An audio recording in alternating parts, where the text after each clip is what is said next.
Wave your hands in the air. Wave them like you just don't care. So Allison is our head ref today. All right. The tournament is only possible due to the hard work and dedication of our volunteers who have come out in force to support this tournament.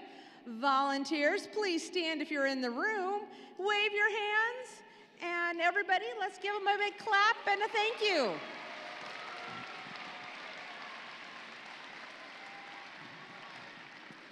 All right, we also want to give a nod to our first LEGO League global sponsor, LEGO Education and the LEGO Foundation. And our first LEGO League Challenge Division sponsor, Rockwell Automation. We also can't do the work we do, and we can't thank our local sponsors enough for the support that they've given us to make this tournament possible. Oh. Okay. As you look up on the railing, you will see banners from each of our sponsors this year. So please take a time to look at that. There's a bunch of great companies out there, and if you're getting older, you might want to look at applying to jobs there. So as you look at that list, maybe you or your organization wants to be added to this list for next year. Please contact ORTOP if you would like to become a sponsor. We really truly need community folks to stand up and help keep this program going for the young engineers in the room. Okay, I get to talk about the fun, exciting stuff, emergency procedures. So, do we have a rally spot? Okay. Yep. So, in the commons area where the tables were at the beginning, there's exits on both sides. Coaches, please work with your students so they know where to meet you if there happens to be an emergency where we need to evacuate the building. There was an earthquake in Eugene last night, I think. Okay, so you guys know where the bathrooms are. So the bathrooms, if you come out these doors over here and go to the right, you'll eventually find them. You'll see till where the hallway's blocked. They're not especially close, so just be aware. You might take you a moment to get there. For the pits, you do have wristband access to get into the pits. The pits are not open to the public at this event, just because of the number of teams and students we have.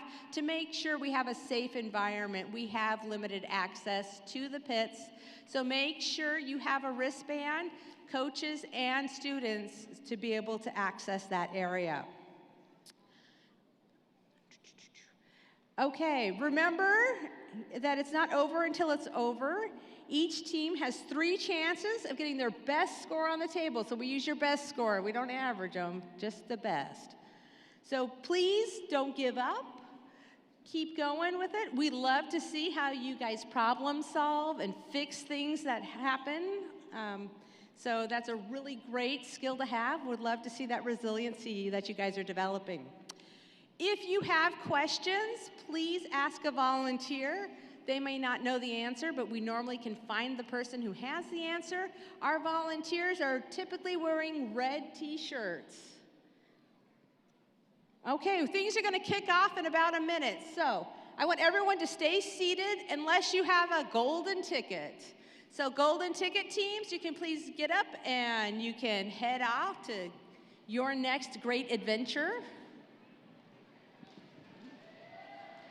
Good luck.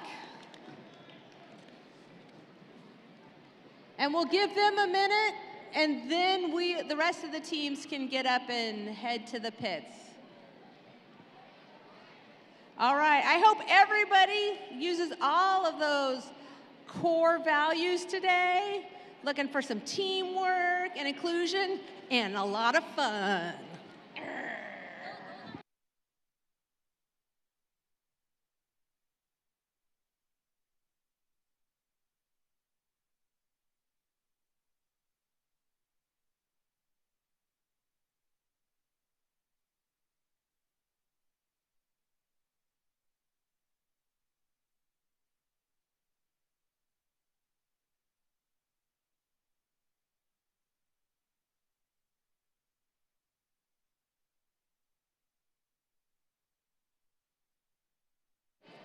All right, thanks for letting those golden ticket teams head out. The rest of you are free to hang out in here, go to the pits, do a little dance. We'll see y'all soon.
Okay, I got.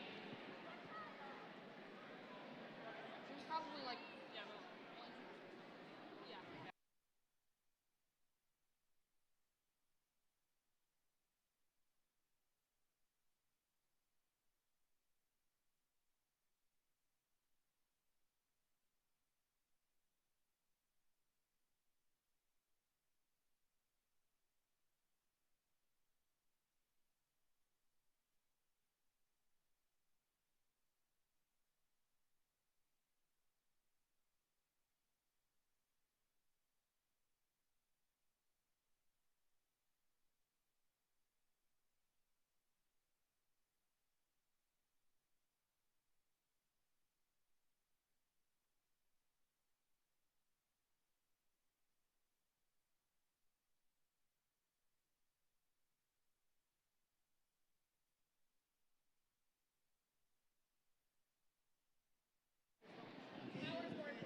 Hey everybody, I just wanted to touch base real quick. Belinda's taking a nap right now. But the QR code for the live stream will be posted soon. Right now we're working on some power issues we're having, which is far more important for us. So we're going to get the power, and then when we have a chance, we will post the QR code for the live stream. For the matches today, on the red and blue tables, we will have game announcers. We will not have game announcers on the white and green. So those are going to be your sly ones. So save your best performances for when you're on the red and blue team tables. Thank you, everybody.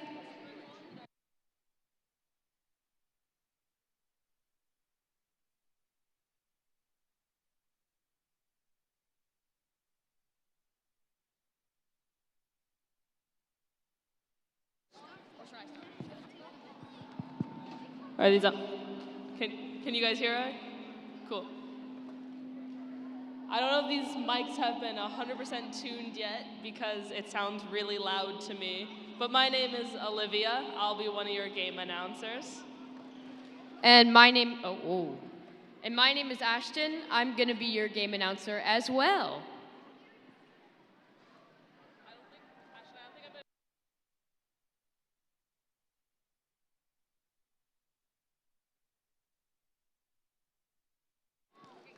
Let's see. Oh, now it's a little quieter. That's good. I don't want to burst anybody's eardrums. That's not the goal of this event. Yeah.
Okay, so table blue is gonna be starting first, so let's meet the teams.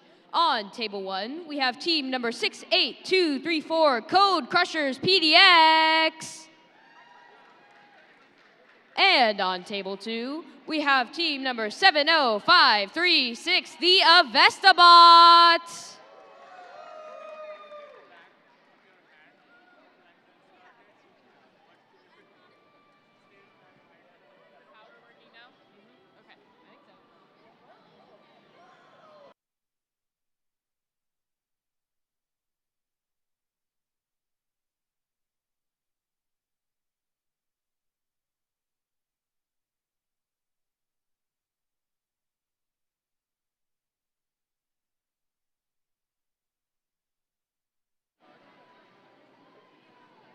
All right.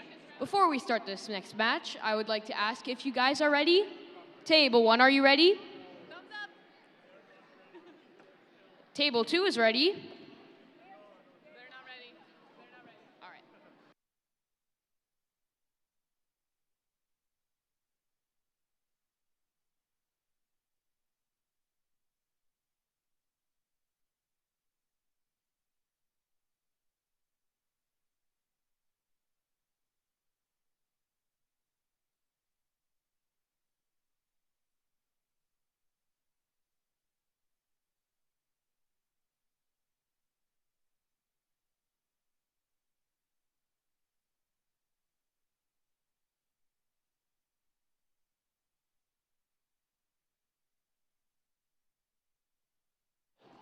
All right. Cool. Sounds like I'm in charge of when the match starts, which is news to me, but we're gonna go with it. So it looks like on. We're not? Oh, they're going first? Okay, cool. I was told that I could start. All right. Table one, are you ready?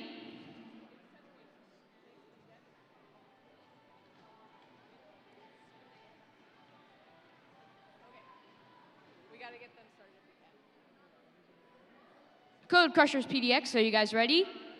Okay, both teams are ready, so let's get this match started in 3, 2, 1, Lego. Oh, shoot. Sorry about that. We've already got a lot of action here. Code Crushers PDX going straight for the silo, getting all three gears out.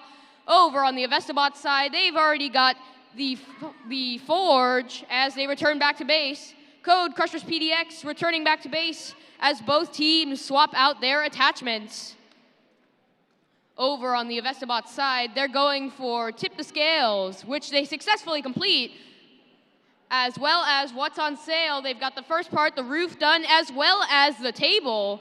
Code Crushers PDX coming out here, also going for Tip the Scales. Seems like they get the tip part, but just barely miss the pan.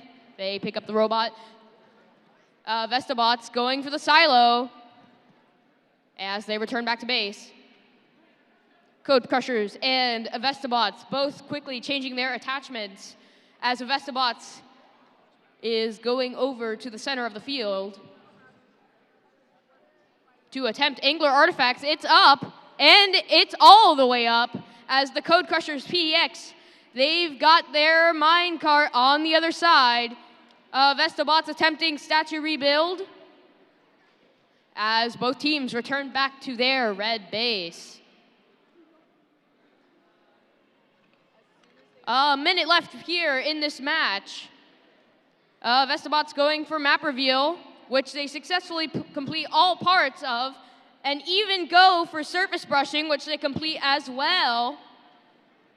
Code Crushers PDX going for map reveal. As the Vestabots going for the salvage operation, they get all of it completed with their very sleek robot design. Just around 30 seconds left remaining in this match. Vestabots out of base, going over towards the Mine Shaft Explorer and Careful Recovery. The minecart is over. We've got 15 seconds left in this match. Code Crushers PDX going to the forum. That's the statue rebuilt. 10 seconds remaining as we have a quick forum run from the Vestabots. They get it into the forum as time expires. And well done to both of these teams. And over here on the red table, on table 1, we have team 64393, the 7-headed flying chicken squirrels. And on table 2, we have team 71076, the unearthed rising legends. Are both teams ready? Thumbs up, thumbs up. We all good to go, refs? All right, then this match can start in 3, 2, 1, Lego. And it looks like the Unearthed Rising Legends are going for the heavy lifting, which they successfully grab, while the 7-headed flying chicken squirrels are going for the sweeping. Now I see the Unearthed Rising Legends switching out some attachments in their base. It is the off-season in F1 right now, so I'm looking for those fast pit stops. And it looks like they're attempting the silo, which they just barely miss, while the 7-headed flying chicken squirrels goes for the salvaging. And it looks like Unearthed Rising Legends are back for another attachment. This one is quite impressive, and I wonder what they'll do with it. While the 7-headed flying chicken squirrels are heading to the salvage again, which it looks like they successfully score. And it looks like the Unearthed Rising Legends get both the table and, I forget what that one's called, the lever? This is my first event with FLL this year, you guys. You gotta be patient. But it looks like they successfully score all 3 of those things. Ooh, but get caught on a salvage right as they're heading to the other side of the field. While the 7-headed flying chicken squirrels are also on that side of the field, lining up for what looks like Who Lives Here, or maybe the Forge, or even maybe the silo. We'll see. Looks like the Unearthed Legends are potentially lining up to try and go for that salvage, as well as the Angler. While the 7-headed flying chicken squirrels, it looks like, are going for the silo. And both teams now have their robots back in their bases. And there are 45 seconds. I should get out of in front of the TV. That's probably a good idea. And it looks like we have someone over there with the maps and the surface sweeping. Well, that's the Unearthed Rising Legends. While the 7-headed flying, there are 30 seconds left in this match, you guys. The 7-headed flying chicken squirrels looks like are headed over to Who Lives Here, which they successfully get. And the Unearthed Rising Legends looks like are potentially heading over to do something with the minecart. Let's see, when they successfully scored that. Awesome. And then it looks like they may be going for the statue. Let's see what they can do there. 3, 2, 1, And this match is over. Great job, team. Stop your robots. And it looks like we're headed over to another table. Are we starting this match? No, we don't have them queued up yet. Okay, cool.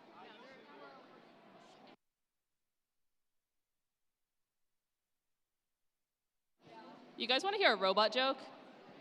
I'm sure I do. I'm normally emceeing FTC, but what we do over at FTC is I have a ton of robot jokes, so maybe every few matches.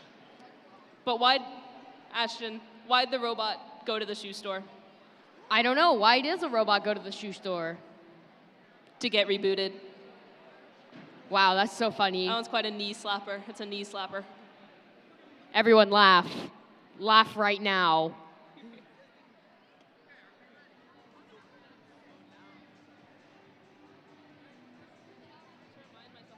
Ooh, I've got a robot joke. Scales, that's what it's called, scales. Right? I'm studying for finals, not this. Okay, wait. I've got a robot joke. Ooh, let's hear it, let's hear it. Olivia, what is a robot's favorite food? Ooh. What is a robot's favorite food, Ashton? Computer chips. That's pretty good, that's pretty good.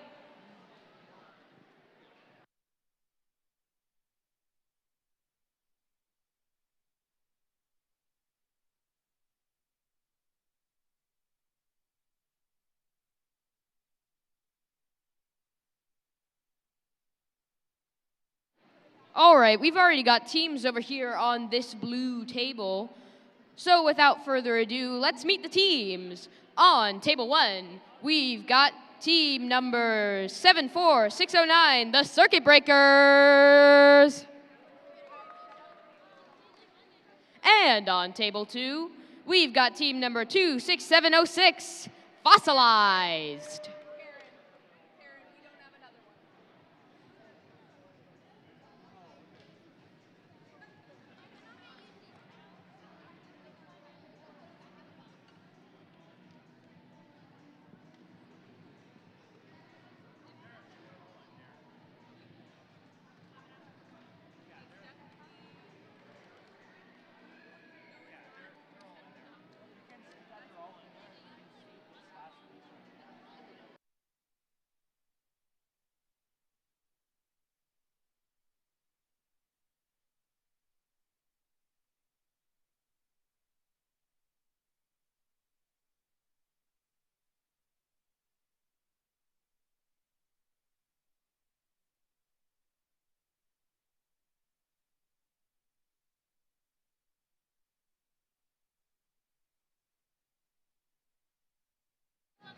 All right. Circuit Breakers, are you ready? Fossilized, are you ready? Then let's get this match started. Okay, wait, are you guys ready?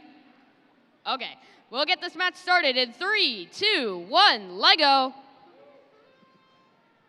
Fossilized already out of home. They've got the forge as well as who lived there. Both teams in base, as Circuit Breakers is adding some attachments to their robot. They've got part 1 of surface brushing as they move along towards map reveal. Fossilized adding a whole new motor to their robot as the Circuit Breakers return home.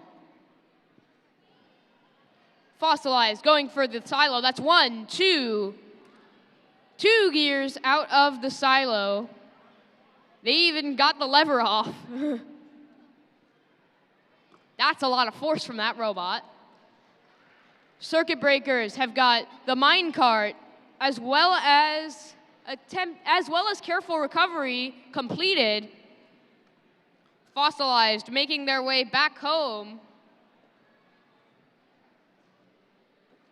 Circuit Breakers out of base. They've got a site marking. And now they go to attempt angler artifacts. And they've got part 1 of Tip the Scales, as well as the scale pan, as they return back home. A minute left in this match.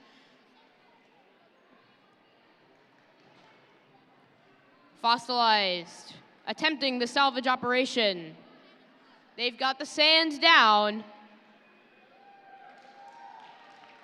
And that's the ship raised.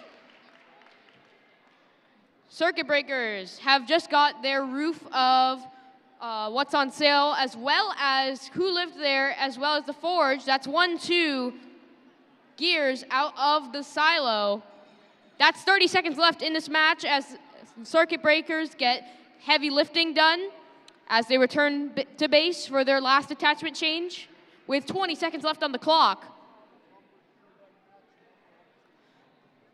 It seems like circuit breakers is going towards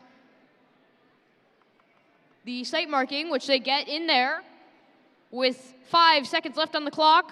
They attempt statue rebuild and successfully complete it. And that's time. Well done to both of these teams.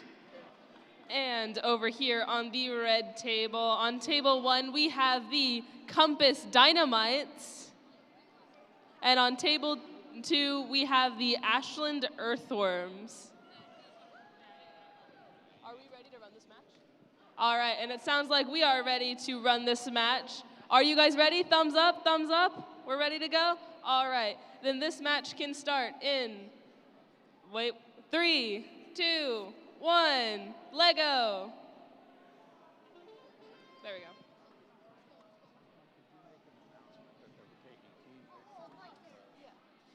For sure. And it looks like the Earthworms have attempted the mine cart, but not quite pushed it all the way over. Where the Dynamites are going for the scales and heading back for a very quick attachment switch out, while the Earthworms are getting back onto the field. Looks like potentially going for the salvage, but the Dynamites are moving first. And here go the Earthworms. Let's see what they can do. And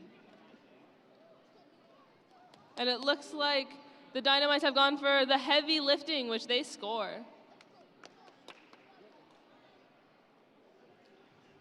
And now it looks like they're heading back towards the other side of the field where their teammates, they've scored the heavy lifting in the forums, and now their teammates can take over and score some stuff on the other side of the field. While the Earthworms, it looks like, are going for what's on sale, trying to lift it up, which they don't quite manage, but it's okay because they're going for a whole bunch of other things as well. While the Dynamites, it looks like, are doing the surface brushing as well as trying to reveal the map.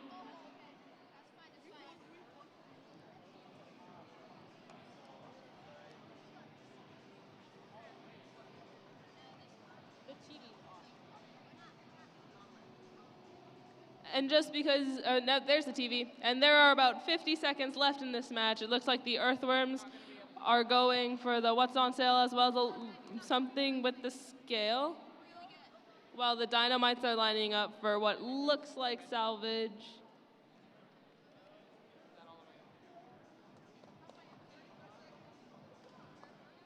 And there are 30 seconds left in this match, while the Earthworms go for who lives here, which they successfully score as well, and the Dynamites attempt to grab the thing out of the scale before passing it off to their teammates on the other side of the field.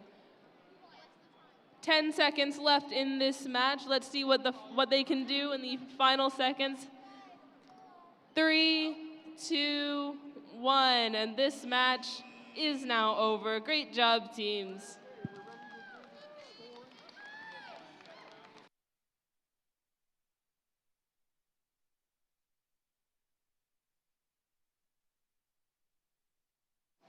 Also, teams, if you want a team picture, if you see over there in the corner, you can go get a team picture. So whenever you guys have time, whenever you're not in a match, that would be a really great opportunity to head over there.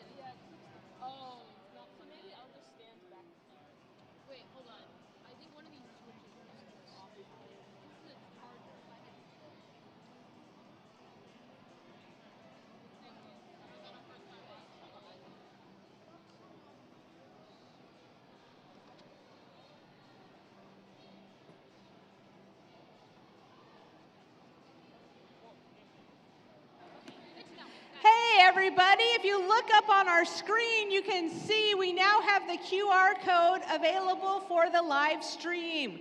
We are live streaming the red and blue tables. Oh, they just put the QR code away.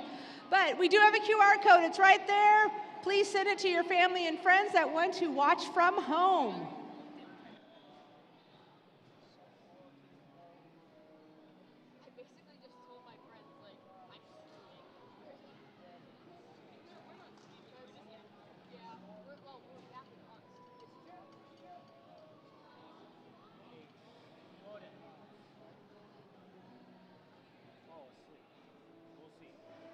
Also, for any teams who have fan clubs here, the QR code currently on screen allows you to share the stream with any of your family who may not be here. If you would like to scan that and share the video, that would be pretty cool. And without further ado, on table blue, we've already got our two teams. So on table 1, we will have team number 68532 CLA Explorers 1. And on table 2, we have team number 67133 Cracksburger Gearheads.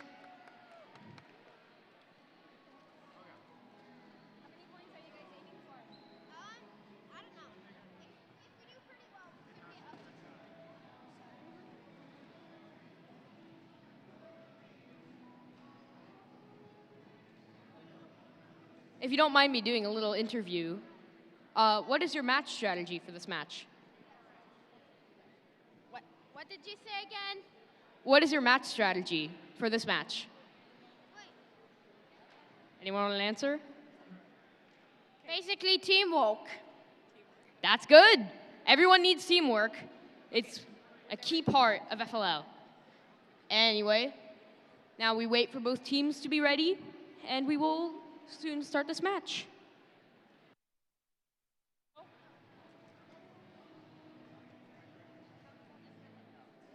All right, table 1 is ready. Gearheads, are you ready?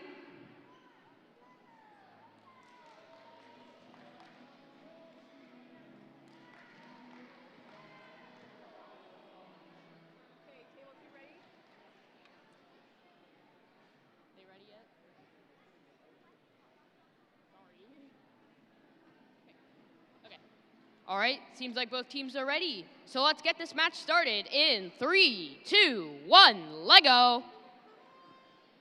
Both teams getting out of base as we have the Gearheads going for heavy lifting, which they successfully get. The CLA Explorers have got both parts of surface brushing as they return back to base.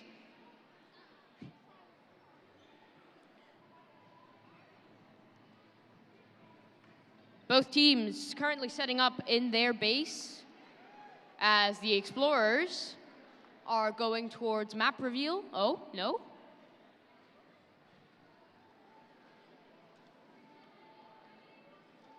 Both teams still in base.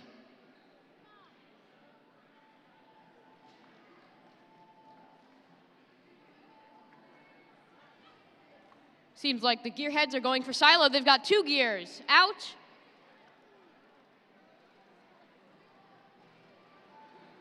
Two gears in one swing. That's pretty impressive as they attempt to live there.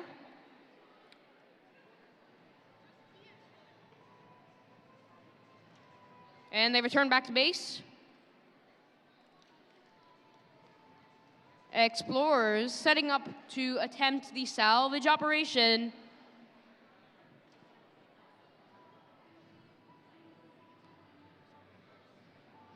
The Explorers attempting to try salvage operation. Both teams hard at work, switching their attachments with a minute left on the clock.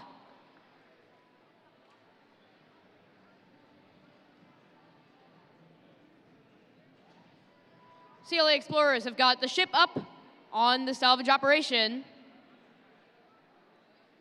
Gearheads out of base as they attempt Angler Artifacts. 30 seconds remaining. They even got the sand down as they return back to base.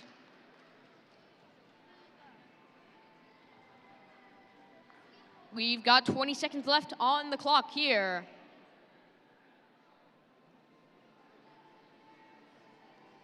Ten seconds. Gearheads trying to start a last-minute program with 3 seconds left. And that's time.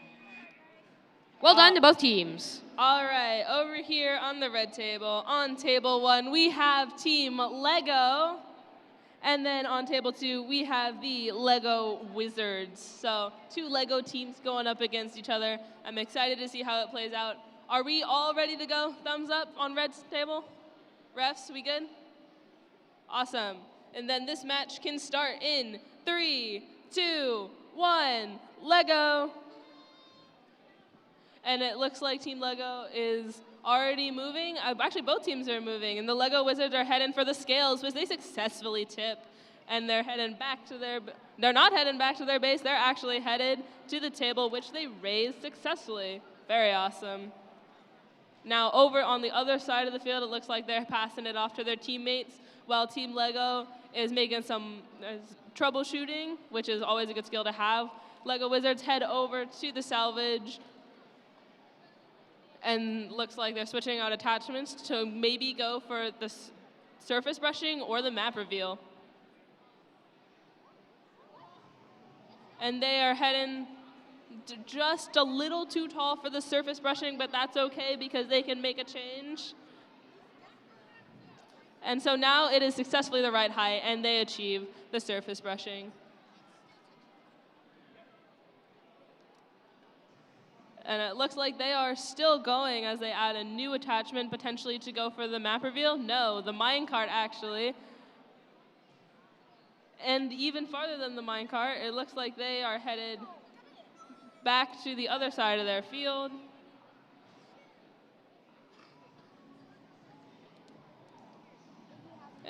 And that's a common attachment I've seen for the silo, so we'll see if that's what the Lego Wizards are heading for. While Team Lego is also heading for the silo, they successfully get 2, almost 3 out of it.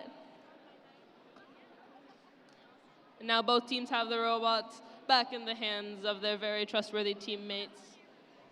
And we'll see what the Lego Wizards are up to as they run this next program. It does look like they're heading for potentially the silo. That's 1, 2. Just barely not the, there's the third one, very nice.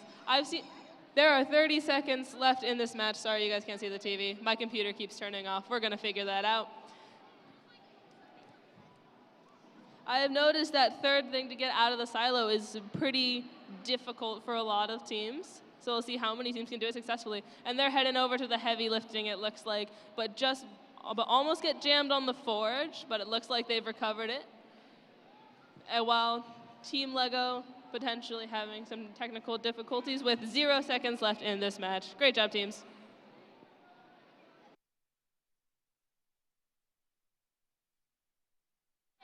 All right, and it seems like we've already got one of our next teams.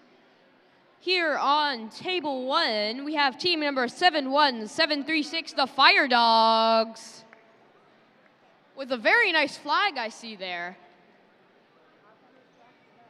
That's pretty cool. And on table 2, we have the one, the only 62725 Masterminds.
All right, these teams are currently setting up their robots, which already seem very sleek if you look at the Fire Dogs robot, as well as the Mastermind's machine.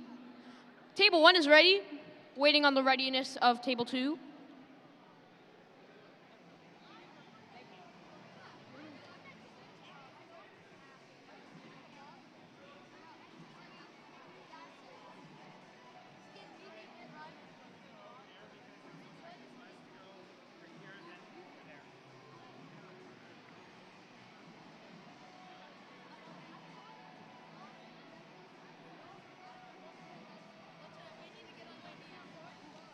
Seems like we're doing a mission model swap out here. You're most likely going to be seeing the silo getting swapped out a lot today. It's a very fragile mission model.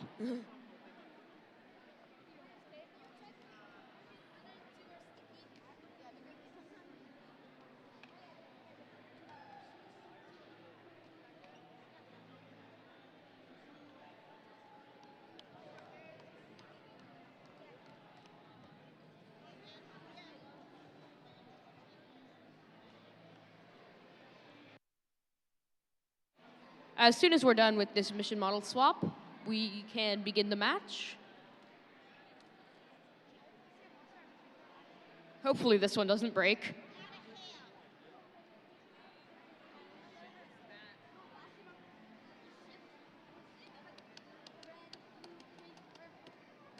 And there's the old silo.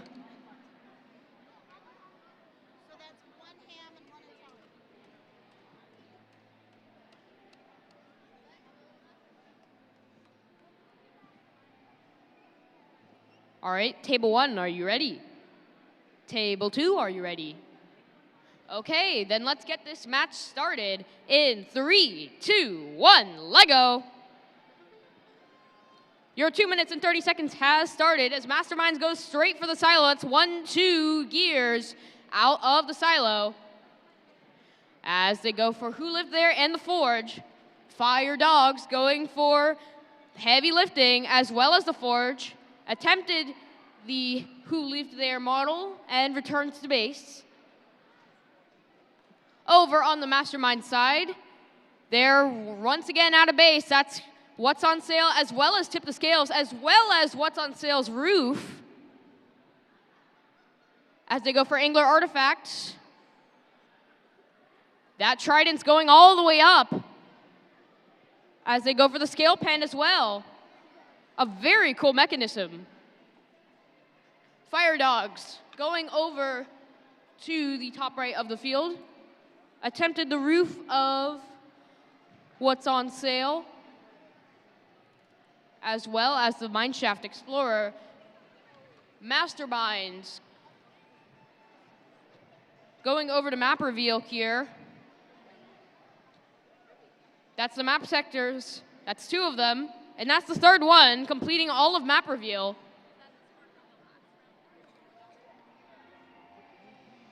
Both teams switching up their configurations with about a minute left on the clock here. That's 1 and 2 from Masterminds.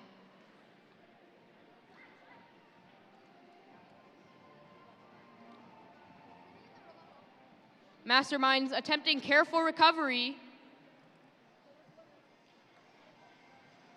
as they take their robot back. Both teams frantically changing their attachments with 35 seconds left on the clock. The Masterminds have got the sand off of the salvage operation as we have 30 seconds left. Masterminds has attempted statue rebuild. The Fire Dogs setting up one last time as we have 15 seconds left on the clock. Masterminds going for a site marking as well as a trip to the Forge as time expires. Well done to both of these teams. All right, and over here on the red table, we have on table 1, team 62685, the Electro Engineers. But will they be able to thwart team 65280, the Circuit Breakers. I think it's quite funny that we have the Electro Engineers versus the Circuit Breakers, because I assume Electro Engineers would usually be fixing Circuit Breakers or working with them. But it looks like we're still setting up a little bit over here. I will say, I've seen a lot of really good energy, a lot of gracious professionalism over on at least my table, which has been really cool to see you guys. All right, while we're waiting for those matches to start, I wanted to remind everybody, we have this really cool photo booth over in the corner here. I encourage all of the teams to go over and get some pictures. Remember, we're celebrating the 25th anniversary of ORTOP FLL Championship. Make sure you get a picture of you and your robot.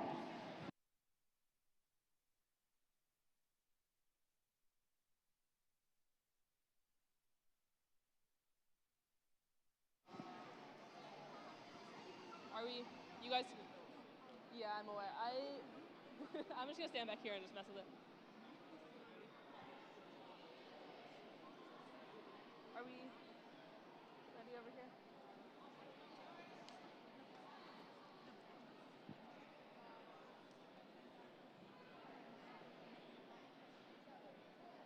All right, it looks like we have some last-minute clarifications over here on the red table, but the teams looks like are calm, cool, collected, ready to go once we look at this silo, which seems to be the troublemaker of the day.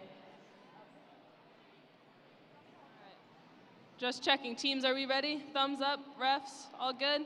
Thumbs up? Awesome. Then this match can begin in 3, 2, 1, Lego. Both teams are moving right off the bat. It looks like the Circuit Breakers are heading for the silo, which they successfully get a lot of points out of, while the Electro Engineers are attempting to do the surface brushing, which they also achieve. And now the Circuit Breakers are heading for that heavy lifting, as well as the forge. And who lives here? Very cool. While the Electro Engineers are potentially heading for the map reveal. And it looks like the Circuit Breakers are back. With one of it, looks like there are many, many, many impressive attachments heading towards the scales, as well as the what's on sale, while the Electro Engineers successfully do the map reveal, which is very cool. And now the Circuit Breakers are heading to the other side of their game field. Well, it looks like the Electro Engineers are switching out some parts real fast, heading for that salvage, while the Circuit Breakers are going for the surface brushing, or not the surface brushing, the minecart actually, heading all the way over there, let's see, which they successfully get. Very cool. And now the Electro Engineers are moving towards that salvage, while the Circuit Breakers are heading back, switching out one of those attachments very quickly. That is a very modular design, awesome to see, as the Electro Engineers looks like are heading for the angler with that wheel. That's the first time I've seen that attempted today. And there is 1 minute left in this match for teams to score points. We are over halfway through as the Circuit Breakers are heading back with another very impressive large attachment lined up, ready to go, as the Electro Engineers looks like are lining up for what is potentially, ooh, not the silo. Looks like they're potentially heading for the minecart or who lives here, or the forge, that works too. While the Circuit Breakers head for that salvage. And let's see what team's gonna score next. It looks like the Electro Engineers attempt the scales while there are 30 seconds left in this match. Teams, make your final points. Let's see what the Circuit Breakers are about to go for, and it looks like the salvage when they successfully score a flag in there, which is very awesome. That's the first I've seen of it today, given this is only the third match. And now it looks like they're heading for the forums and putting their map reveal in there. And there are 5 seconds left. 4, 3, 2, 1. Great job, teams. Awesome work. That was a really cool match. And as we finish up that action-packed red table match, I'm going to take your attention over here to the blue table, where we've already got our next two teams. On table 1, we've got team number 69367, Reach for Robotics. And on table 2, we have team number 70511, FLL Computer Cookies.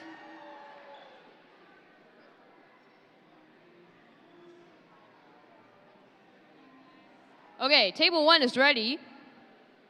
Still awaiting the readiness of table 2.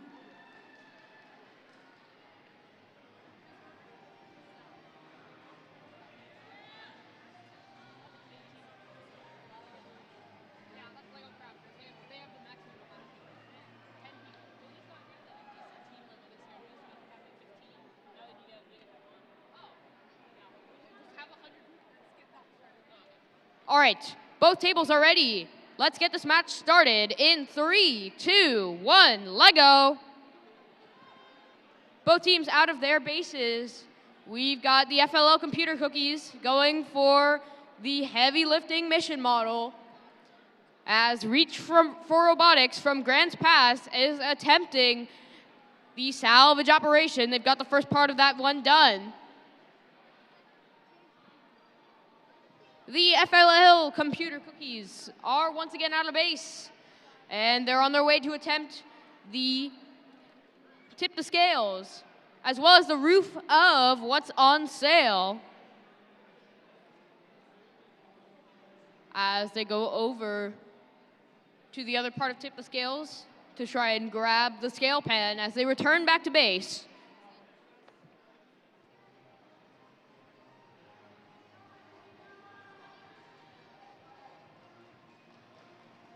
Reach for Robotics is on their way to the Mineshaft Explorer, which they successfully complete.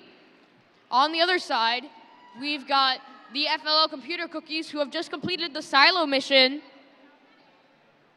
And Reach for Robotics reaches for their robot as they complete their next part of their plan. FLL Computer Cookies has just attempted statue rebuild.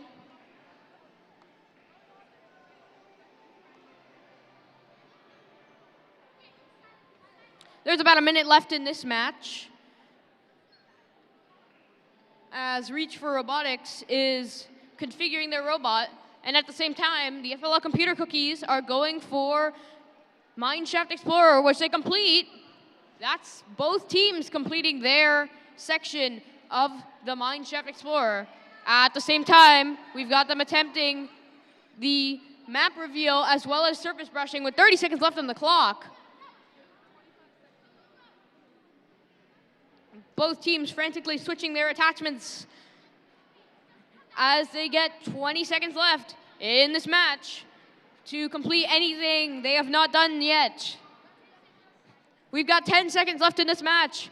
FLL Computer Cookies have raised the ship off of the salvage operation. Reach for Robotics has got statue rebuild right as time expires. Good job to both of these teams. Yeah, I was gonna say. Let me pull out a good one. I have my list. Oh, okay, good. Where is it? Let's find it.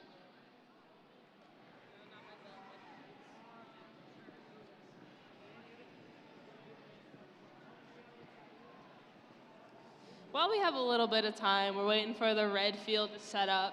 Do you guys want to hear a robot joke? You guys don't have a choice, so. What is a robot's favorite music genre, Ashton? I don't know. What is a robot's favorite music genre? Heavy metal. That's That's really a knee funny. slapper. That's a knee slapper, you gotta admit it.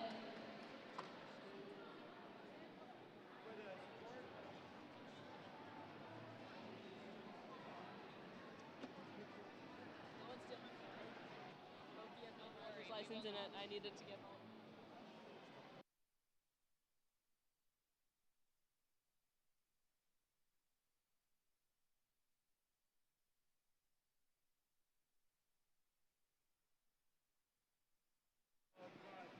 Audience, what did you think about that last match on Table Blue? There we go. Lots of noise from the audience.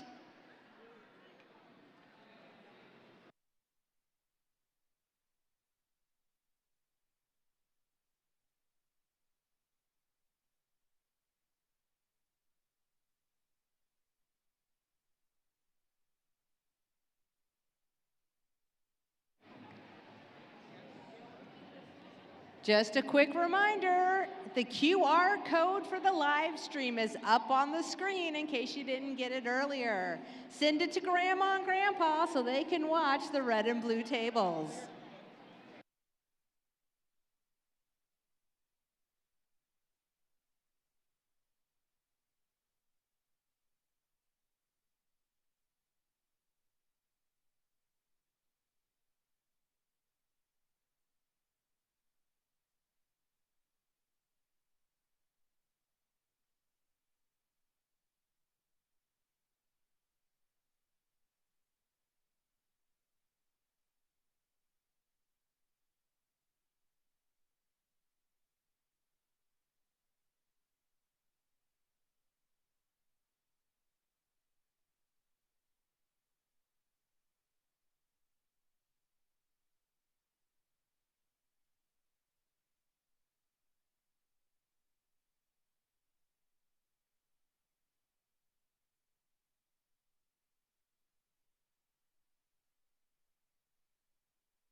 All right, over here on the red table, on table 1, we have team 58444, the Purring Fury.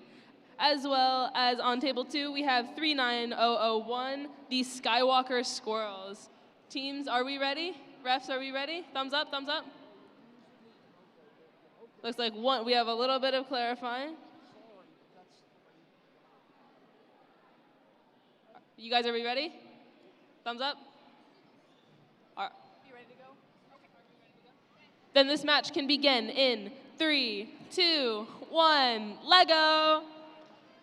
And both robots are moving. It looks like for the Skywalker Squirrels, they're going for Who Lives Here as well as the Forge, which they successfully do. And while I wasn't watching, the Purring Fury is going for the map reveal, and they successfully score part of it. The Skywalker Squirrels looks like are headed back over there for more. Actually, they're not. They're heading toward the other side of the field where what's on sale is, and then over to their teammates who quickly take their robot and are switching out some attachments, while the Purring Fury is also doing the same. Looks like they're heading for the salvage. Or not. They juked me out. That's okay. They're heading over to the minecart, it looks like, while the Skywalker Squirrels do the surface brushing. Looks like they're going for the surface brushing as well over here with the Purring Fury. And now they are both back with their teammates, their nimble hands, switching out those parts as fast as possible, getting ready to score even more points. It looks like the Purring Fury switched sides, hopefully improve their strategy, improve their point cap, while the Skywalker Squirrels, it looks like, are headed potentially over to the mine shaft. Looks like it. but they just don't have enough clearance. While the Purring Fury is heading for that table lift, which they get, and there is 1 minute left in this match. They also head over to the Who Lives Here, while the Skywalker Squirrels, it looks like, are switching out even more attachments. The number of attachments I've seen teams have is quite impressive. Last year, some teams would only have 1 or 2. This year, each team has far more than that. Looks like Purring Fury is switching out their attachment as fast as possible. It looks like the speed at which you switch out your attachments is super, super helpful if you can do it faster. And there are 30 seconds left in this match as these Skywalker Squirrels looks like are trying to go for that salvage, while the Purring Fury is heading over towards, well, it looks like the Forge, which they successfully released all 3 boulders. Very cool. And there are 10 seconds left in this match. 5, 4, 3, 2, 1. And this match is over. Great job, teams. Okay, now we rapidly transfer over to the blue table where we've already got 2 ready teams. If they're both ready, then we will start in 3, 2, 1, Lego. On table 1, we have team number 40877, ATA Wolfpack, and on table 2, we have team number 71195, which is the Techno Squad. Both teams already out of base. Techno Squad returning to base just now after completing what's on sale. ATA Wolfpack is going to be attempting the silo mission. We've got some great, gracious professionalism coming from Techno Squad here.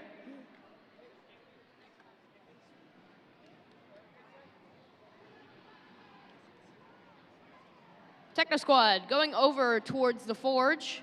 That's heavy lifting. The Forge as well as Who Lived Here.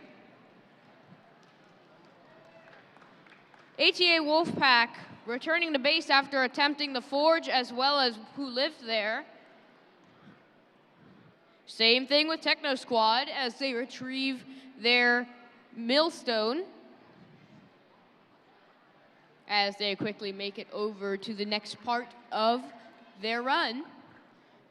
ATA Wolfpack has just returned to their red base, as we've got around a minute left in this match. Techno Squad going over to their red base to tackle some of the missions that are over there. ATA Wolfpack has got 2 parts of surface brushing completed, with 52 seconds remaining. Techno Squad has got all 3 parts of map reveal completed, as well as the brush from surface brushing. ATA Wolfpack now attempting the Mine Shaft Explorer as they return back home. Techno Squad right back out of base, attempting the Mineshaft Explorer with 30 seconds left on the clock, as it gets yeeted to the table edge. They've got the careful recovery. No, never mind. We've got 15 seconds left in this match. Lots of action happening here on the blue table, as they go for one last mission.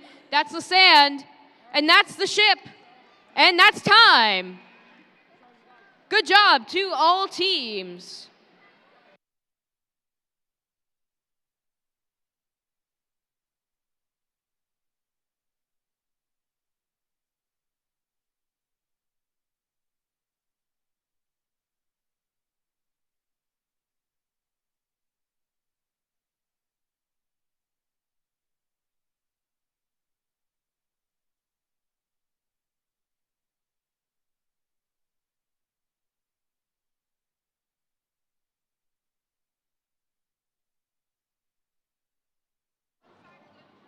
All right, and we are getting ready for another set of matches on the red table over here. On table 1, we have team 70695, the Wild Kings. Again, and on the table 2, we have team 61884, the Building Bananas, who, might I say, have some pretty fire costumes. It's really cool to see.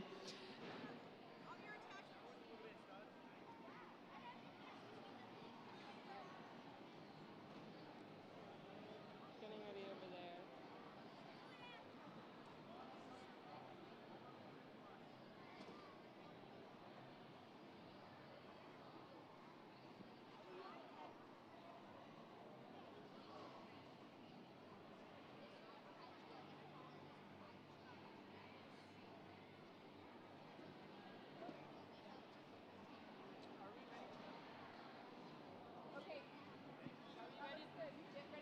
Teams, are we ready to go? Thumbs up. Refs, thumbs up. They're still in inspection. Oh, they're inspecting. Okay.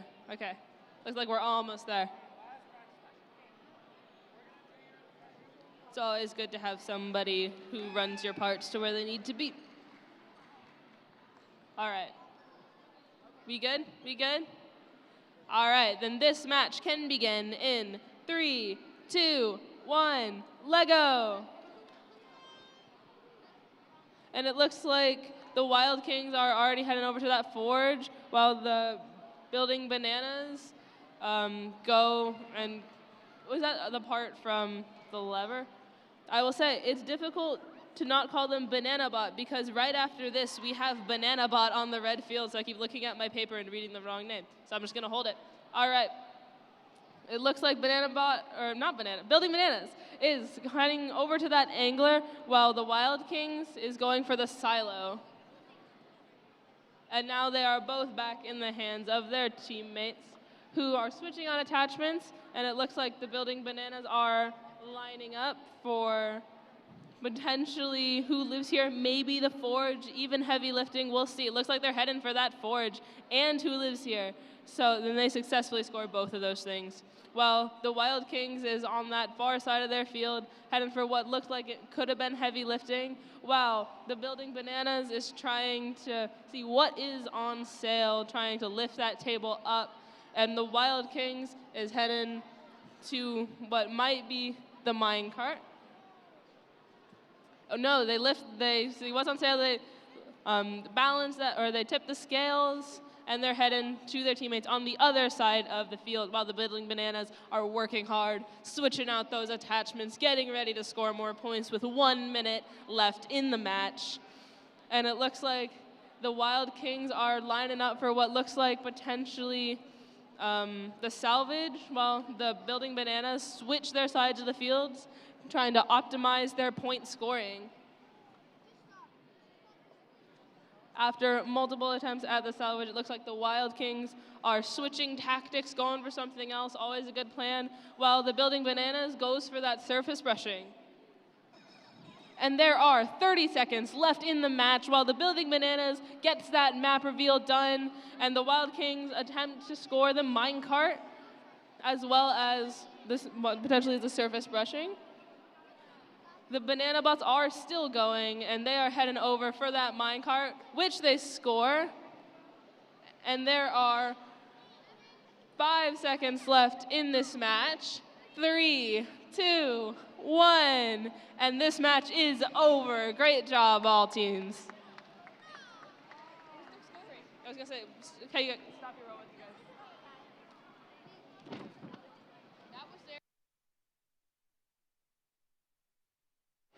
All right, we have a solo match here of the Nuclear Axolotls. That's team 55957.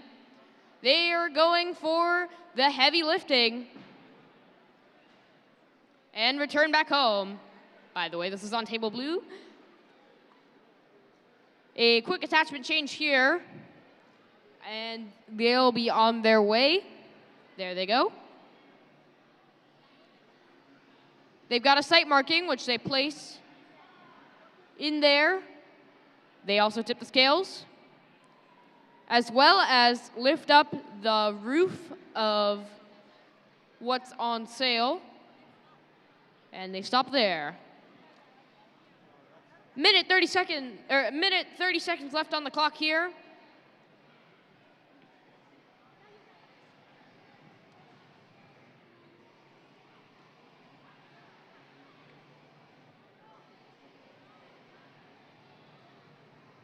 Nuclear Axolotls once again going for tip the scales, as well as the angler artifacts.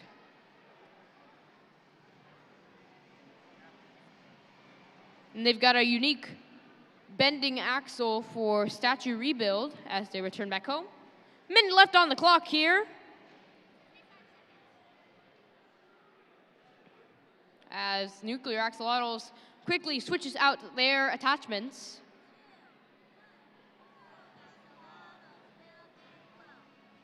We've got a little bit of a chant here from Nuclear Axolotls. There's the Mine Shaft Explorer. 1 and 2 from what seems to be surface brushing. We've got 30 seconds left in this match. They've got the brush as they go for the map. That's 2 parts of map reveal completed as they throw away their map. With 10 seconds left, they do a very quick attachment change, a very quick trip to the forum and back as time expires. Good job, Nuclear Axolotls.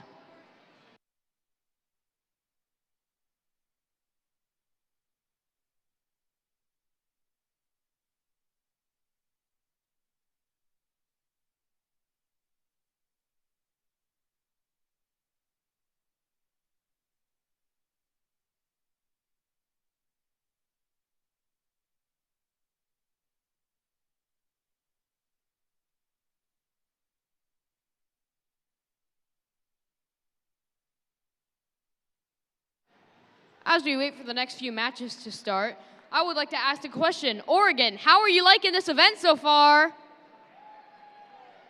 There we go. We've got some noise from the audience.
All right, over here on the red table, it looks like we're running a solo match. We don't have a team on table 1 for this match. We only have banana bots on table 2, so this will be interesting.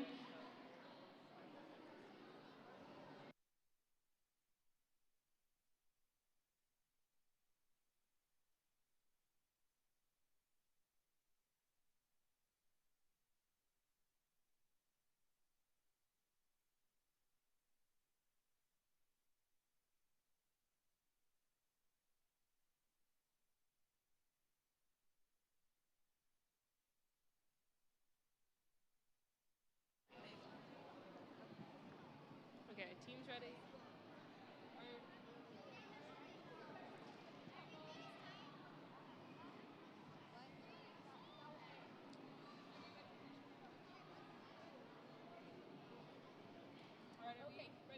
All right, we are ready to go over here on the red table. So this match can start in 3, 2, 1, Lego.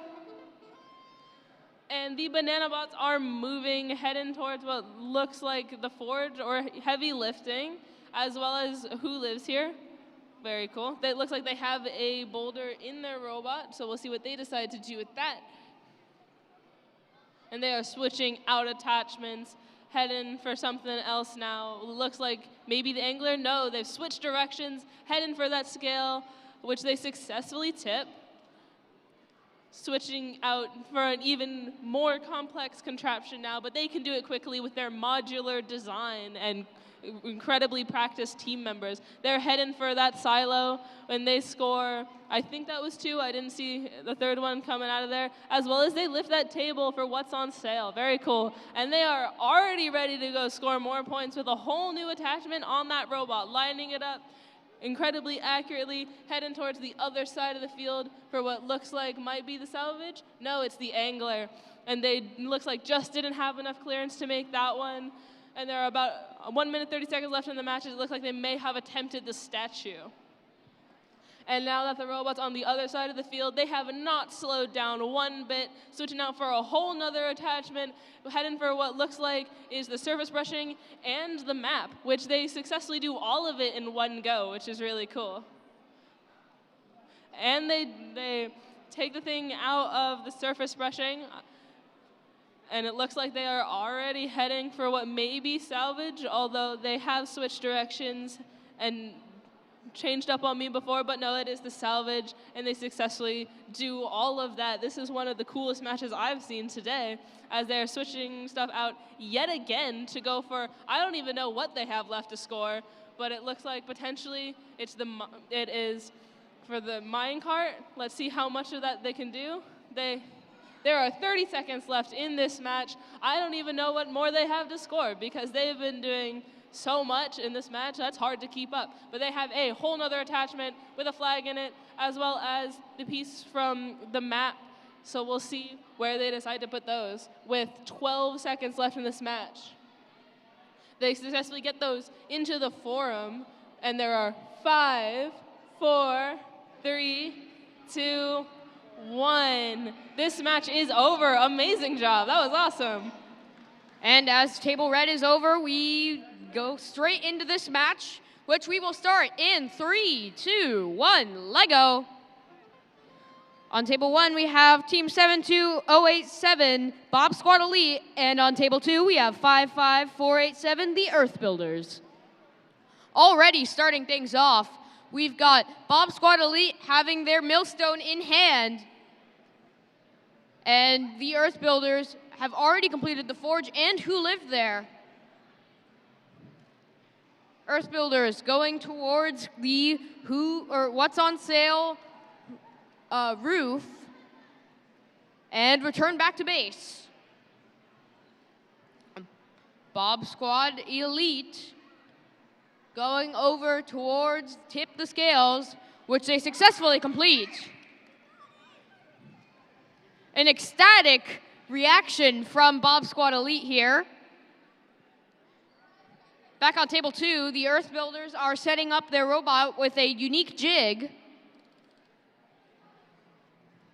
That's 1, and that's 2 for their surface brushing. They've got the map off of map reveal, and they've got the rest of it. More ecstatic reactions from Bob Squad Elite as we have 1 minute 15 seconds left in this match. Earth Builders, once again using that jig of theirs to complete the salvage operation, which they successfully complete. More ecstatic reactions from Bob Squad Elite. Bob Squad swapping out their attachments as they go for the salvage operation.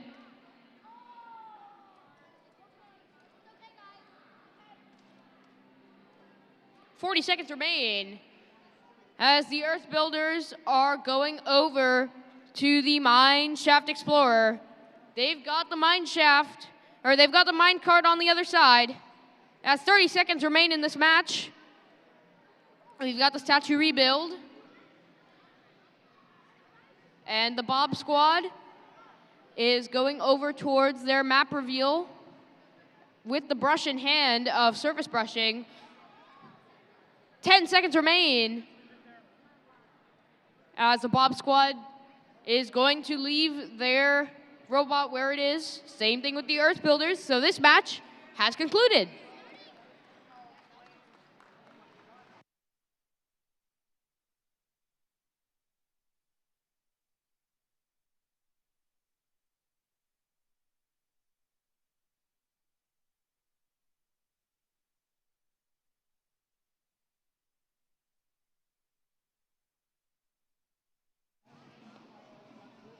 All right, and now over here on the red table, table 1 has team 62105, Waves, Flames, and Games. That's a lot.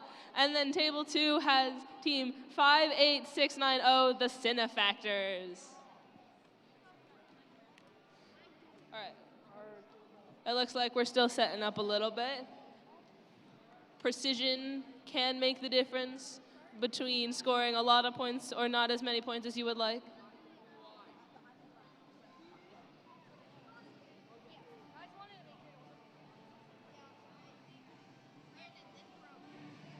Teams, don't forget to get your picture taken in our fancy photo booth.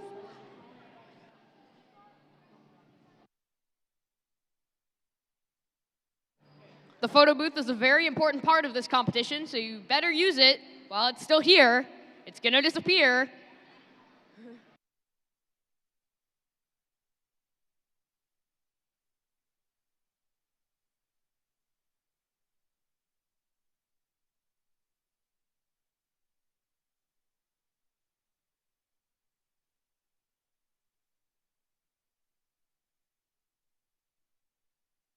All right, and it looks like we are ready to go over here on the red table. So this match will begin in 3, 2, 1, Lego.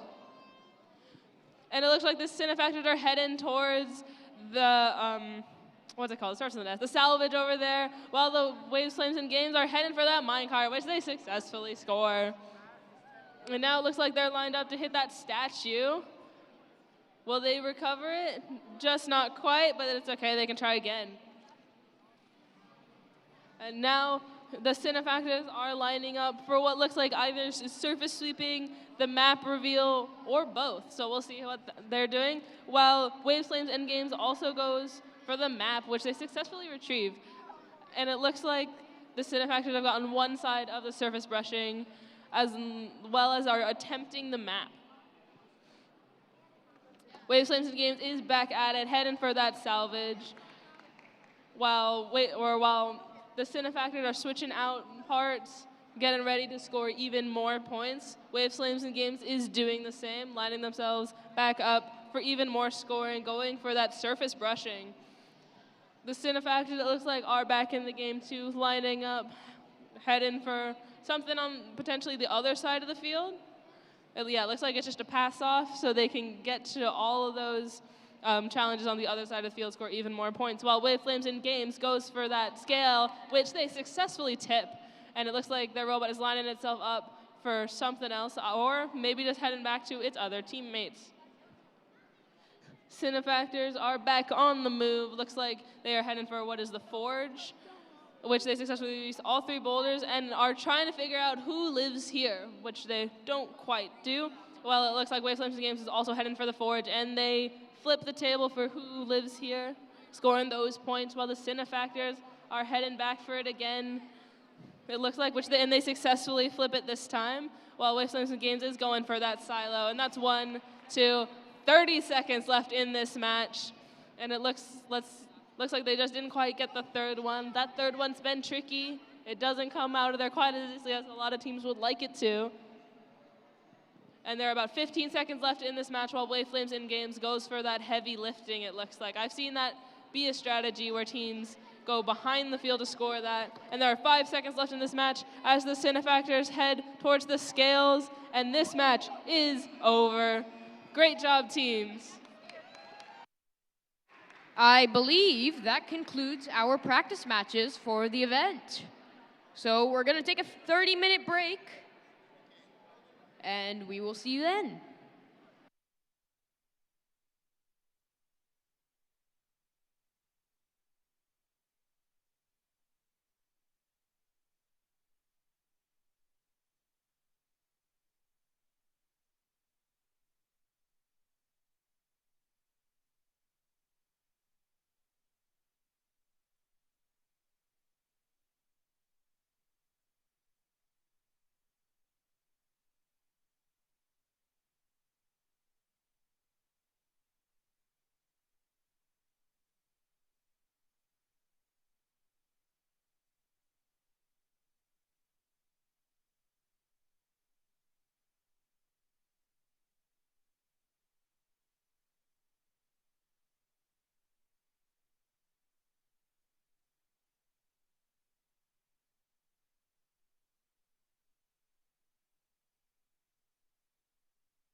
Pretty soon over on the green table, we have team 69367, Reach for Robotics.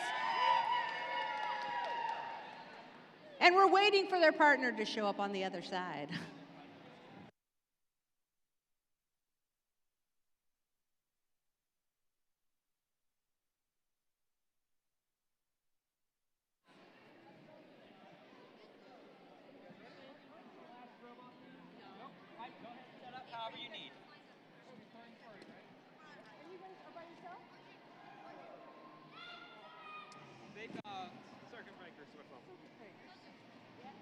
Okay, over here on the white table, we have team 58444, Purring Fury. Ooh, mean cats, angry cats. And on the other side, we have team 65280, the Circuit Breakers. The teams are still setting up, trying to get everything into their home zone, but they'll be starting soon.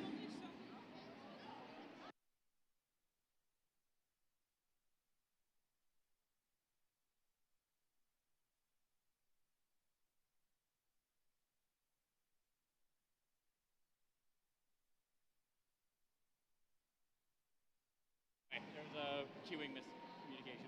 Okay. On the green table, they're going to take a minute because they're still waiting for 62725.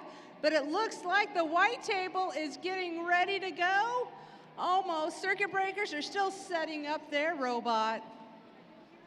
So we'll give them a minute.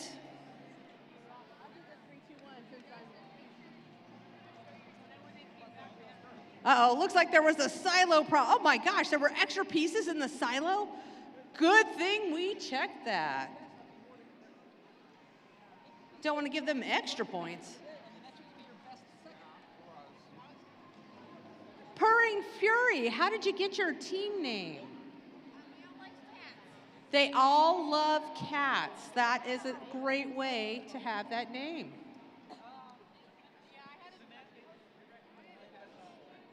Circuit Breakers are still setting up.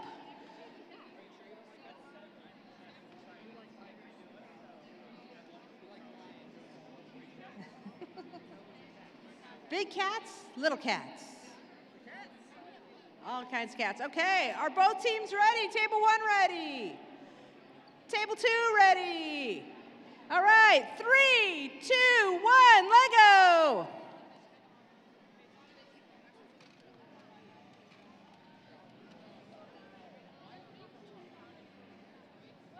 All right, all the robots are on the move here. Ooh, we just moved some of the, ooh, we tried to pick some stuff up, didn't quite make it.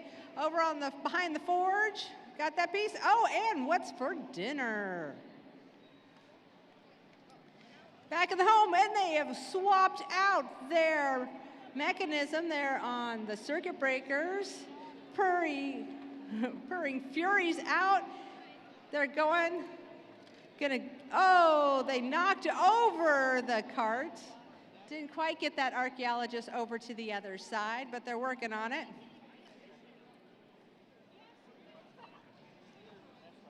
Circuit Breakers are changing out to another jig.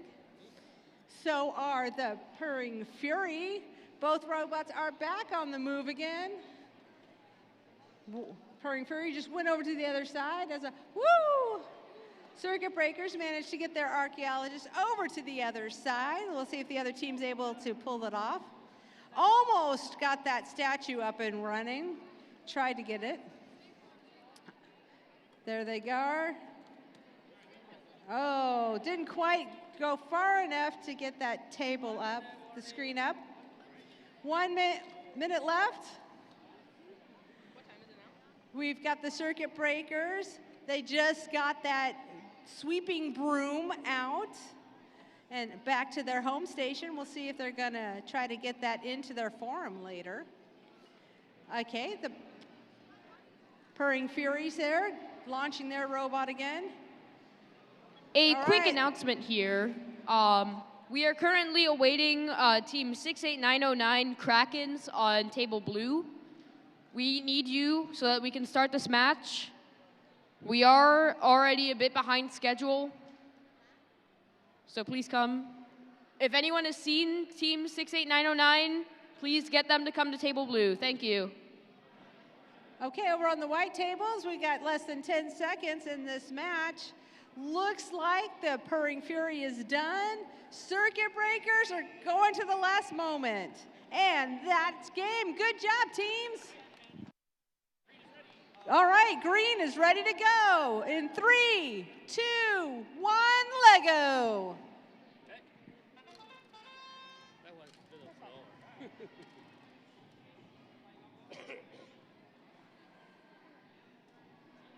That one didn't. I didn't hear the. Oh, it did. Oh, it did. Okay.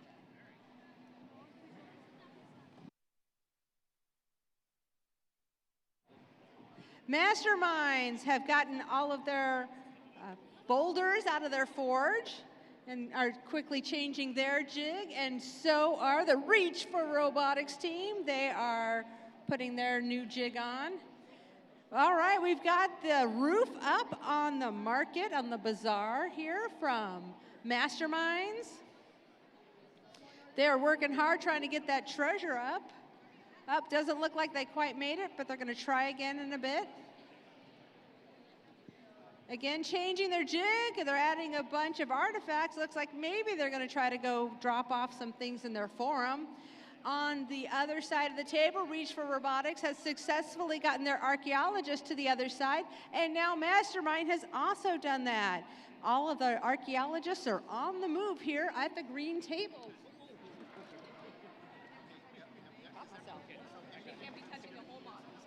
Okay, once again, another announcement looking for Team 68909 Krakens. We need you here. We are already 5 minutes behind schedule. If you are a no-show, we may have to start the match without you. Thank you. All right, I think we are almost ready to go on the red table over here. On table 1, we have Team 73315, the Lego Studs. And on table 2, we have Team 71906, the Electric Engineers. All right, if we are all ready to go, then this match can start in 3, 2, 1, Lego! And both teams are already moving. We have the Electric Engineers going for the surface brushing, while the Lego Studs are heading for that silo, as well as looks like potentially the forge and who lives here. The Electric Engineers are now switching out their parts already, only 15 seconds into this match.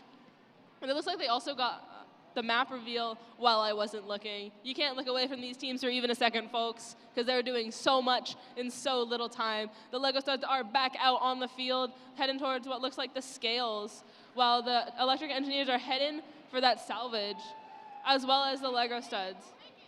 And it looks like the Lego Studs have gotten their robot across the field, handing it off to their teammates, switching out even more parts, while the Electric Engineers goes for the angler and the salvage, which it looks like they successfully do, while the Lego Studs looks like are running a new program, heading for what is also potentially the salvage. Electric Engineers are switching out even more parts. They have that map piece in their robot. I wonder where they'll decide to put that. Wow, the Lego Studs switch out yet another contraption, putting a whole new motor on their robot. The Electric Engineers, it looks like, are heading over to the forum right there. They're lifting that statue, and they successfully score those points. And now they're heading towards what is maybe the lever and what's on sale, while the Lego Studs heads for that surface brushing, and they successfully score that. There is 1 minute left in this match, so teams are going to make their final attachment changes, score those final points. It looks like the Electric Engineers have a pretty long attachment on their robot. I wonder what they'll use that for, while the Lego Studs are lining up their robot to score even more points. The Electric Engineers has scored the forge, as well as who lives here and the heavy lifting, all in one go, while the Lego Studs attempts the map reveal. And there are about 30 seconds left in this match, teams. But they are still going, no rest for these teams. The Electric Engineers has a whole nother attachment for what looks like is potentially the silo. It is. While the Lego Studs are heading towards that minecart, trying to lift it up, get it to the other side of the field, which they almost do. It looks like The Electric Engineers has one last attachment with 10 seconds left in the match while the Lego Studs are going for what was potentially the statue. And this match is over in 3, 2, 1. Stop your robots, teams. That was a really awesome match. And we Very go cool. straight into this table blue match here. We're going to start in 3, 2, 1, Lego. On table 1, we have Team 30787 Lego Ravens, and on table 2, we have Team 68909 the Krakens. Ravens has already got their millstone off of the heavy lifting, as well as completed Who Lived There and the Forge. Krakens over on the left side of the field, on their way to attempt the Mine Shaft Explorer. 2 minutes remaining in this match. Lego Ravens has got the scale pen out of Tip the Scales. As we look over on the other side, the Krakens have started their next program. They're going to be going towards surface brushing.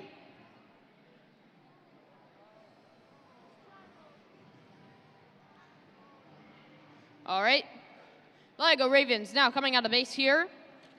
They've got 1 gear, 2 gears, and 3 gears out of the silo. Krakens once again pick up their robot for their next mission on the right side of the field. Lego Ravens quickly making their robot run all the way to the other side of the field as they go for the left side missions like statue rebuild, surface brushing, map reveal, and Mineshaft Explorer. A minute left here in this match as Lego Ravens are quickly switching out attachments. The Krakens have just attempted to do Who Lived There, but it flips back onto the other side. However, they did successfully complete the Forge. 40 seconds remain as the Lego Ravens have got 2 parts of surface brushing completed, as well as all of map reveal. That's 30 seconds remaining in this match. Both teams are in base. Krakens is the first one to get out after the 30-second warning, going for the desk of Who Lived There, or sorry, What's on Sale. Lego Ravens quickly trying to get out as there's 10 seconds remaining. And it seems like both teams are going to be stationary for the last. Oh, Lego Ravens quickly trying to get to salvage operation as time expires. Good job to both teams.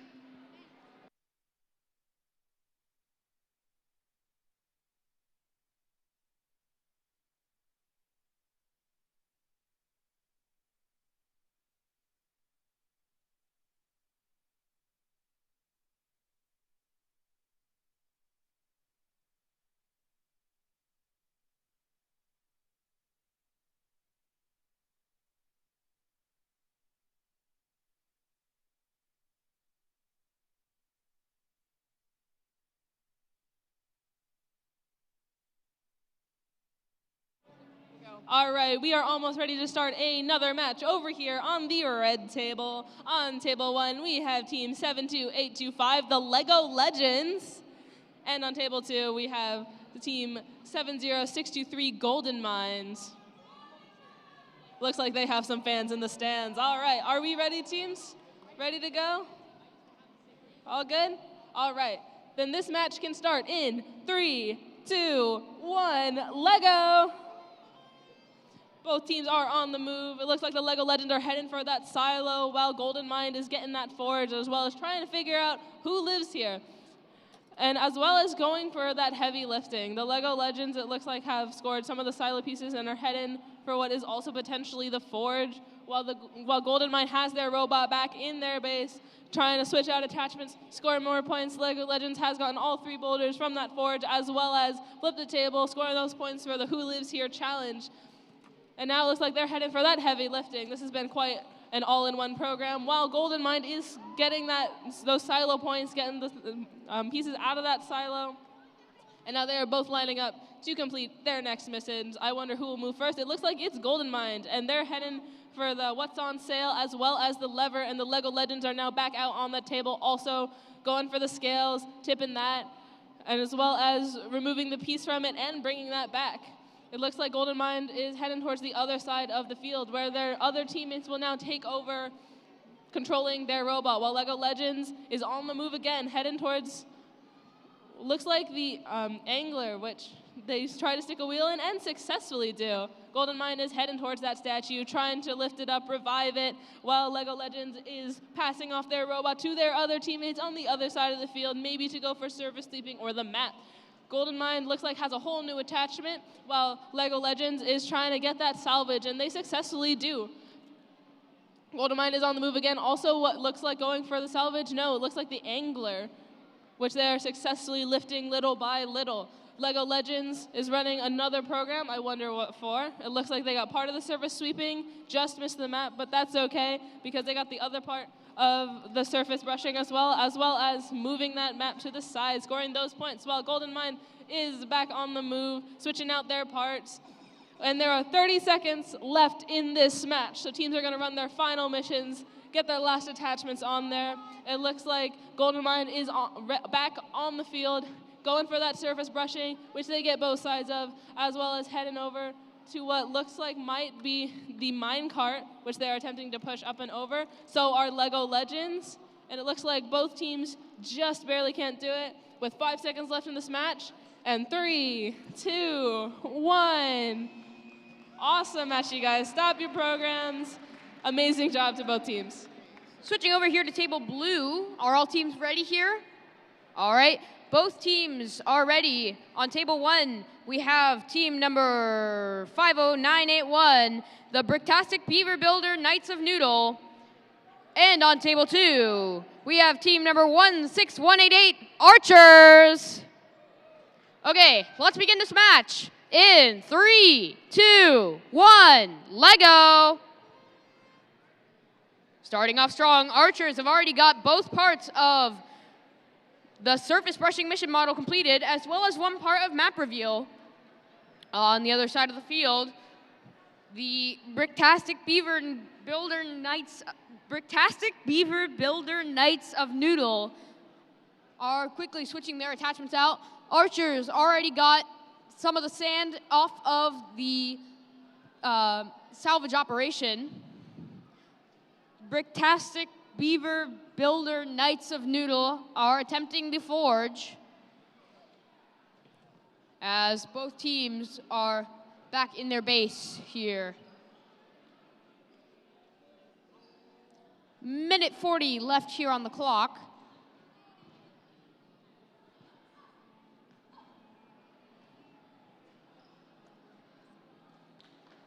The Beaver Builder Knights are on their way over to Statue Rebuild, which they successfully rebuild as they pick up the robot. Archers have got salvage operation, the ship all the way up.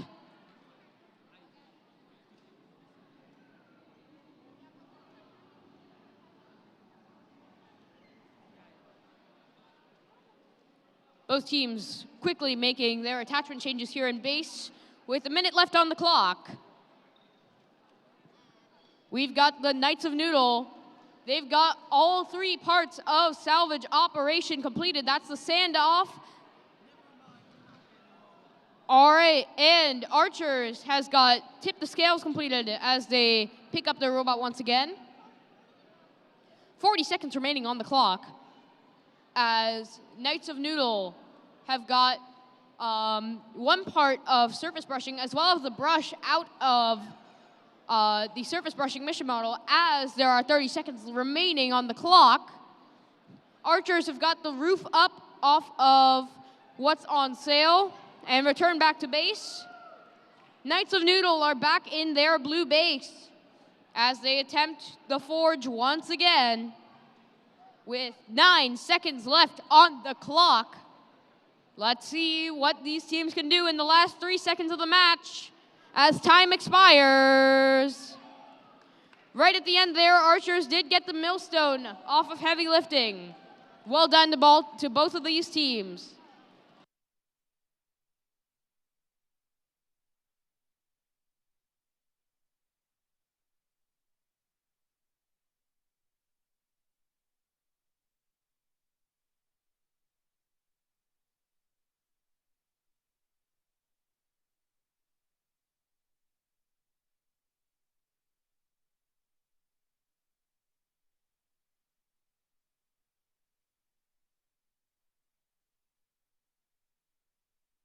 All right, it looks like we are almost ready to start another match on the red table. So on table 1, we have team 71024 Robomania. And on table 2, we have team 74003 Danger Kitty. 2 green teams, very cool. I have the green mic, so I do appreciate the color green. All right, we ready? Ready to go, you guys? Yes? Thumbs up, thumbs up. Dude, was crazy. Summer camp for robotics this year. All right, shoot me a thumbs up when you're ready. Danger Kitty, you guys all good? All right. Cool. Then this match can begin in 3, 2, 1, Lego! All right, Danger Kitty Robomania is already heading for that silo while Danger Kitty is flipping that table, figuring out who lives here. While Robomania and Danger Kitty are both going for the forge, both of them releasing all 3 boulders. Danger Kitty is heading for the what's on sale, and then back to their teammates while Robomania has done something similar. Both of them switching out attachments, ready to score even more points on new challenges. Looks like Danger Kitty is going to be the first one back out on the field as they run a new program, head in for that angler, trying to lift up the string, and it looks like they maybe just didn't have enough clearance. While Robomania looks like is also running their program, heading over to, you know what, I don't know. So we're going back to Danger Kitty, who is going again for that angler, but again, just barely misses. Might be something with their program, could also just be lined up a little funky. It happens. Robomania looks like is attempting their challenge again as well as Danger Kitty heads for that scale. Okay, Robomania is back out on the field, heading for that heavy lifting, while Danger Kitty, it looks like is almost headed to the other side of the field, but no, they're standing on this side of the field trying to maximize their points over here, while Robomania is switching out more attachments. I wonder what challenge that they will tackle next. All right, Danger Kitty is back out there, you guys. It looks like they are heading for lifting the statue, which they do, very awesome. And now their robot is on the other side of the field, trying to maximize their points over there with about 50 seconds left in the match. Comment from our head ref, Danger Kitty's new attachment looks like a pickaxe as they head towards the salvage, as what Robomania is heading towards the what's on sale, which they successfully flip over, as well as we'll see if they can pull that part out of the scale. And it looks like Robomania is now back on the other side of the field with 30 seconds left in the match. And they're switching out parts, potentially going for that surface brushing, maybe a map or 2. Danger Kitty is heading back towards that salvage, which they just missed. But it looks like their teammates are communicating. They're running it again. They've got it, while Robomania has also gone for the salvage successfully. And there are 10 seconds left in this match. We're going to run their last program, score their last points. Looks like Danger Kitty is heading for that surface sweeping. Well, they're 3, 2, 1, and the match is over. Stop your programs, teams. Great job. Switching on over to the blue table, we've got quite a match ahead of us. On table 1, we have team number 70004, the Grinches. And on table 2, we have a robot performance powerhouse in team 60493, Lego Crafters.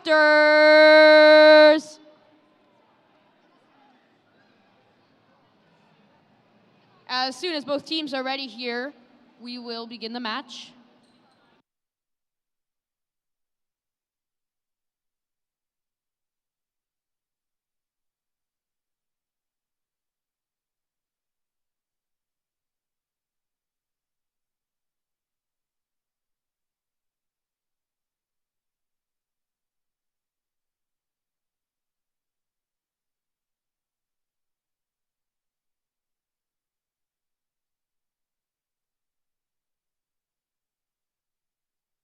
Table 1, are you ready? Grinches, ready?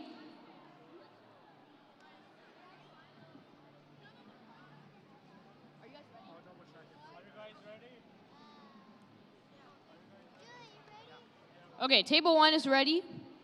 Still awaiting Lego crafters.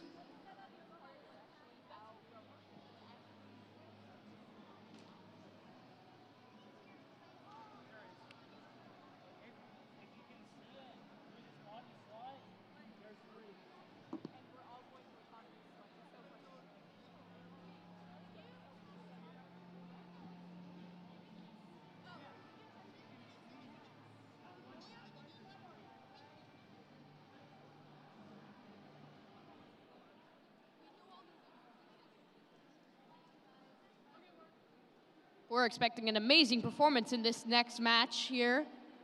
As soon as both teams are ready.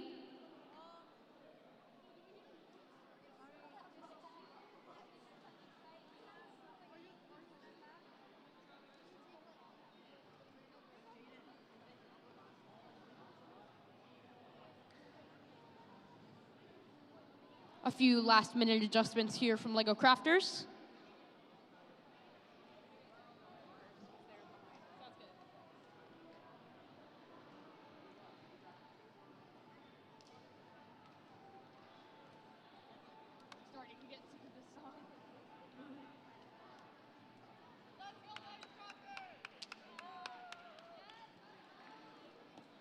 All right, table 1 is ready. Table 2, are you ready?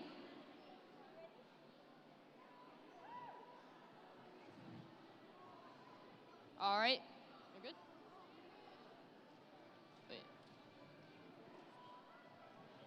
Lego Crafters asking the referees to test out a few mission models.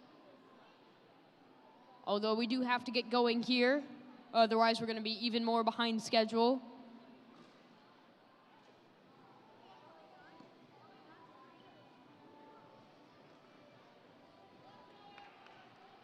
All right, Lego Crafters is ready. Let's get this match underway here in 3, 2, 1, Lego. Both teams already out of base as Lego Crafters goes straight for map reveal, as well as surface brushing, which they very rapidly complete. Both teams once again switching out their attachments, and Lego Crafters is already out of very rapid attachment chains here. And it seems like they go for the Mineshaft Explorer, which they very rapidly complete, as well as the Careful Recovery, which they attempt to complete. 2 minutes remaining here in this match. As once again, both teams rapidly switch out their attachments. Lego Crafters have already got all of the salvage operation completed.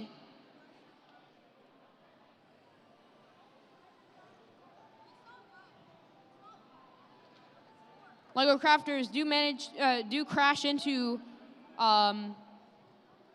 the surface brushing mission model, but continue along anyway with a site marking in place, as well as a nice little shift over to the forum, as well as statue rebuild. Grinches pick up their robot in pursuit of more points, as Lego Crafters are already back on the field with heavy lifting, Forge. Who lived there as they return back to base? A very impressive performance here from Lego Crafters with some very rapid attachment changes. Oh my God, Angler Artifacts just literally went straight up. And they've got Tip the Scales completed as they return back with 40 seconds left on the clock. That's 1, 2, 3 gears out of the silo. And they go back for more as they complete all of what's on sale very quickly with yet another quick attachment change. Seems like they're planning a trip to the forum, as well as a possible site marking placement, which they successfully do. There's 10 seconds remaining on the clock here as the Lego Crafters go for one last forum push. And they stop right there as time expires. A truly impeccable way to end the match here for the LEGO Crafters. All right, and we are ready to start another match here on the red table. On table 1, we have the sleep-deprived Cyclone Bots.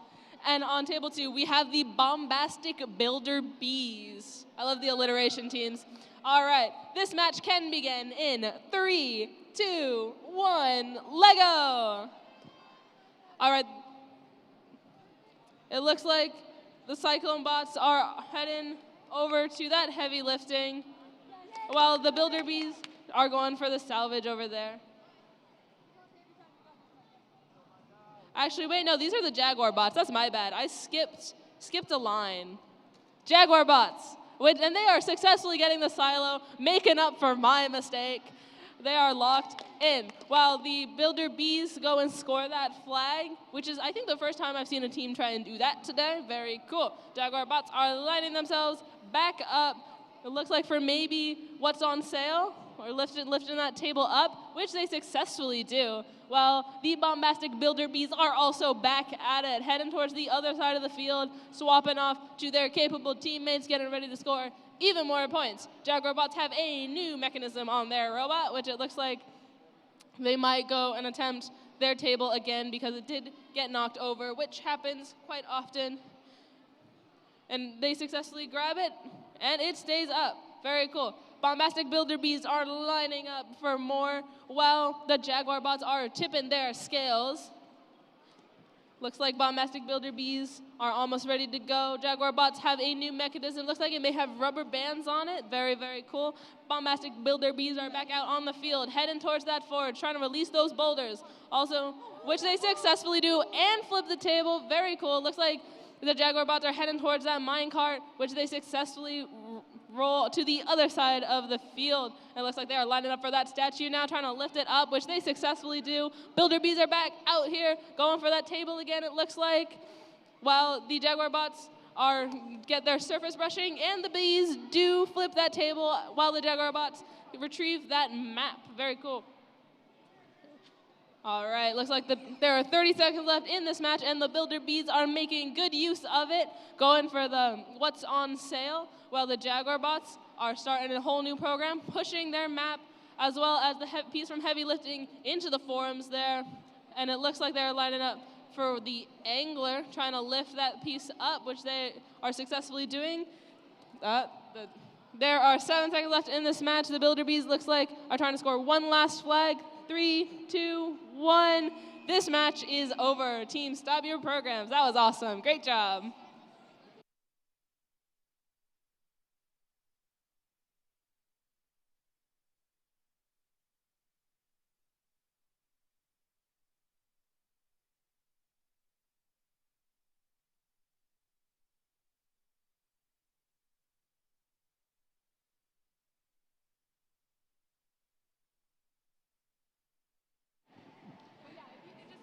Okay, just so you guys know, there is an FTC team out here. So if you'd like to look at the next level of robotics, they are over in the area where the teams registered at the beginning of the day. So if you walk through the commons towards the west, you will find an FTC team out there with their robot.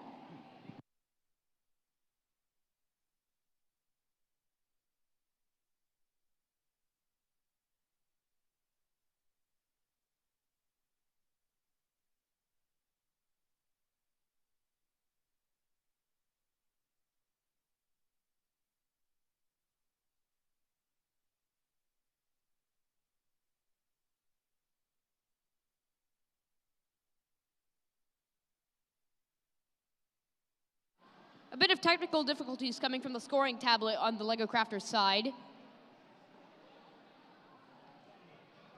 Although, as we wait for those technical difficulties to stop, I suppose I will introduce the next team here. On table 1, we have team number 73299, Yantra.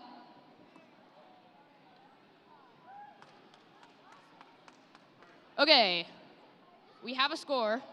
485. Okay, I think that might be an event high score. It's 485 points from the Lego Crafters.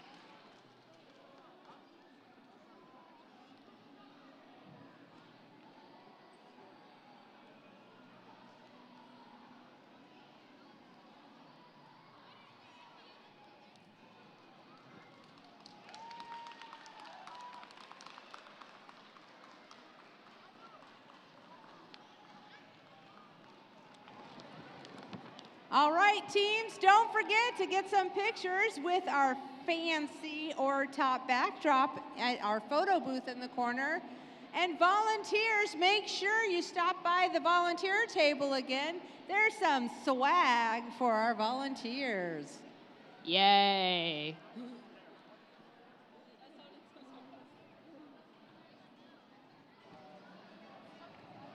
While we're waiting, Ashton, do you want to hear a robot joke? Yeah, sure. What's your robot joke? So a robot one day was accused of stealing power to charge his batteries, right? And when the judge asked him how he pled, do you want to know what he said? What did he say? Guilty as charged. That's one of really my best funny. ones, Everyone you guys. laugh. That's one of my best ones. Boo. No one's laughing. This is so sad. I agree. You guys need to validate my robot jokes. It is a requirement for you people on the live stream too. You must laugh too to all of these robot jokes.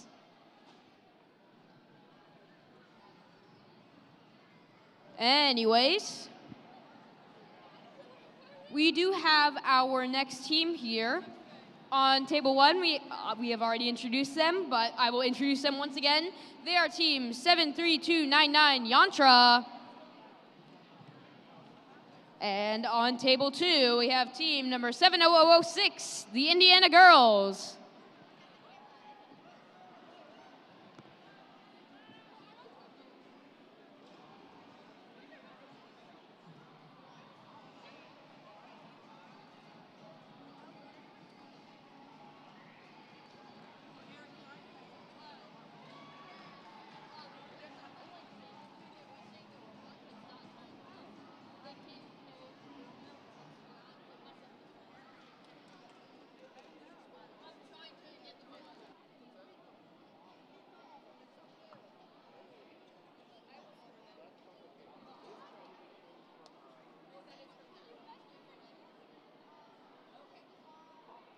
We're running them by themselves? Okay, cool.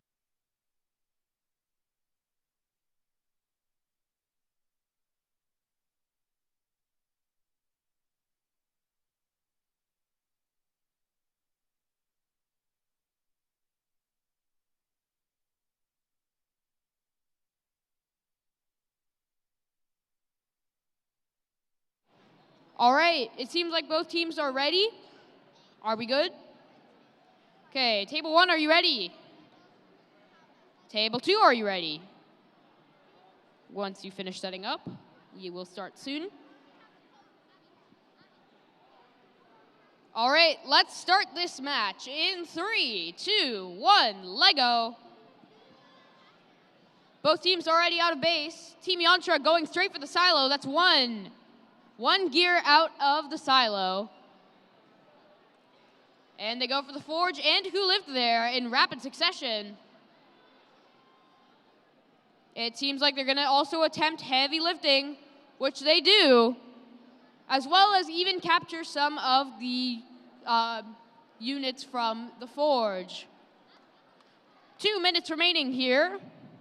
Indiana Girls making a quick change to their attachment. And over here on table one, we've got already a roof lifted from what's on sale. A minute 43 seconds remaining as they reattempt getting that roof up, along with getting tip the scales down. Both teams working on their robot with a minute 25 seconds remaining on the clock. Team Yantra does attempt to get angler artifacts, but must pick up their robot.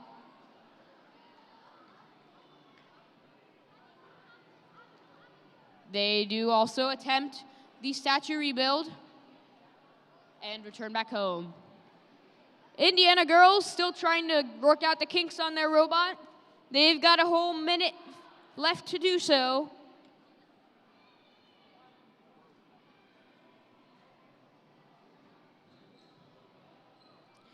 And on this end of the field, we've already got map reveal up of Team Yantra. Indiana girls still working out the kinks of their robot. They've got a whole 30 seconds left to do that. Team Yantra once again positioning up their robot. And they pick it up once again. It seems like they're going to try and attempt to do what looks like Mineshaft Explorer right before time expires. With 5 seconds remaining, we shall see what these teams can do as time expires. Good job to both of these teams.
Another reminder for everyone, if you do want to show your family and friends who are not currently at the event but still want to figure out what their team is doing, you guys can point them over to the QR code and send them the link to the live stream of this event.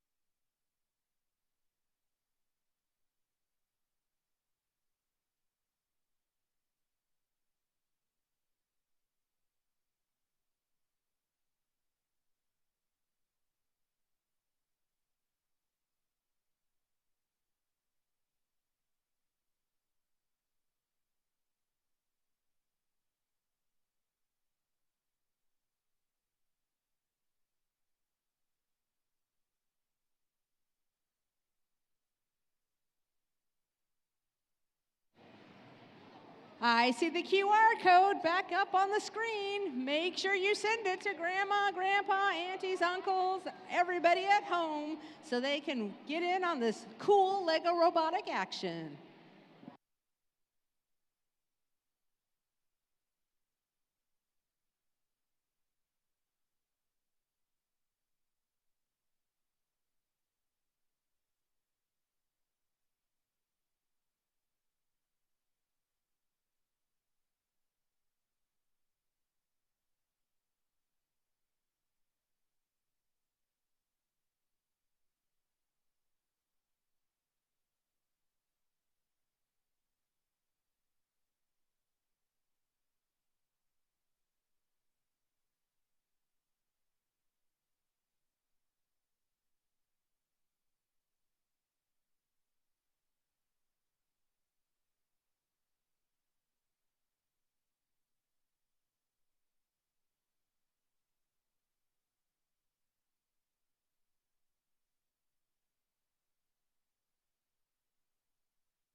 over here on the white tables, we have team 71076, the Unearthed Rising Legends.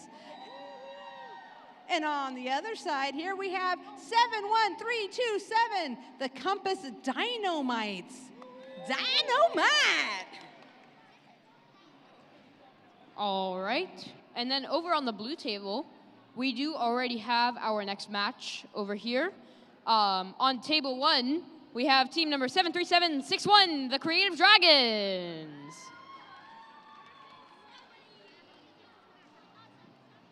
Okay. Are you guys ready? Okay, they're already ready. Okay. All right. Since this team is already ready, we're going to start this match very soon. You guys ready? All right. Then let's start this match in 3, 2, 1, Lego. Alrighty, starting off here, the Creative Dragons are going towards map reveal as they do 2 parts of surface brushing, as well as pick up a map segment. And they spin around in the forum as they do a little dance.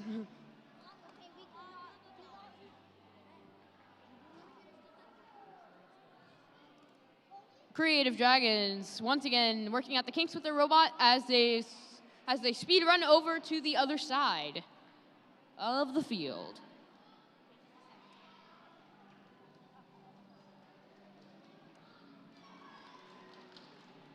Creative Dragons once again getting out of base here over to do the forge like that, as well as Who Lived There.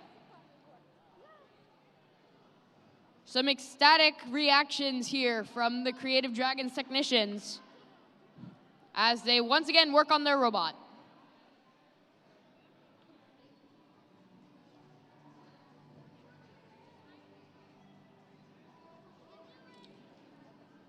A minute 15 left in this match as they go over to attempt the silo. That's 1, 2, and 3 gears out of the silo as they return back home to once again change the attachments. There's 57 seconds left on the clock.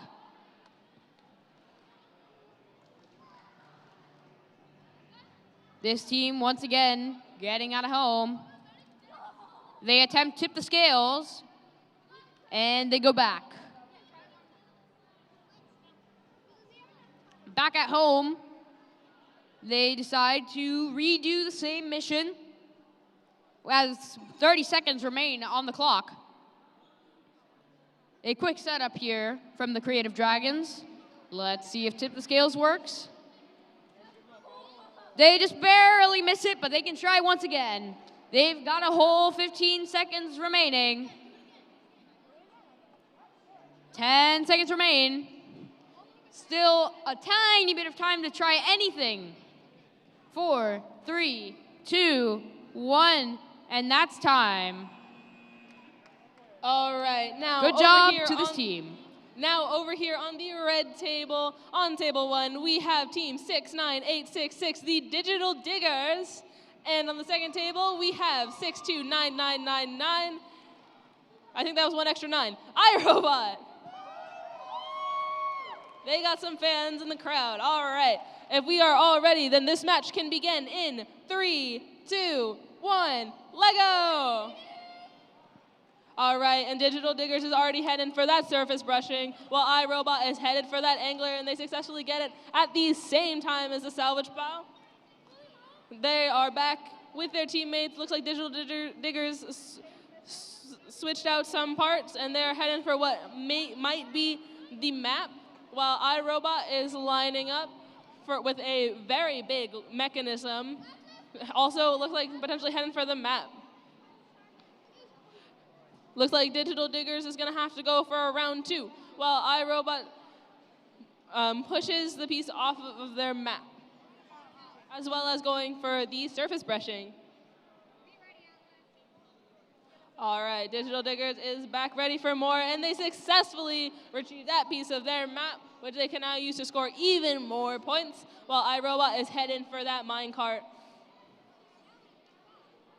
All right, it looks like Digital Diggers is heading for that salvage pile, and they successfully flip that first piece up, while iRobot, when I wasn't looking, gets their minecart to the other side of the field and is now focused on the sculpture. Digital Diggers is heading for that salvage pile again, trying to take that piece out, and iRobot is now on the other side of the field, getting ready to score even more points with the challenges over there, as the Digital Diggers adds a whole new motor to their robot with 1 minute left in the match. Let's see who moves first. Who's gonna? Looks like it might be iRobot. They're both at the same time. It looks like iRobot's heading over there towards the forge, towards the Who Lives Here, while Digital Diggers gets their robot to the other side of their field where the other challenges lay. iRobot successfully discovers Who Lives Here, releasing the things from the forge, and is going for the silo at the same time while also getting the heavy lifting 4-for-1 with 30 seconds left in the match, as the Digital Diggers is going for that silo, successfully getting one thing out of there. Still haven't learned what those parts are called. It's okay. iRobot is going for their potentially last mission with 15 seconds left in the match as the Digital Diggers successfully score more pieces out of the silo. iRobot tips the scales as well as raises that table for what's on sale. 3 seconds left in the match, 2, 1, and this match is over. Stop your programs. Great job, teams.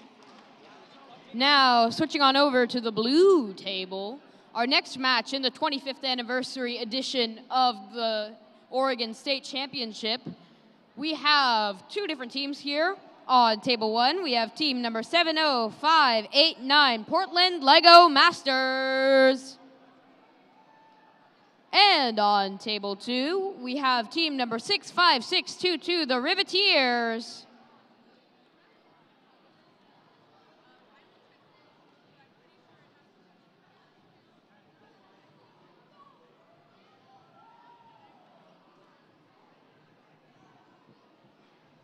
As soon as both of these teams are ready, we will begin the match.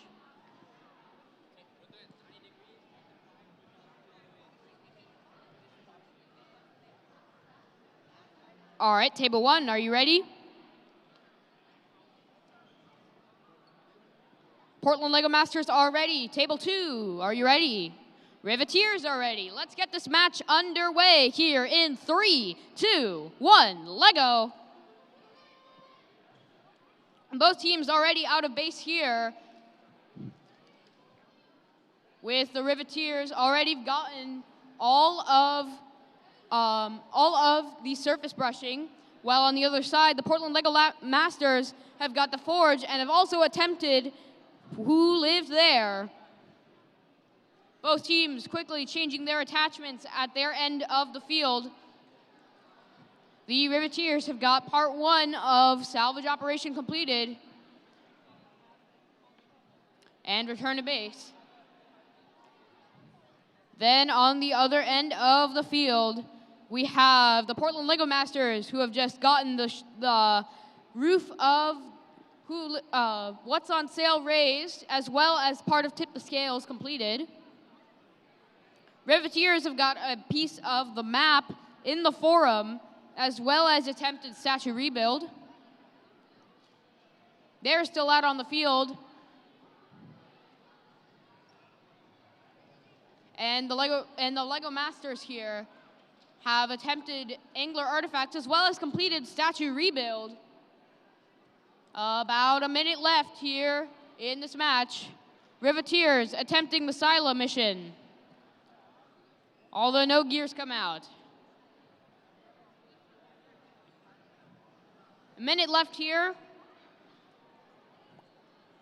as the Portland Lego Masters are on the other side of the field attempting the surface brushing as well as map reveal. Riveteers quickly changing attachments here. And the Portland Lego Masters have got these brush off of surface brushing as well as a bit of map reveal as they attempt to pick up the robot with 30 seconds remaining here. Both robots in home quickly changing their attachments with 20 seconds left on the clock. The Portland Lego Masters have got the sand off of the salvage operation as well as a site marking, while the Riveteers attempt to score angler artifacts as time expires. Job well done to both of these teams.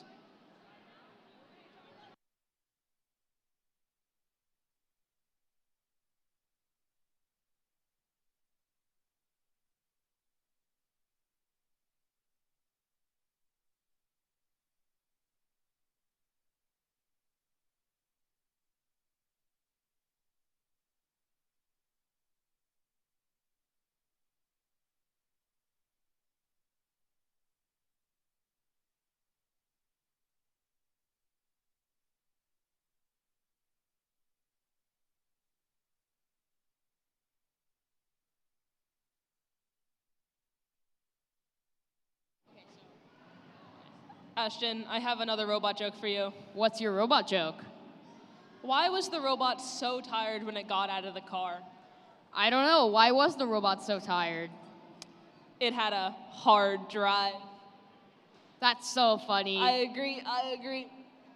How come no one's laughing? You guys on the live stream are supposed to be laughing as well. The whole audience is supposed to be laughing. Bad robot jokes, one of my favorite things in existence.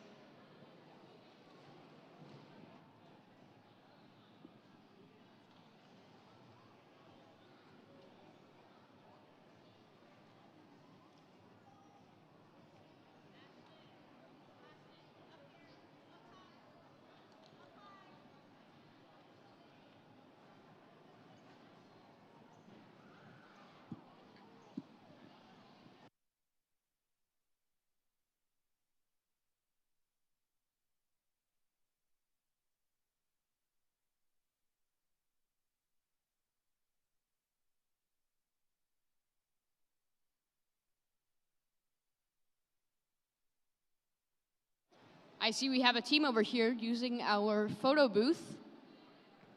Good job, you guys. Good job for using the photo booth.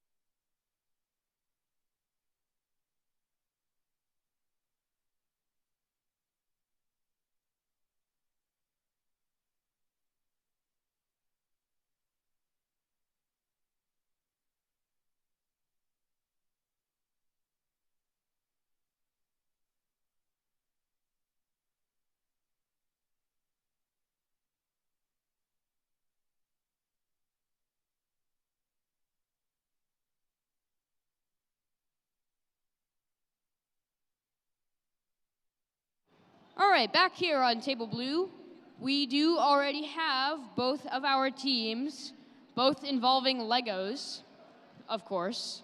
On Table 1, we have team number 74653, the Lego Dragons. And on Table 2, we have team number 64079, the Lego Pups.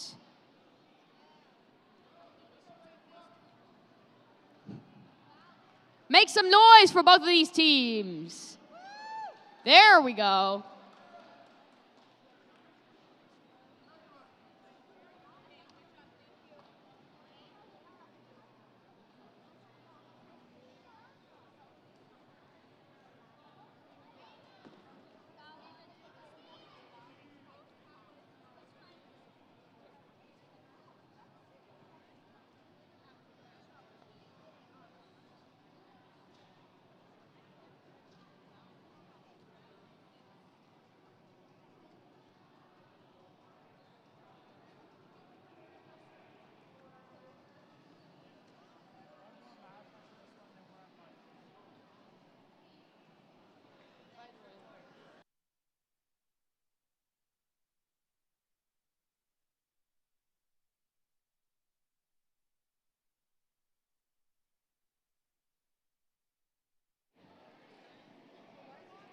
All right, over here on the red table, we have the dinosaur battle.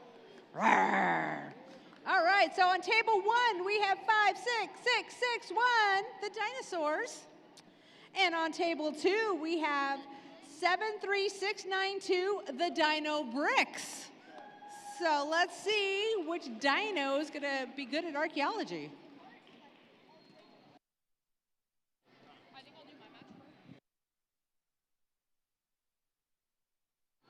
Okay, on the blue table, table 1, are you ready? You guys, Lego Dragons, ready? All right, table 2, ready? All right, both teams are ready. So let's get this match underway here in 3, 2, 1, Lego. Both teams already out of their bases. We've got the Lego pups who lived there as well as attempted the forge. Lego Dragons going over for heavy lifting, which they successfully complete, along with the forge.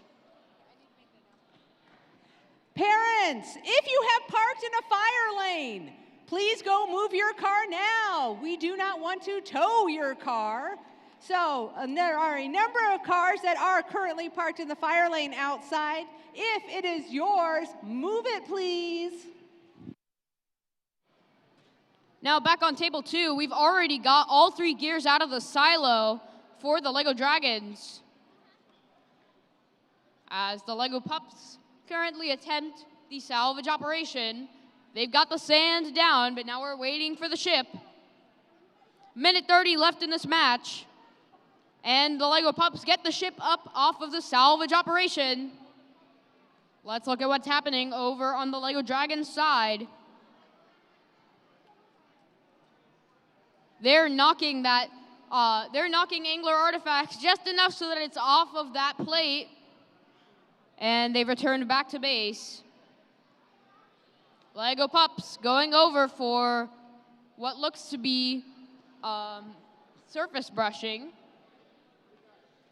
Then over on the Lego Dragons side, they've just completed the Mine Shaft Explorer. And they return back home.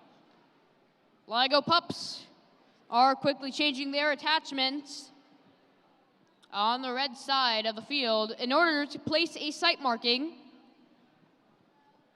30 seconds remain in this action-packed match. We've got the Lego Dragons going for map reveal as well as the surface brushing. Lego Dragons going for one last mission with the 13 seconds they have left. And they drive over to the salvage operation to remove the sand as well as place a site marking as time expires. Good job to both of these teams. All right, we're going to get started here on the red table in 3, 2, 1, Lego. The dino battle has started between the dino bricks and the dinosaurs. We have some heavy lifting going on by the dino bricks and the dinosaurs. They're doing the same thing, it looks like. We've got what's for dinner done on both sides of the table. They're both going to changing their jigs. We've got the silo over in the dinosaurs. Have gotten some of the parts out. Dino bricks following suit, doing the same thing.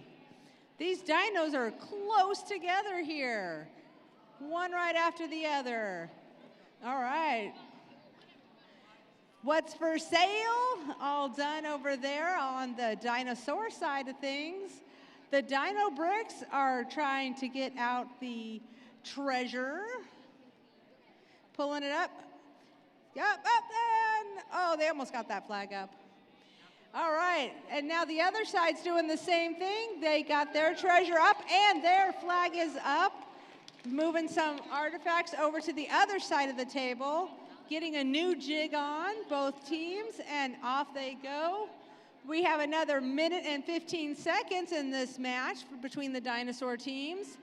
We've got some surface brushing happening while they're trying to also unveil the map, but it didn't quite happen on that side. The dino bricks have successfully done their surface brushing, got both sides of that surface brushing. The dinosaurs only got half of theirs. Might be the difference. All right, we got that ship up and some sand removed off of it. We've got the archaeologists in the mine shaft going from one side of the table to the other. And we still have 36 seconds left. And the robots are getting new jigs, getting lined up so they can launch again.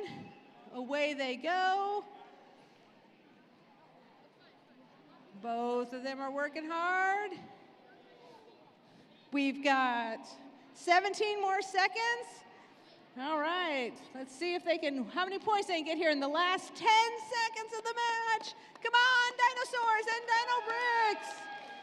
All right, 5, 4, 3, 2, 1, and that's the match. Good job, teams.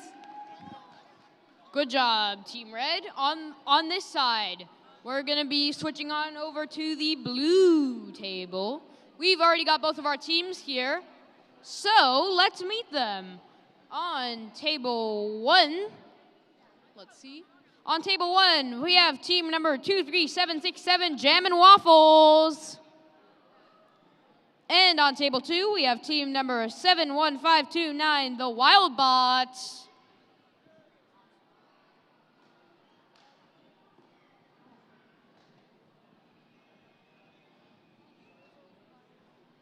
As soon as both of these teams are done with their setup, we will be switching over there.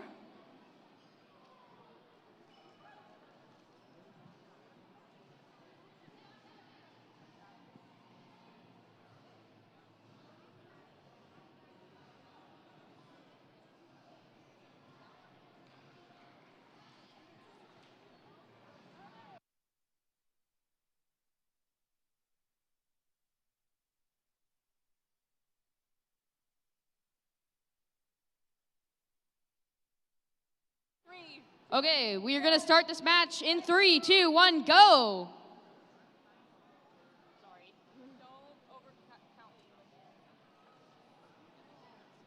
All right, already on the Jam and Waffles side, they've got the millstone off of their heavy lifting model and returned back home.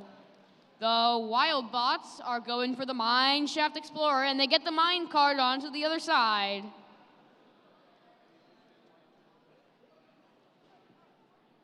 All right. The Wild Bots, they've got the roof up on their What's on Sale mission model as Jam and Waffles switches out their attachments, ready for the next part of their robot game. They've got one part of What's on Sale, and now they're going for the roof, which they successfully get. A minute 30 left here, as the Wild Bots go for the surface brushing mission model and attempt to get map reveal. At the same time, Jam and Waffles is on a roll here. They're about to set up and run their next program. The Wild Bots back at home as Jam and Waffles, they've got a site marking as well as all of salvage operation. They've got a bit of angler artifacts up, and they're back at home. The same thing is happening over on the Wild Bots side. They've got the sand down. And that's the ship up. Jam and Waffles switching out their attachments as we reach the 30-second mark.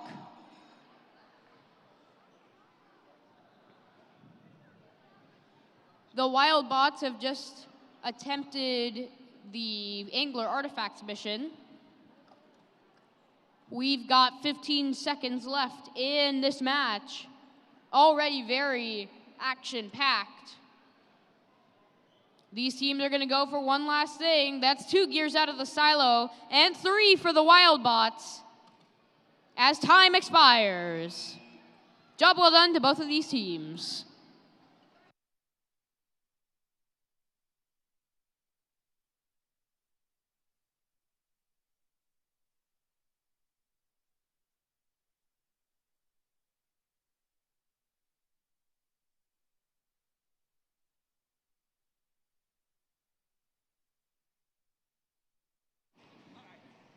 All right, just a reminder, no parking in the fire lane. So if your car's in the fire lane or you think maybe I parked in an iffy spot, please go check. We don't want to get those cars towed. Make sure your team gets a picture in our top photo booth. And volunteers, make sure you stop by the volunteer table where you signed in at the beginning of the day. There are some volunteer swag there for you. And then there's also some bigger robots, some FTC and FRC robots that are being demoed over in the Commons area. Lots of things for you to do during your lunch break.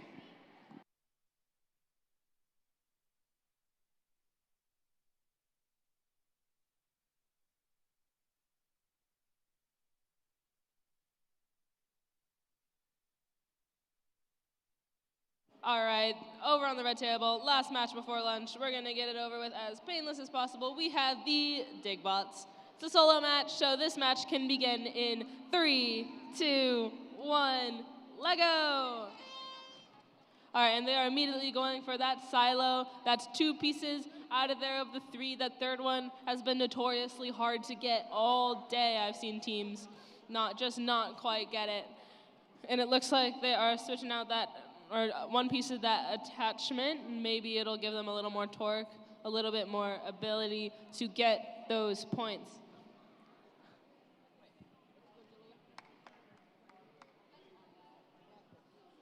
Looks like they are sticking them back on, changing tactics, going for a different challenge. It looks like maybe the Forge or Who Lives Here, based on the attachments that I've seen all day. So we'll see how successful this one is. And they are on the move, getting caught just on, oh, where'd my mic go? Oh, it's back. Cool, we're good. Mic is back. Yapping can continue. All right, it looks like they're heading towards that Forge. And I'm hearing some really great support, some amazing, gracious professionalism from the team as they head back towards that Forge. Back when I was in FLL, like 7 years ago, I remember the feeling. All right, and they get that Forge, all 3 boulders. They are still in this. My computer has turned off, but that's okay. We have about 1 minute left in this match. They are getting those attachments on there, getting ready to score those points. Let's see what challenge they are going to go for. It looks like they were attempting the salvage pile, but just weren't lined up. I've seen a lot of teams struggle with lining their robot up to the level of precision that this game requires. And there are 30 seconds left in this match as they prepare to complete their final challenges. It looks like lining up for what might be surface brushing and the map. And let's see this one. All right, that's one side of the surface brushing. That is the map, and that is the other side of the surface brushing, all in one go. There are 5 seconds left. 4, 3, 2, 1, and that is the match. Great job, team.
Hello once again, humans.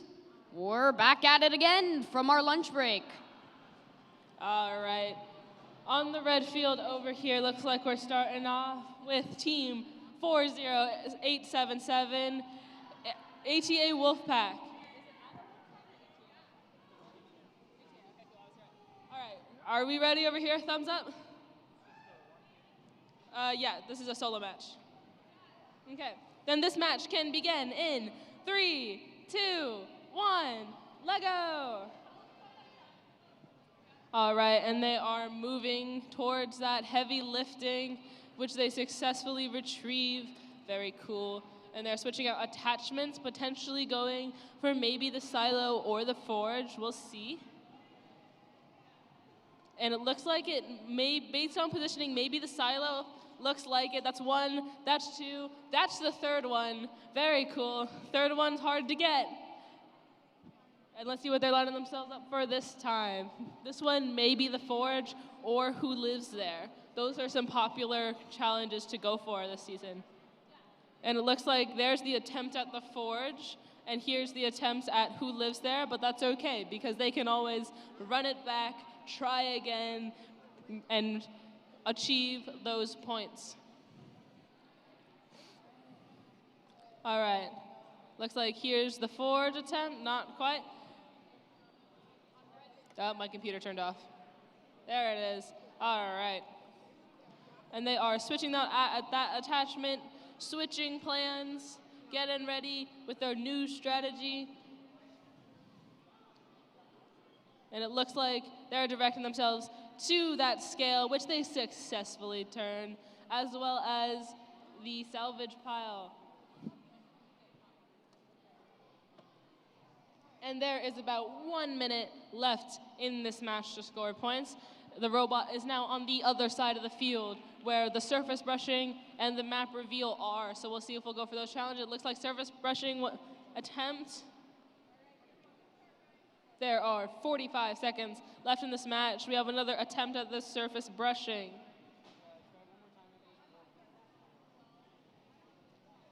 They successfully get one side of that surface brushing, and it looks like they are preparing to maybe either go for map or the minecart, and there are just under 30 seconds left in this match. And they're heading for that map, which they successfully collect. And there are 15 seconds left in this match.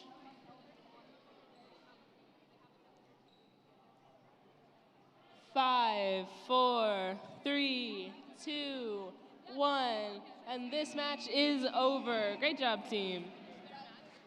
Transitioning back over to the blue side of the field, we have yet another solo match here. On table 2 alone, we have, let's see, who do we have? We have team number 70695, the Wild Kings.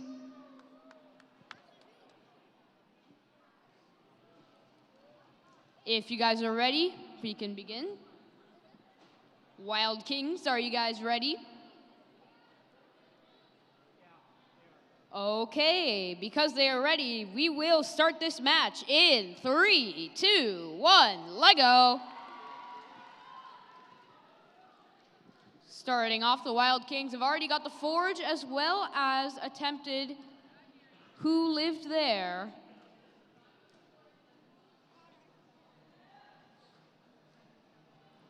Seems like they're reattempting that mission to try the silo.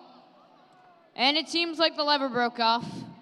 Yet another silo to join the dead. Yeah.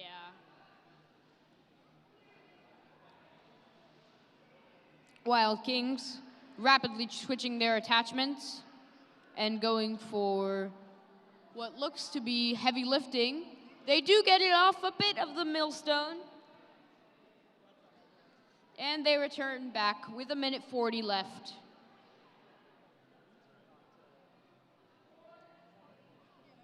All right, they're back out on the field. And it seems like they are going to try what's on sale's roof, as well as attempt tip the scales before returning back home. With 1 minute and 16 seconds left here. Once again, another rapid attachment change.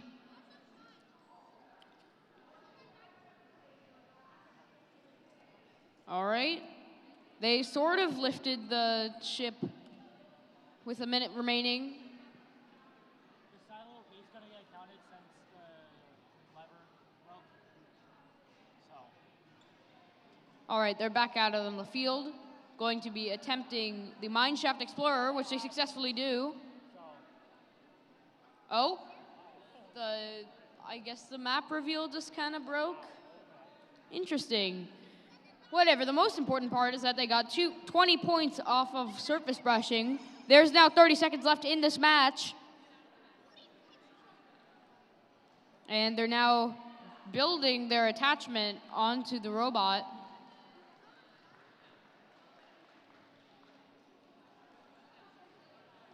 And it seems like they're going to be going for map reveal, which they successfully complete. With 10 seconds remaining, they might be going for yet another mission. Let's see. They've still got a whole 3 seconds left. 1, and that's time. Well done, Wild Kings.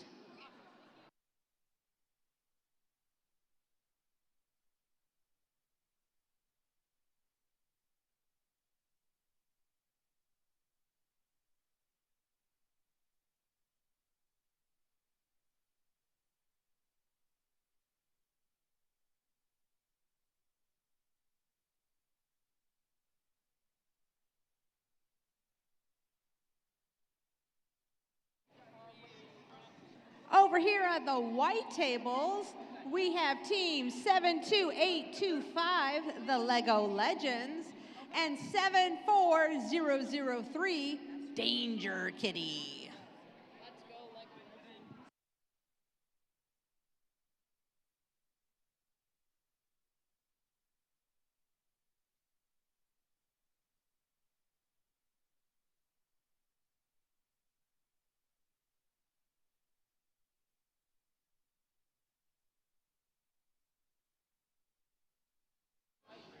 Yet another reminder here.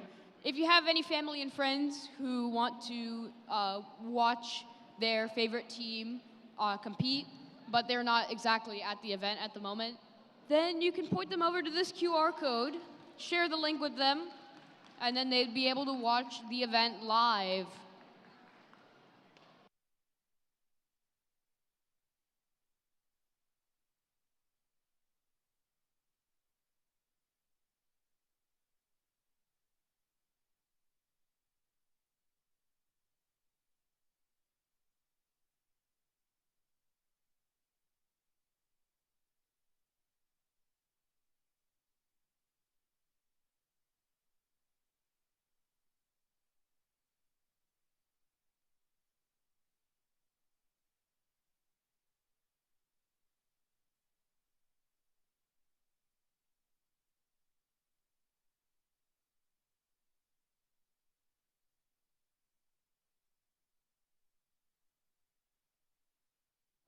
All right, it looks like we are setting up for another match over here on the red table. On table 1, we have team 71195 Techno Squad. And on table 2, we have team 70511, the Computer Cookies. Both teams, are we ready? Thumbs up?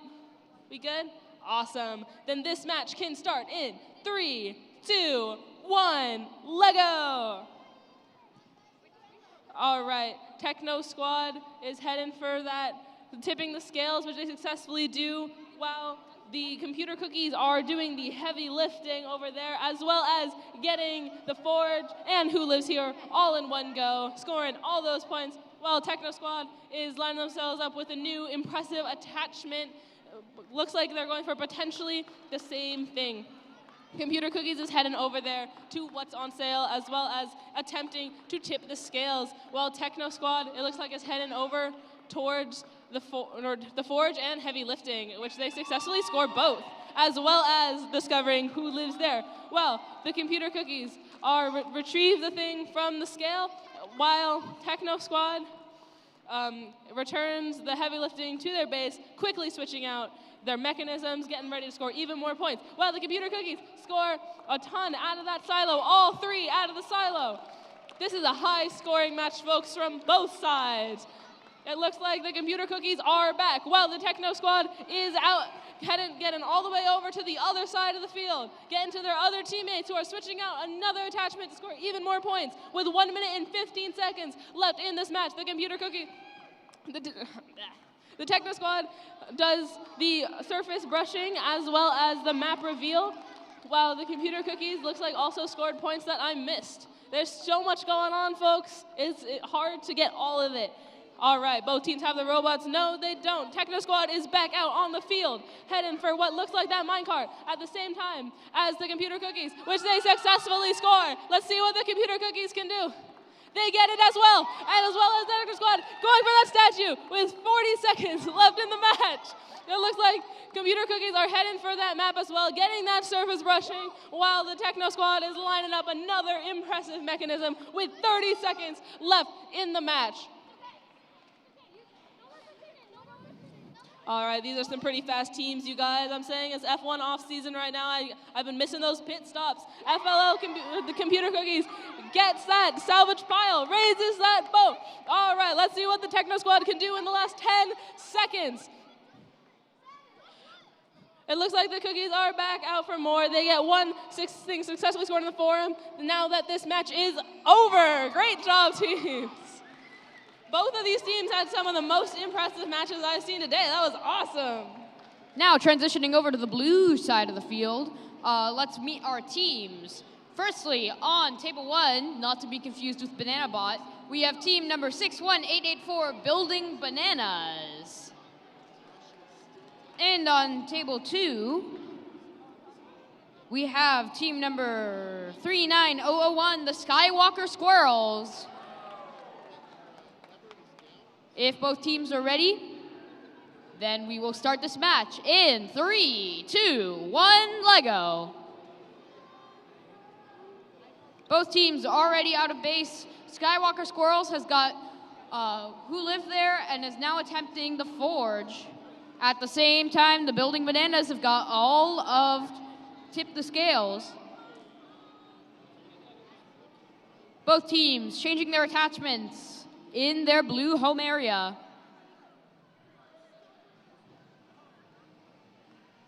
At the same time, Building Banana is using a very unique strategy for the Angler Artifacts mission by simply pulling on the scoring part of the mission. Skywalker Squirrel is once again changing their attachments, this time in the red base. Now they're going to be attempting what looks to be, let's see, surface brushing, part 1. And it seems like they're going to go for another. And they've got it. That's part 2. At the same time, the Building Bananas, they've got the roof off of what's on sale using a strategy I haven't seen yet. Now Building Bananas are going to go deliver the scale pan over to the other side of the field, or maybe into the forum, we don't know. Skywalker Squirrel is now attempting the Mine Shaft Explorer. And it seems like they're going to return back home. Building Bananas have got both parts of surface brushing completed, as well as gotten the map section of map reveal. There are 35 seconds remaining in this match. Building Bananas have got their Mine Shaft Explorer onto the other side.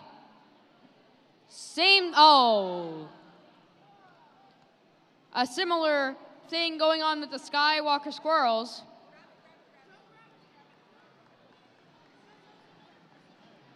The Building Bananas have just completed a trip to the forum.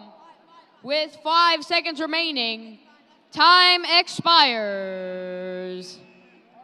Job well done to both of these teams. Let's move on to the red table.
Nope.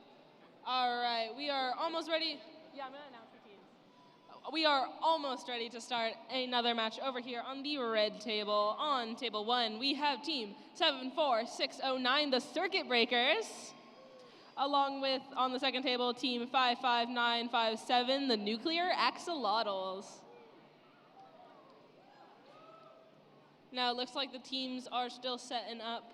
They're following a pretty impressive match. Last match, I was doing a lot of talking. I don't think I had time to breathe, so maybe this one I will. But honestly, hopefully not. I like those exciting matches where a lot happens. Nuclear Axolotls, we're good? All right, and it looks like we are just about ready to go. Yeah, we're good? All right. Let's get this match started then. This match can begin in 3, 2, 1, Lego! All right, it looks like the Nuclear Axolotls are immediately going for that silo, getting all 3 out of there. I'm seeing more success in that later in the day as teams have gotten a chance to warm up. They also discover who lives there and are going for the forge and the heavy lifting, while the Circuit Breakers have gotten that salvage pile, switching out mechanisms. Nuclear Axolotls are on a roll. They're getting another mechanism on there, another impressive one, I'm sure, while the Circuit Breakers are getting that surface brushing and even retrieved a little piece from the top of it. Now they're going for the map, it looks like. Let's see if we can get all 3 in one. They do. That was really awesome. And it looks like, while I've looked away for 1 second, the Nuclear Axolotls have lifted that table, figured out what's on sale, and they're now switching out another piece, another mechanism, ready to go. Wow, Circuit Breakers is back out on the field. Looks like maybe going for the minecart. The minecart and the relic, it looks like. So we'll see. They get the minecart successfully. Very cool. And it looks like the Nuclear Axolotls are potentially going for that angler. We'll see if they can do that. While the Circuit Breakers are lining up ready to go again with that really tall mechanism that I'm seeing.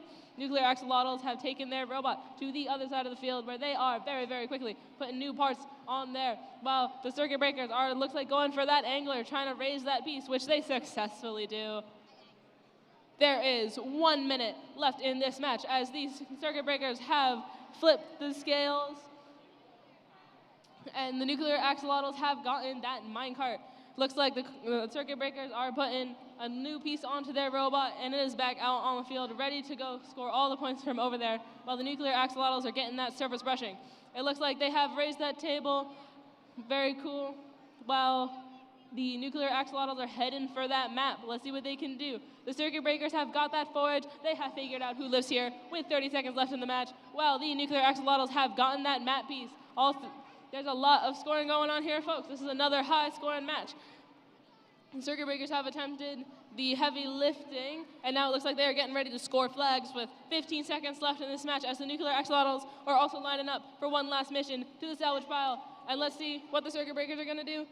And it looks like they have scored that flag with 3, 2, 1, and this match is over. Amazing job. That was really cool. Transitioning over to the blue table. We've already got our next 2 teams here. Let's meet them. On table 1, we have team number 71327, Compass Dynamites. And on table number 2, we have team number 57605, Banana Bot.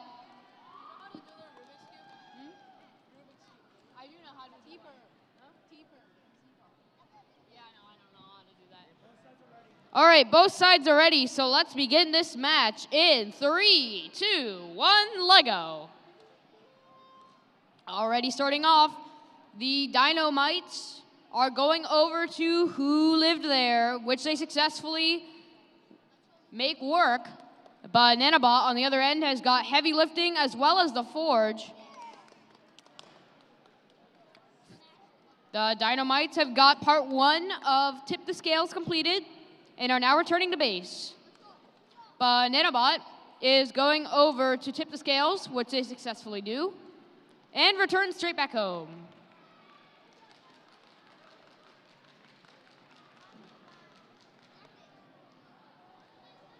During that time, the Dynamites are going to be going over to heavy lifting, which they successfully complete, as BananaBot is going over to do what's on sale, as well as deposit a site marking over to that dig site over there. The Dynamites have successfully put the millstone in the forum, as BananaBot goes over to attempt Angler Artifacts, which goes up immediately, and now to Statue Rebuild, which also goes up immediately as they return to the red base. Dynamites is going over for surface brushing and map reveal, which they succeed in doing. BananaBot has got 2 parts of map reveal completed, and they even get the brush. Now the Dynamites are quickly changing their attachments with 45 seconds on the clock. BananaBot's going over to clear the sand, put the site marking in the site, as well as move the ship up on the salvage operation. 30 seconds remain here in this match. And it would appear that BananaBot's going for careful recovery, as well as the Mineshaft Explorer. And they now return back home. The Dynamites are going over to what looks like tip the scales. Yes, I was correct. And now they go back home with 10 seconds remaining on the clock. BananaBot goes for one last trip to the forum, as well as the site marking. And that's where they finish. Good job to both of these teams.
All right, we are just about ready to start another match on the red table. Table 1 has team 68234, the Code Crushers. And table 2 has team 26706, Fossilized. Thumbs up from both teams. Are we ready to go? Ready to go? Awesome. Then this match can begin in 3, 2, 1, Lego. All right, Code Crushers are moving towards that silo while the Fossilized figures out who lives here. They also get the forge. Code Crushers, it looks like, has scored a few pieces out of that silo. They're also going for that heavy lifting with a really cool mechanism I have yet to see. Looks like they're heading back to their base now. Fossilized is already there, switching out stuff, plugging in a new motor for a mechanism that looks like it potentially could be used for the silo. Well, the Code Crushers is lining themselves up. That is a large attachment. I like the eyes. I love it when things have eyes in them. Well, Fossilized is scoring pieces out of that silo. Look, I don't know if that was 2 or 3, but either way, that's some points. Code Crushers is back at it. They're heading for that table. They're heading for the scale, tipping that scale, lifting up that table, figuring out what is on sale. I should be a rapper, you guys. All right. And now it looks like they're potentially heading across the field to their teammates. So are Fossilized, getting ready to score the points from the surface brushing, from the map, from the minecart, everything over there. All right, let's see who's going to get back out onto the field first. It looks like it may be Fossilized. That's both of them at the same time. We got surface brushing from Fossilized, and it looks like the Code Crushers are heading towards that minecart. We'll see if they can get it to the other side. There it is. Awesome. successfully scored. Looks like they're going for the artifact inside it as well. I have yet to see anybody achieve that today. Actually, maybe someone in my last match did. I don't know. While Fossilized is heading towards that salvage pile, they're lifting that boat. There are about 55 seconds left in this match. The Code Crushers have another new impressive attachment while Fossilized is heading back to the other side of the field. Let's see what the Code Crushers decide to do with this attachment. It looks like they're going for the brushing. They're going for the map. They got all those points. And that is successful, all the successful points from the map and from the brushing, while Fossilized has another new attachment potentially for the minecart. There are 30 seconds left in this match, you guys. The Code Crushers looks like they are going to attempt to score a flag as well as their piece of the map. And they successfully get everything from the salvage pile very, very efficiently. There are 15 seconds left in this match. And it looks like Fossilized may have completed their entire game strategy. So now it's up to the Code Crushers with 5 seconds left in this match. Perhaps we are all done. 3, 2, 1. Great job, team. That was a really awesome match on both sides. On the blue table, we already have our next two teams here. Let's meet the teams. On table 1, we have team number 64393, the seven-headed flying chicken squirrels. And on table 2, we have team number 66753, the Ashland earthworms.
All right, now that both teams are ready, let's get this match underway in 3, 2, 1, Lego. Both teams out of base here. On table 2, the Ashland earthworms have already got 2 parts of surface brushing as well as the Mineshaft Explorer, and they even got map reveal. The chicken squirrels, or the seven-headed flying chicken squirrels, are currently launching their robot over to the salvage operation.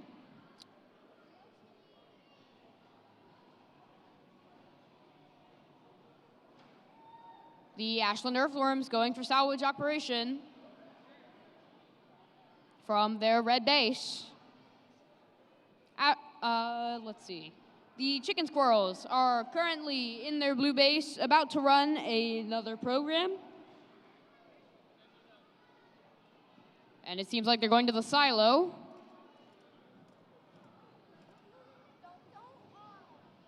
The Ashland earthworms, once again changing their attachments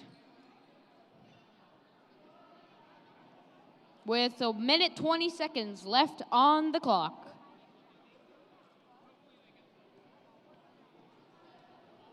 These chicken squirrels have got the forge completed, as well as attempted who lived there. At the same time, the Ashland earthworms have got what's on sale's roof completed, as well as tip the scales, and now return back home.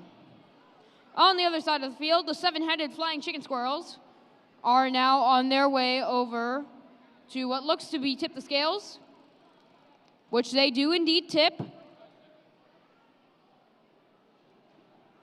And they return back to get the pan and go back home.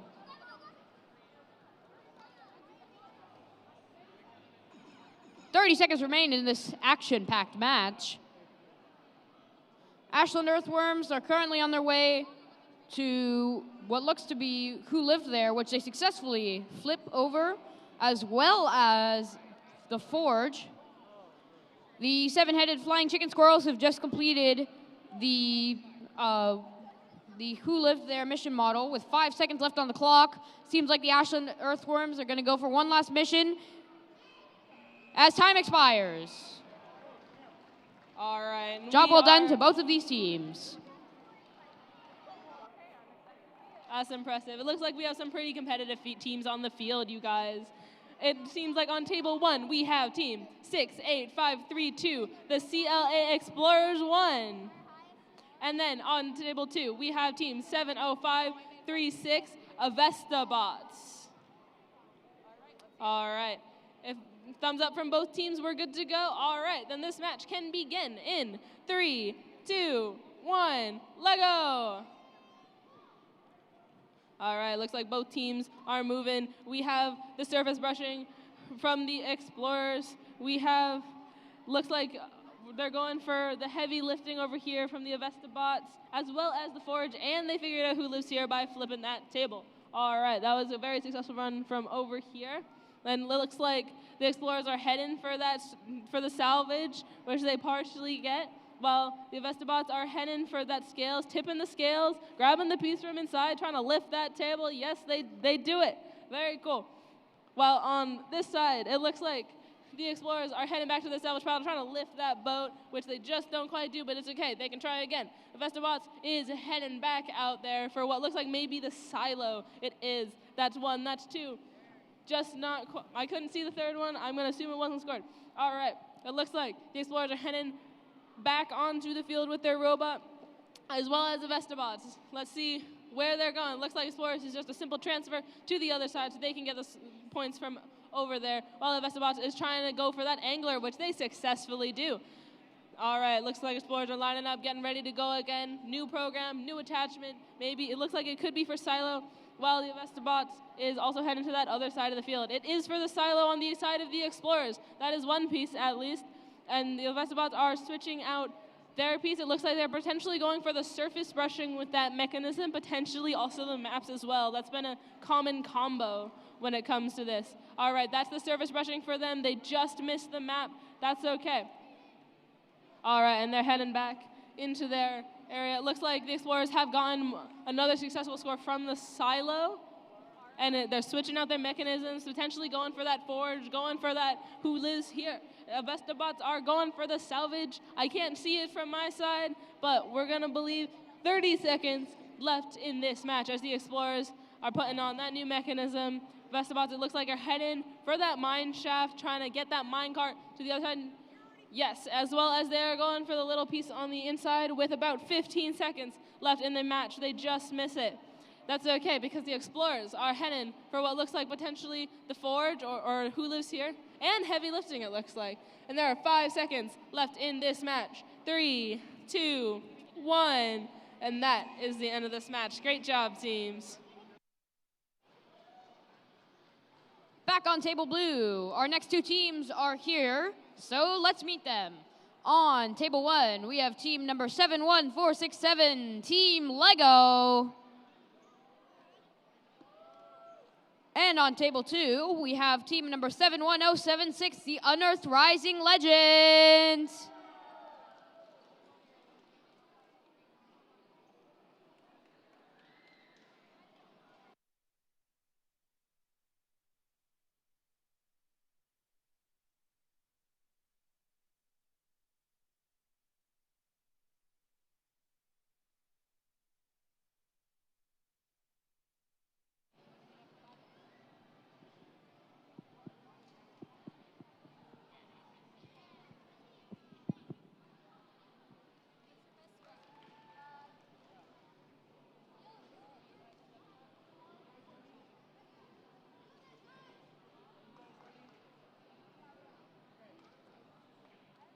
All right, both teams are ready. So let's get this match underway in 3, 2, 1, Lego. Starting off immediately, Team Lego is already out of their blue base, going over towards Who Lived There as well as the Forge. At the same time, the Unearthed Rising Legends have completed the Forge, Who Lived There, as well as heavy lifting. On the other end of the field, Team Lego is going for the silo. That's 1, 2, and 3 gears from the silo. Unearthed Rising Legends is currently, I believe they just raised the table off of what's on sale, which Team Lego does the same.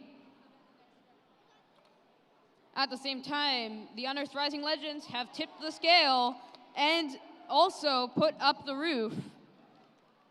At the same time, Team Lego is currently changing their attachments, and the Unearthed Rising Legends have just gotten rid of the sand off of the salvage operation, as well as taken the scale pan from Tip the Scales. Team Lego is currently attempting the Mine Shaft Explorer, as well as Statue Rebuild. Then the Unearthed Rising Legends are currently doing Map Reveal, which they complete all of it, as well as 2 parts of surface brushing. There's a minute left in this match. Both teams currently configuring their robots for the next program. Unearthed Rising Legends out first, and they're gonna try to do the Mineshaft Explorer. They send it over to the other side. Now Statue Rebuild, which they attempt. 30 seconds remain in this action-packed match. Seems like the Unearthed Rising Legends do have the brush. At the same time, Team Lego does the same and have completed all 3 parts of surface brushing. There's 15 seconds left in this match. Both teams rapidly trying to do their last mission, with Team Unearthed Rising Legends going straight to the forum and completing the match. Well done, both teams. And we are now getting ready for another match on the red table. On table 1, we have team 71736, the Fire Dogs. And on table 2, we have team 67133, the Cracksburger Gearheads Lego Robotics Challenge team. All right, looks like we are still getting set up a little bit over here. Gearheads, are you guys thumbs up? Is that it? Yes or no? Awesome. Fire Dogs? All right, then we can start this match. Not ready? Not ready. Okay. Okay, I'm not. Now we're ready. All right, we can start this match in 3, 2, 1, Lego! All right, it looks like the Gearheads are going for the silo right off the bat. That's 1, at least 1. And then the Fire Dogs, it looks like, are headed potentially to the scales. Or no, they're lifting that table up. They got that one. Very, very cool. All right, Gearheads are back for more with the silo. That is the last 2, all 3 ready to go. Looks like we had an near miss from the Fire Dogs over here with the mine cart as they head over to the statue trying to lift that up, while the Gearheads have released all 3 boulders from that forge and attempts to flip over that table to figure out who lives here. They also lift up that table on the What's for Sale challenge. All right, and both teams have their robots back in the hands of their team members, switching out those parts. It looks like the Fire Dogs might be heading for that salvage pile, while the Gearheads are lining up for, I'm not sure, but let's see which team leaves their base first. It's going to be the Gearheads heading over to what might have been for the heavy lifting, which is another near miss. Fire Dogs are heading towards that salvage pile, trying to get the flag in there, which is also a near miss. These games are hard, you guys. I don't think I could complete them if I tried, honestly.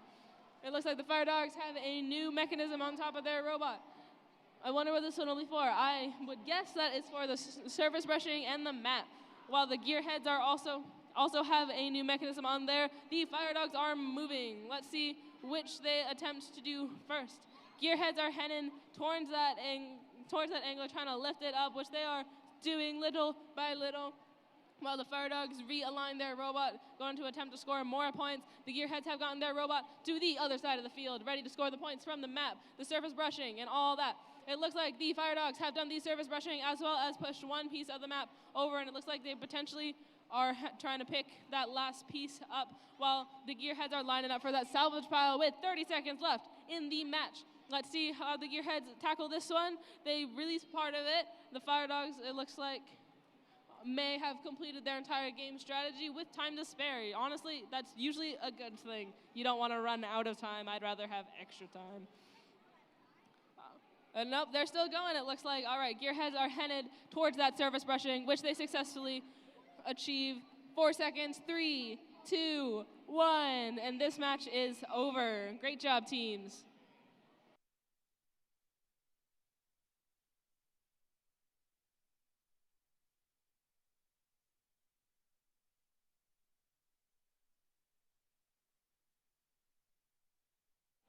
Back on table blue here.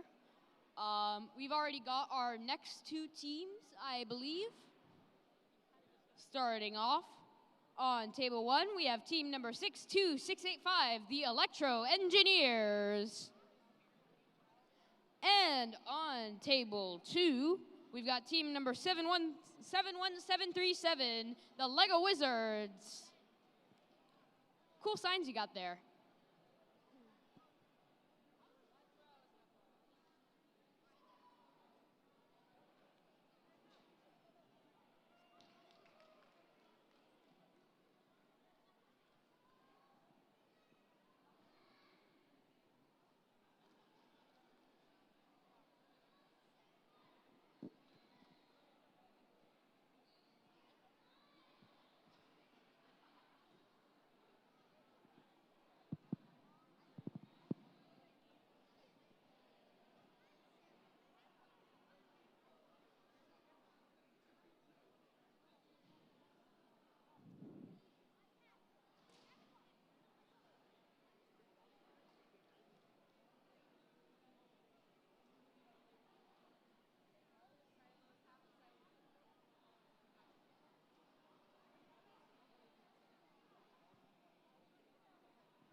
Smile, you're on camera.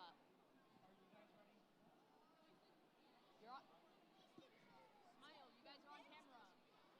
On that one. Oh, or not. Never mind. Not anymore. All right, table one, are you ready? Electro Engineers, ready? Table two, are you ready?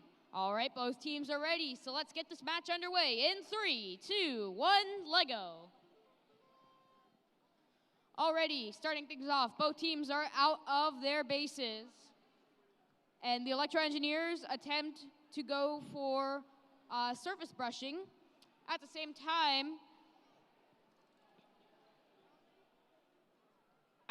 the Lego Wizards go and attempt what's on sale, while the Electro Engineers go for what looks to be map reveal. Lego Wizards currently changing attachments in their home base. They've got one bit of surface brushing. And at the moment, both teams are currently changing their attachments.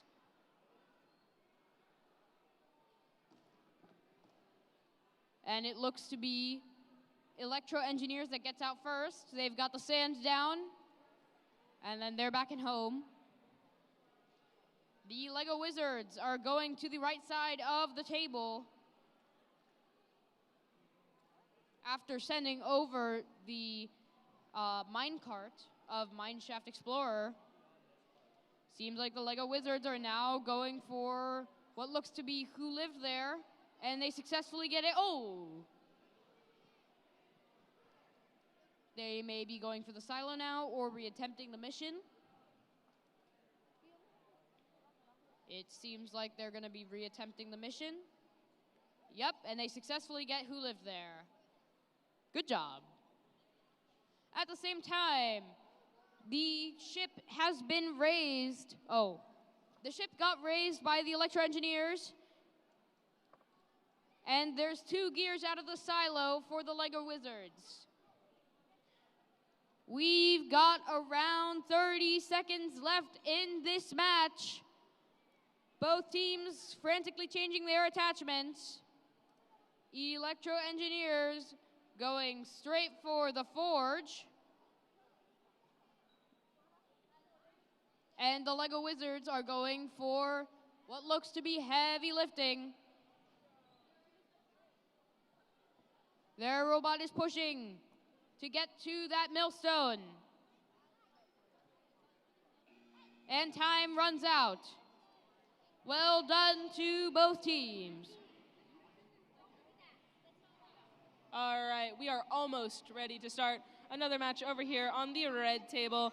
On table 1, we have team 72807, Bob Squad Elite. On table 2, we have team 62725, the Masterminds. Looks like we're making some last-minute field adjustments. Good thing we caught it now and not in the middle of the match. That would have been annoying.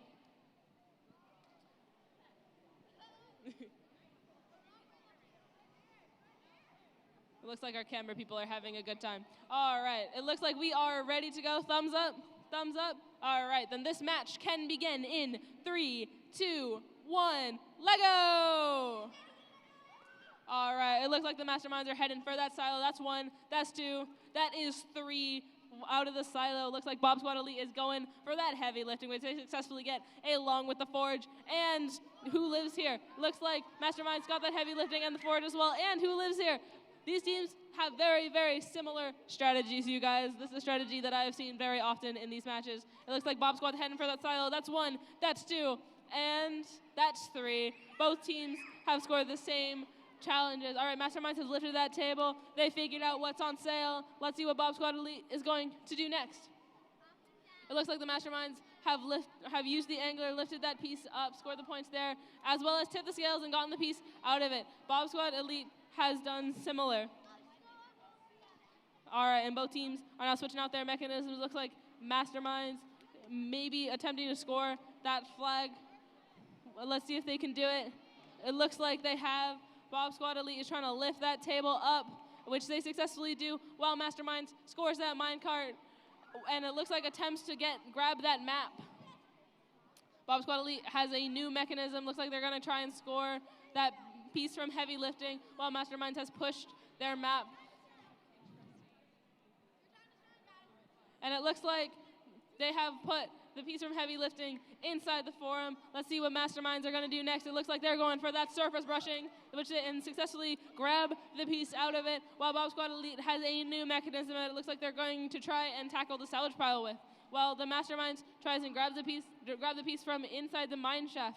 It looks like, which they don't quite do. It looks like Bob Squad Elite has lifted that ship and is attempting to go for another challenge, while the Mastermind is lining up for what also looks like the salvage pile. And there is about 30 seconds left in this match while Masterminds lifts that ship, scores the flag, and it looks like, and we have some cheers from Bob Squad Elite, and they are running their program, going for that map, it looks like, or no, surface brushing first, which they successfully do.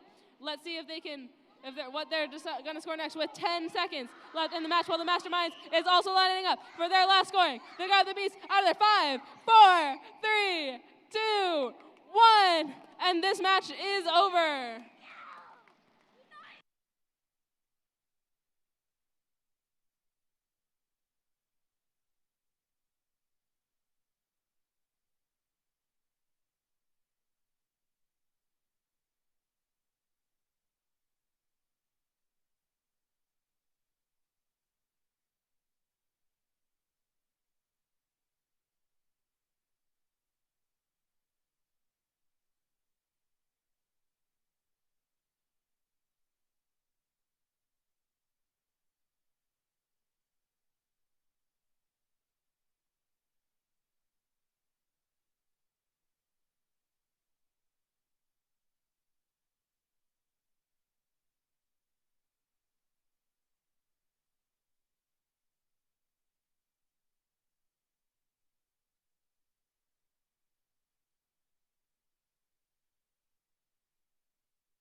right, let's move along with our next match here.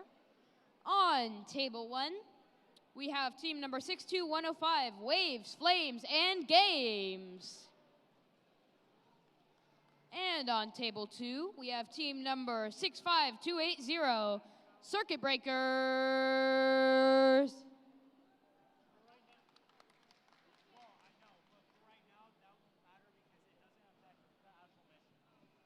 All right, table 1, are you ready?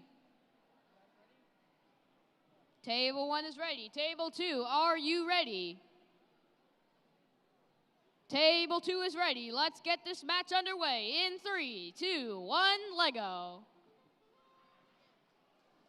Both teams starting out here very strong, with both teams already out of base, as well as a Mineshaft Explorer transition from Waves, Flames, and Games, as well as a statue rebuild, all with a simple ramp attachment.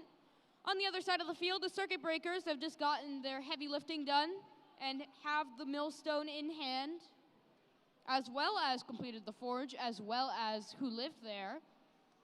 On the other side of the field, Waves, Flames, and Games are currently working on map reveal. They've got part 1, working on part 2, and return back home. The Circuit Breakers are currently working on what seems to be what's on sale. And they've got the roof up. Waves, Flames, and Games have already got the ship in the air. And on the other end of the field, the Circuit Breakers are going for careful recovery, as well as making the minecart somehow do a backflip. I don't know how they did that, but it's pretty cool. Waves, Flames, and Games are delivering a site marking, and they're now back in base, switching out their attachments with a minute left on the clock. Waves, Flames, Games, they've got the tip the scales completed, and they're now going to return back home. The Circuit Breakers, they have got part 1 and part 2 and part 3 of surface brushing, along with the same for map reveal.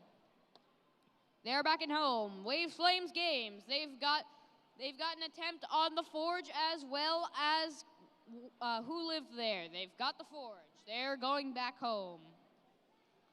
And the Circuit Breakers, they've got Angler Artifacts, and in one whole sweep, as 30 seconds remain, Waves, Flames, and Games got 3 gears out of the silo. And during this time, it would appear that the Circuit Breakers have got a site marking in the salvage operation. They're now going for one last trip to the forge, where they get everything they collected. With 5 seconds remaining, they stop right next to the site marking. A job well done from both of these teams. All right, and we are just about ready to start another match over here on the red table. On the table number 1, we have team 69367, Reach for Robotics.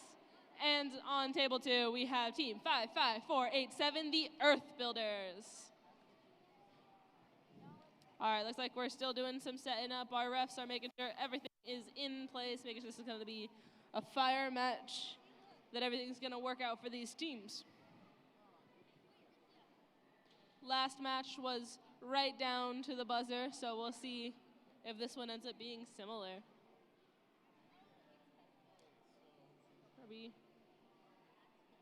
All right, we're ready. It looks like we're ready on table 1.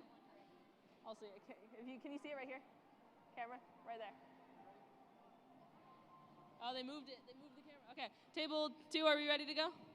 All right, then this match can begin in 3, 2, 1, Lego.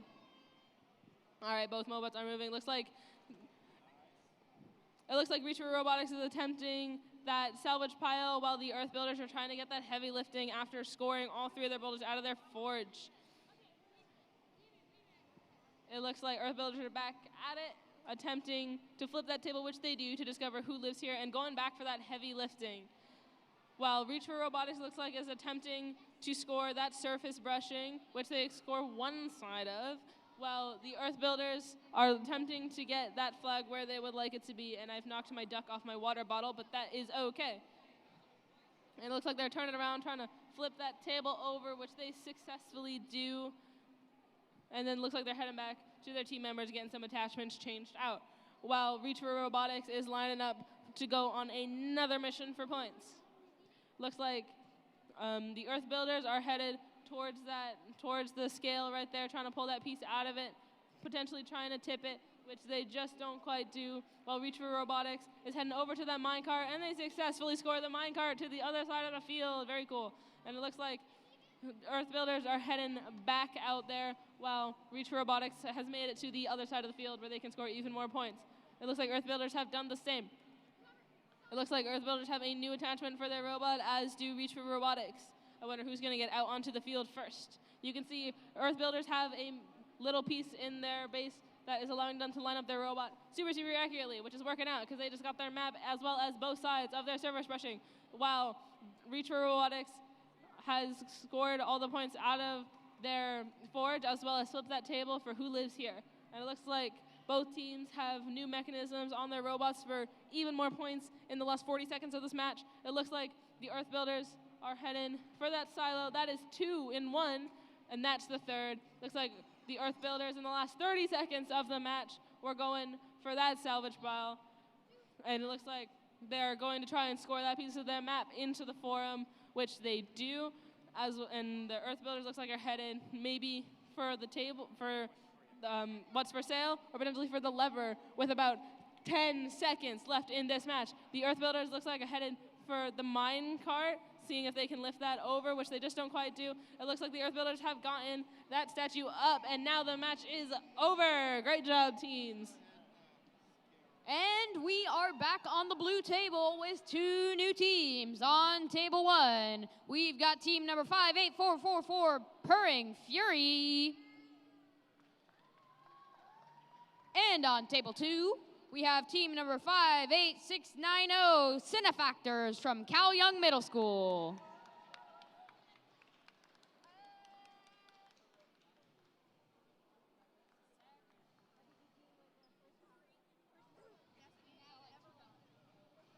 Table 1, are you ready? Table 1 looks ready. Table 2, are you ready? Table 2 is ready. Let's get this match underway in 3, 2, 1, Lego. Starting off strong, both teams are already out of base. Purring Fury has got a map sample already in the forum. At the same time, the Cinefactors have already got the sand off of the ship for the salvage operation, and they're now going to push the ship up just like that. On the Purring Fury side, it seems like they are about to do the same, or not. And they're about to do the Mine Shaft Explorer and return back home. On the Cinefactors side, they've got one end of surface brushing completed. They now attempt the Mine Shaft Explorer. And now they've got a section of map sort of off, as well as the next sediment brushed off of the surface. Both teams rapidly switching their attachments and setting up for the next program. Purring Fury has just transferred their robot to the other side of the field. Both teams once again setting up for their next program. On the Purring Fury side, they're up and about again. This time, it looks like they're going for what's on sale, which they successfully bring the roof up on. And they return back home. The Cinefactors, they're currently setting up for their next mission. And it looks like they've got the forge completed. And it looks like they're going for who lived there before returning back home.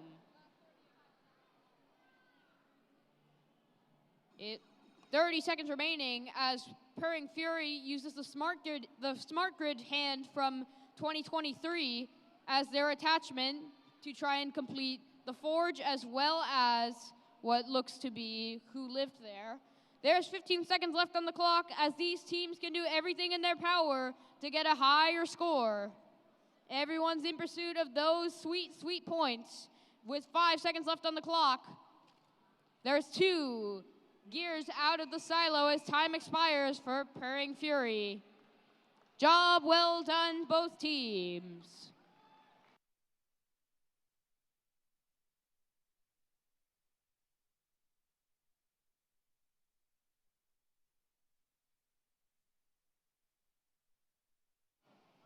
It seems like we are now going to take a break until 1:40. So stay on stream. We'll begin matches once again shortly.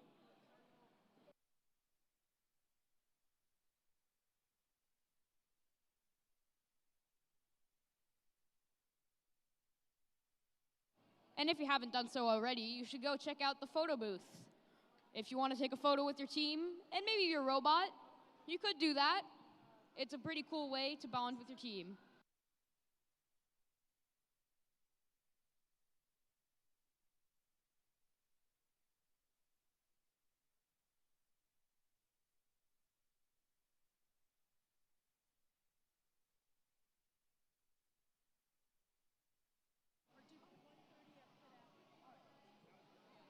One more announcement before I let you all go.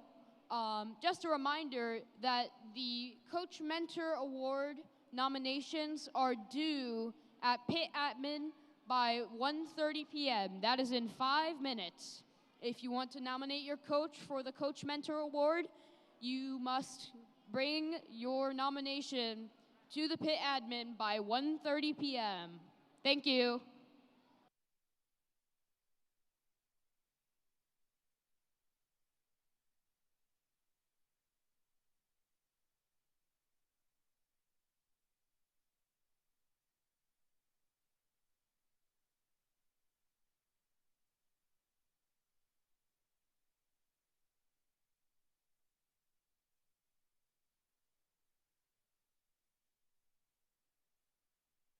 Random question, anyone want a duck? Anyone want a duck?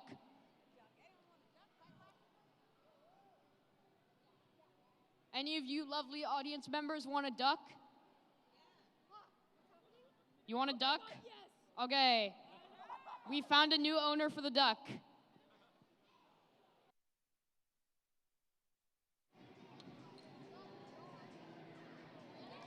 All right, we still have a match going over here on the green field. We have team 73761. They are resetting their robot and getting it to leave the home station.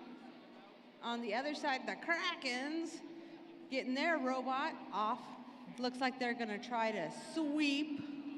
Oh, didn't quite make it. They're turning around.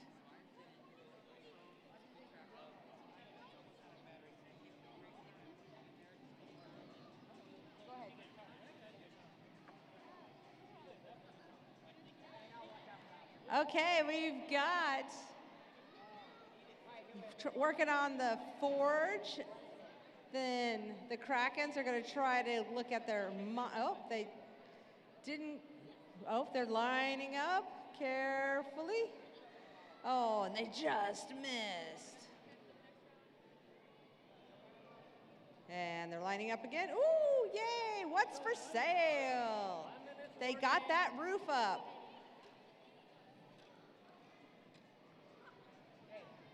All right, the Digital Dragons are working on their silo. They were able to get some pieces out of their silo. All 3 boulders are off of their forge. The Krakens are working on putting on some new hardware, as well as the Digital Dragons. And off the Digital Dragons are going and moving. All right, they got that scoop down. All right, 30 seconds. And they're going to keep going here. Oh, ran into the silo, kind of.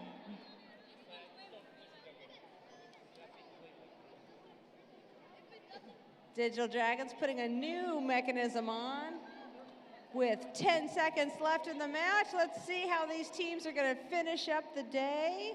Well, not the day, but the match at least. All right, 2, 1. That's time. Good job, teams. Okay, this is one more final call for your Coach Mentor Award nomination. Once again, it is due at 1:30 p.m. in exactly 2 minutes.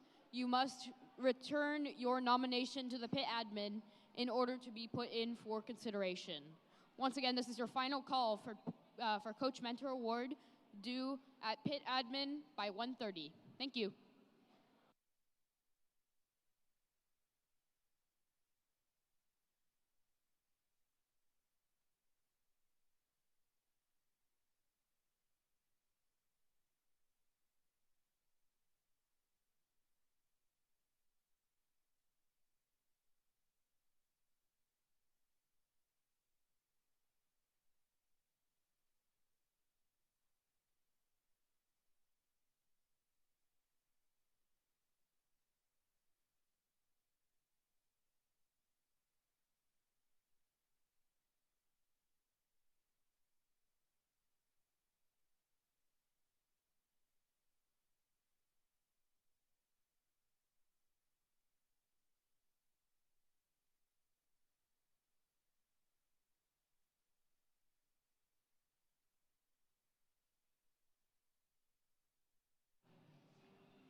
A quick announcement for what the current high score is. The high score at the moment at the Intel Oregon FLL Unearthed State Championship 25th Anniversary Edition, I know it's a long name, the current high score is 485 points by LEGO Crafters. Congratulations to them for now, but there's still more competition matches.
All right.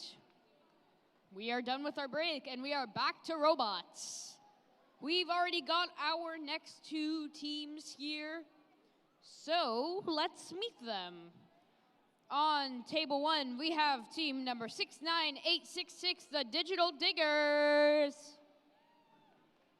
And on table 2, we have team number 49055, the Bombastic Builder Bees.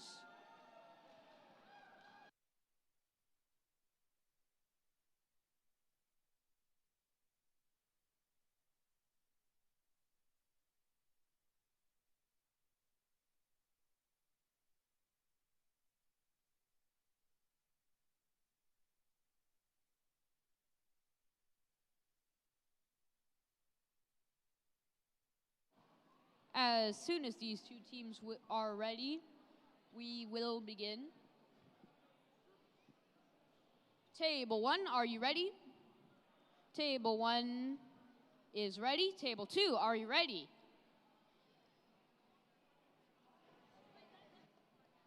Okay, we're waiting on table 2.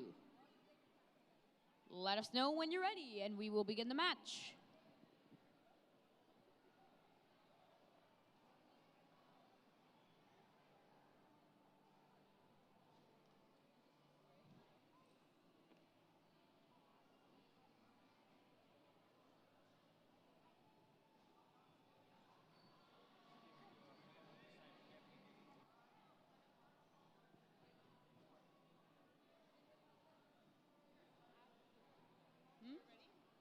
Yeah, I'm about to be ready. Okay, why don't you run as soon as possible? Okay. All right, both teams are ready, so let's get this match underway in 3, 2, 1, Lego. Both teams are already out of their bases. Bombastic Builder Bees have got the sand cleared as well as the ship raised of the salvage operation. On the other side of the field, it looks like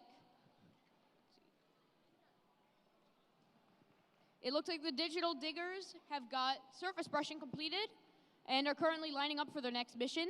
At the same time, the Bombastic Builder Bees attempted to deliver a site marking. And it seems like they're reattempting this site marking with 1 minute and 50 seconds remaining, which they successfully deliver. Digital Diggers are now on their way to map reveal and are attempting to get that section of map on their side. Let's see. Bombastic Builder Bees are already back in their blue base, and it would appear that they are going to be attempting the missions of that side.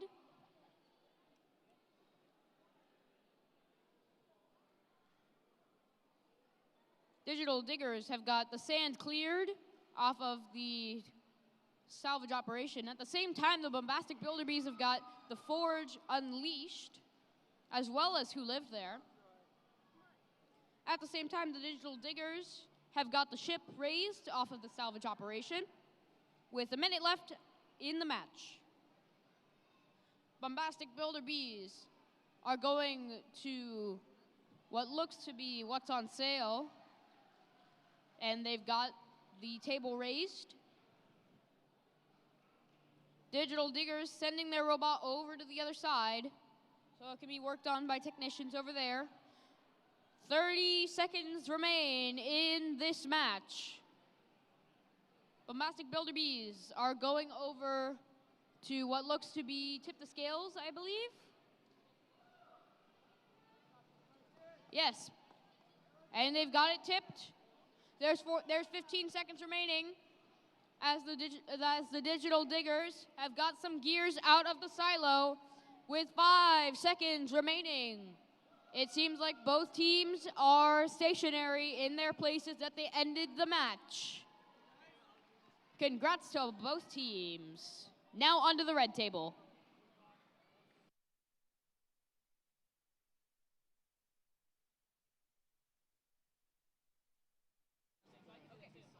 All right, it looks like we are ready to go over here on the red table. On table 1, we have team 70589, the Portland Lego Masters.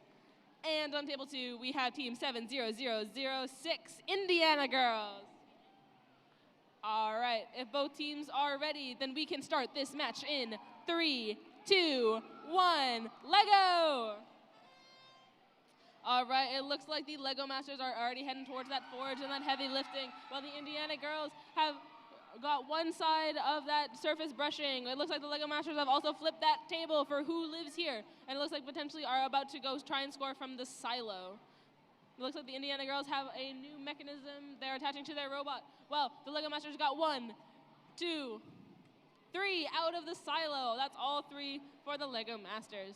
Very cool. It looks like the Indiana Girls have a center on the front of their robot of sorts to go for that salvage pile, try and score that, and they successfully lift the ship. Very cool. Well, the Lego Masters have lifted up that table for what's on sale, and it looks like they're trying to go for the scale, and they successfully grabbed the piece out of it as well, and they have a new part on their robot now, while the Indiana Girls are crossing that field, getting to the other side, getting to their teammates who are going to score even more points for them, while the Lego Masters are getting that angler. They got it all the way up. That's some points for them. They're going for that statue. We'll see how that goes, and they successfully lift it up. Very cool. It looks like even they were surprised by that. All right, looks like the Indiana Girls are still going. They're going for that table flip, which they successfully get for who lives here. Looks like they might also attempt the forge, while the Lego Masters get 1/2 of that surface brushing and pull the piece out of it, and looks like they're going for the map. They've tilted one piece over. They just don't quite grab that last bit, but that is okay. And it looks like the Indiana Girls are lining themselves up, going for potentially the forge, maybe the silo. Let's see. Looks like they're taking another shot at the forge. The Lego Masters are heading over there to the salvage pile, where it looks like they've lifted up that ship, have deposited a flag into it, while the Indiana Girls have tilted the scales. There are 30 seconds left in this match. The Lego Masters have scored a whole bunch of pieces in the forums, while the Indiana Girls looks like are going again for that forge, for those forge points. That's been a popular one today, folks. It looks like the Lego Masters are heading over to maybe the mine cart is what I would guess. And then there are 8 seconds left in this match, and they just barely miss with 5 seconds left on the clock. 3, 2, 1. This match is over. Stop your programs. Great job, teams. Back on the blue side over here, we've already got our next 2 teams. Starting off, we have, I guess my successors in team 72825, the Lego Legends. And on table 2, we have team number 74003, Danger Kitty 2025. All right, and both tables are ready, so let's get this match underway in 3, 2, 1, Lego. Lego Legends are going straight for the silo with 1, 2, and 3 gears out of the silo. On the other end, Danger Kitty has already got the forge as well as who lived there and the desk on what's on sale. Lego Legends have got who lived there and the forge completed as well. And they even got the heavy lifting.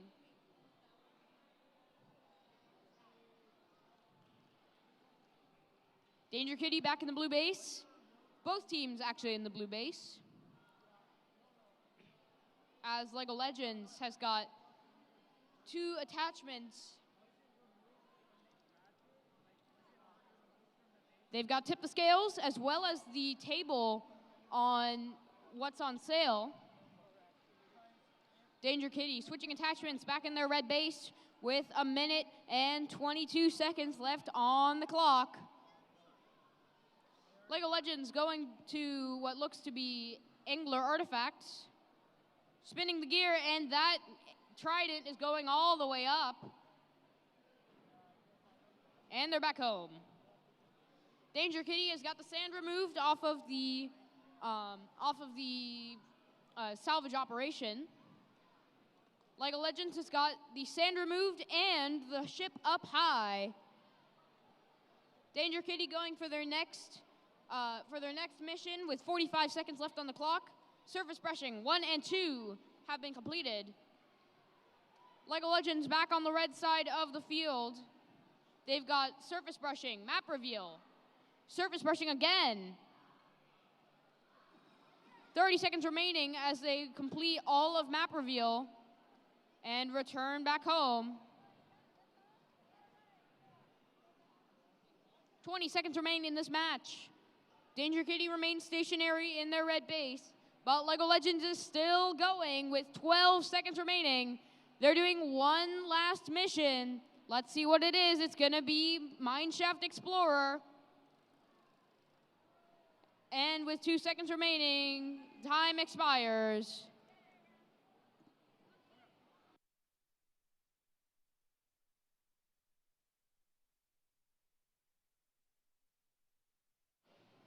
Now over to the red table.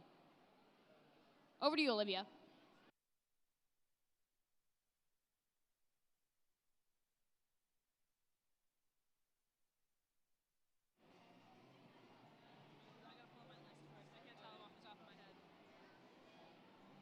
Hey, Olivia, have any robot jokes? Oh, Ashton, I have so many robot jokes. I have so many robot jokes, I'm not sure I could ever run out. All right. Okay, here's a good one. I like this one. What did the robotic frog say? What did the robotic frog say? Rivet. Rivet. That's so funny. I agree. That one's pretty good. That's a knee slapper if I do say so myself. Do you guys think that live stream? Do you? I see Yo, like chat. one person smiling. That's Yeah, a I don't success. think they're I call it a responding. success.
All right, teams, remember to take advantage of that photo booth we have and get a picture of your team with your robot to remember this amazing day and all the hard work you put into this event. We didn't make it for ourselves, we made it for you guys, so use it.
Okay, change of plans. We're going first. So, table 1, are you ready? Table 2, are you ready? Then we'll start this match in 3, 2, 1, Lego. All right, both teams are already going strong. Robomania has got 1 gear out of the silo. At the same time, the Jaguar bots have relaunched their robot. And they've picked up their robot right then. Robomania going once again for what looks to be either the Forge or Who Lived There. Never mind, I was wrong. They're going for the silo.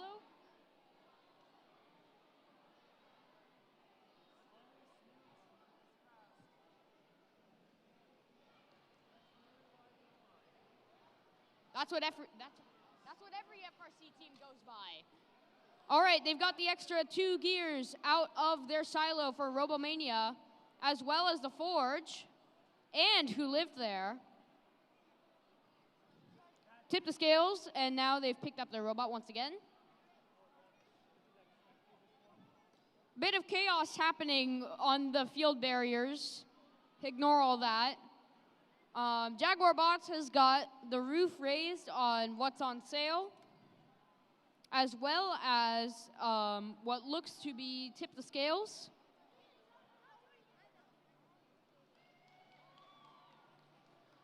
Minute left here on table blue. And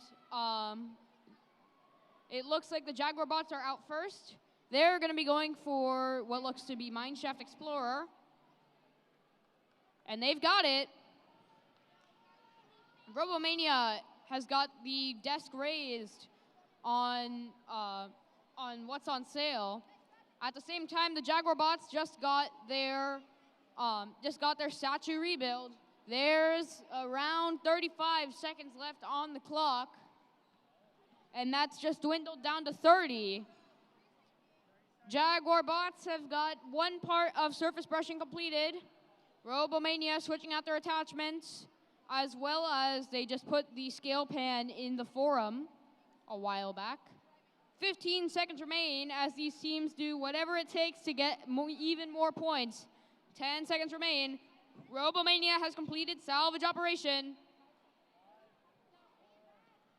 And with only a few seconds remaining, time expires.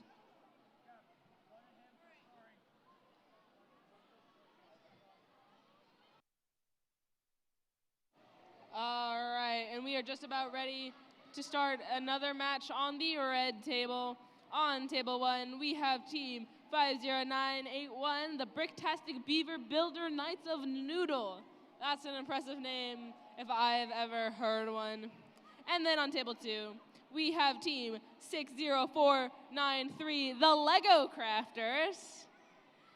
There are a lot of them. This is one of the biggest teams I've seen today.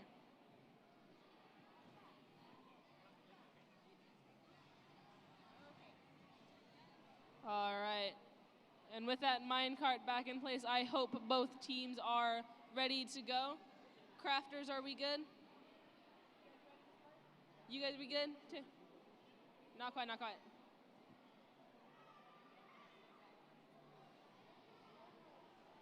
Awesome, good. All right, then this match can begin in 3, 2, 1, Lego! All right, the Crafters and the Knights of Noodle are already off. The Crafters get that piece of their map, as well as it looks like all the parts of the surface brushing, while the Knights of Noodle retrieve a piece from that scale. The Crafters are already back at it, heading over to that minecart, which they do successfully score, as well as attempt to grab the piece from the inside, which they successfully do, while the Knights of Noodle have tipped their scales, scoring points for their team. Looks like the Crafters have another mecha. They got a flag there. I wonder where they'll try to put it. It looks like inside of the pile there. They lift the ship and they do all of that, while the Knights of Noodle are back out onto the field. Looks like they are going for the Forge points, which they achieve.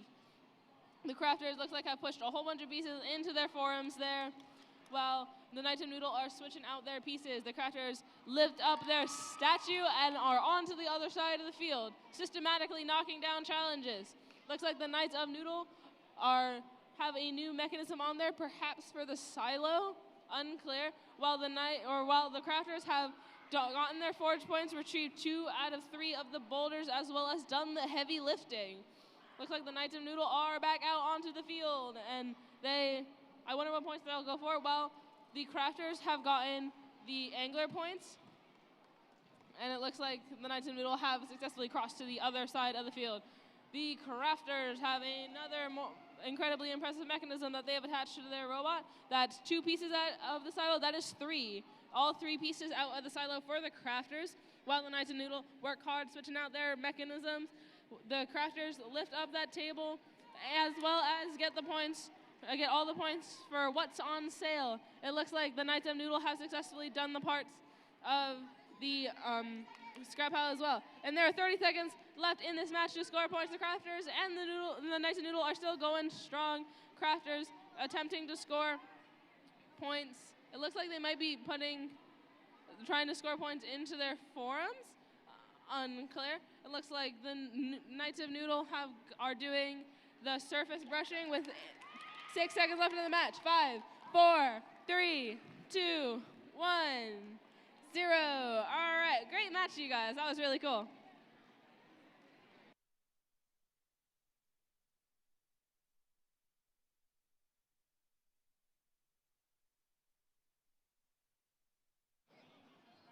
All right, let's get back over to the blue table here. We've got another 2 teams ready to compete. Starting off on table 1, we've got team number 63860, the sleep-deprived Cyclone Bots. And on table 2, we've got team number 69923, the Dig Bots. We've got 2 different types of bots here. One are sleep-deprived, one are made for digging.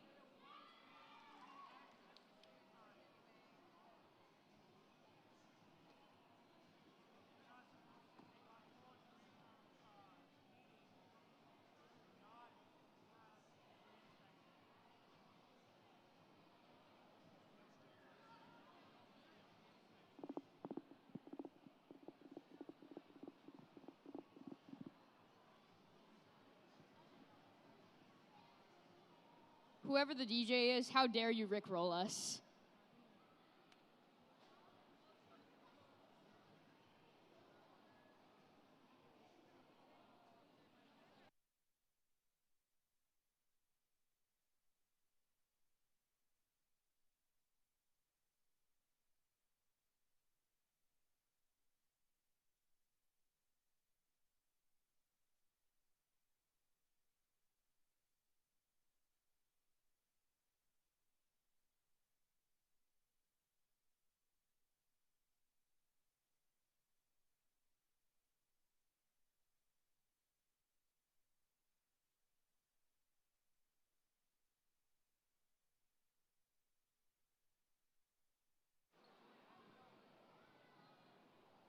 Okay.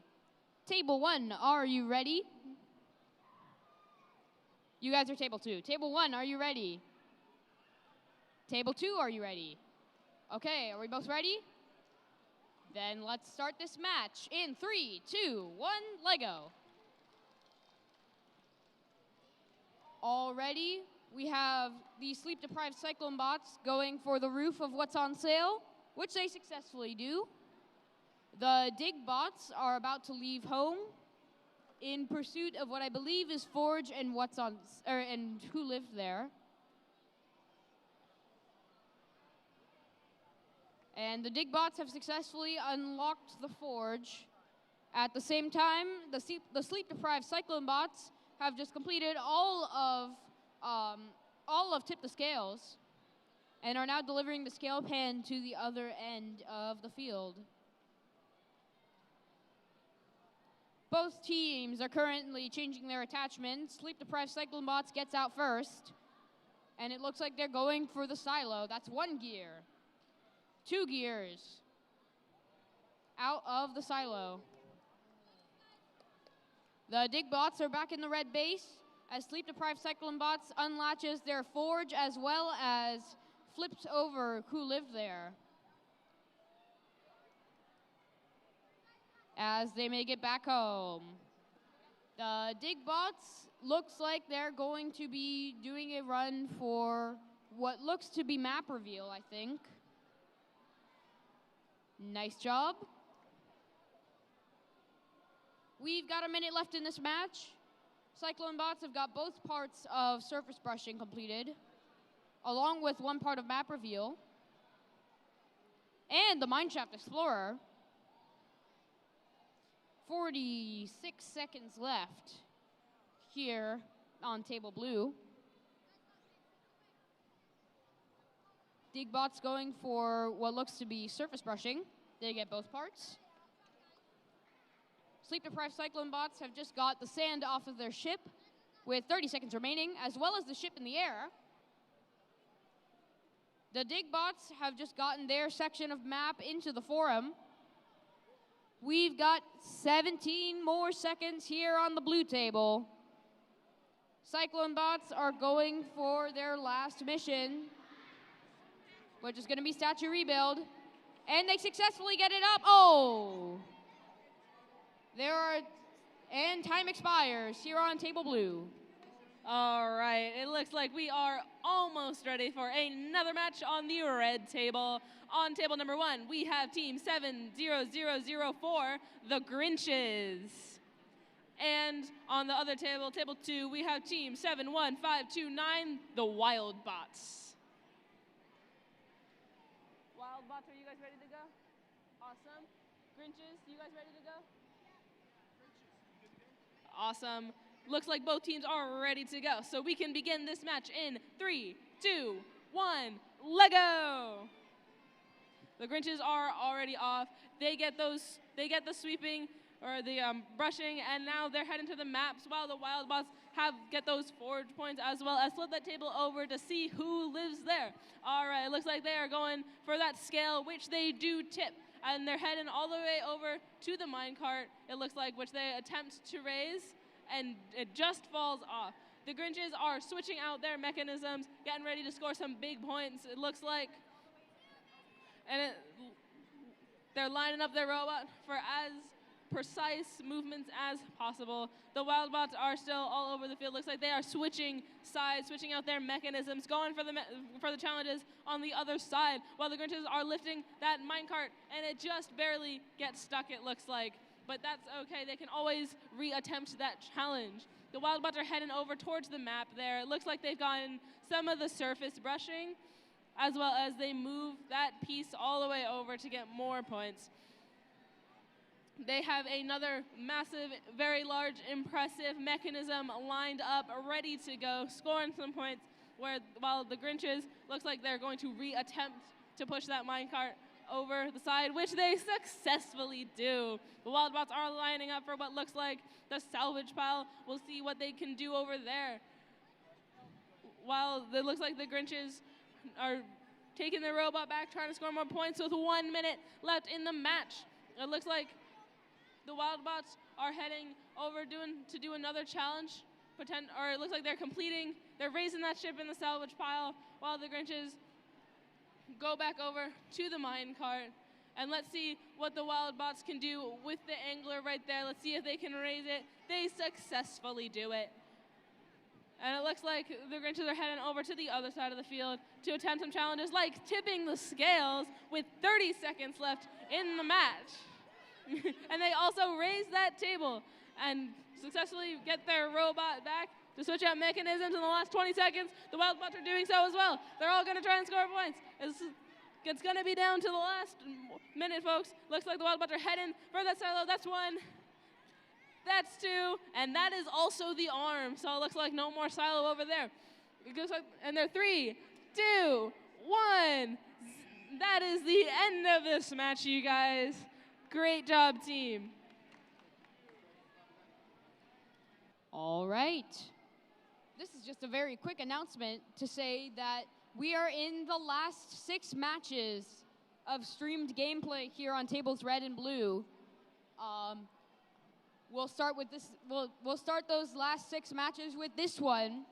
On table 1, we have team number 73692, the Dino Bricks. And on table 2, we have team number 70623, Golden Mind.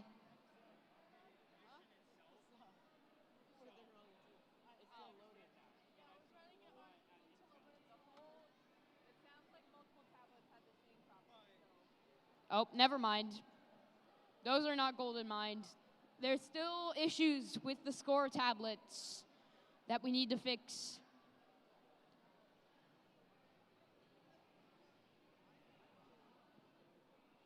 I just love how the scoring tablets just malfunction in every single game of first. Don't you just love that? Yes, I always love everything breaking down. It's okay though. The people, the refs, the technicians over here, they're trying their best to get this tournament running as quickly and painlessly as possible for us. So I think they all deserve a thank you. Round of applause if you see one. They're pretty great.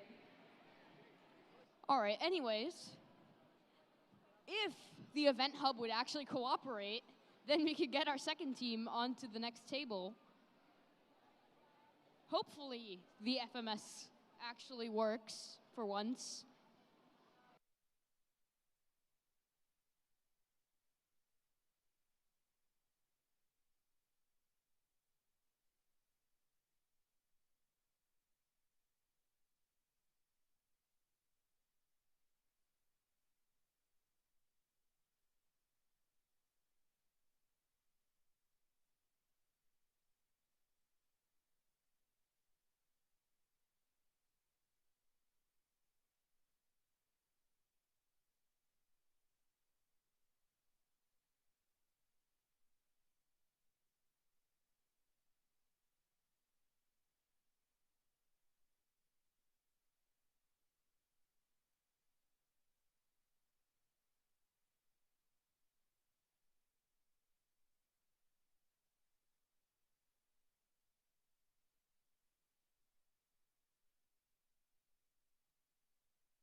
Hey, the event hub's finally working.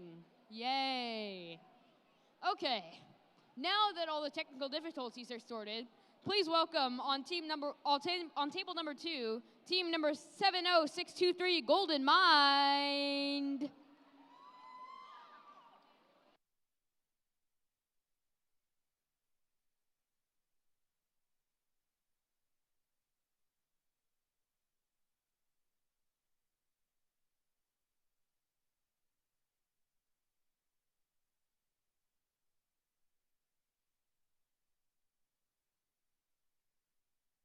Yay, we're 7 minutes behind schedule.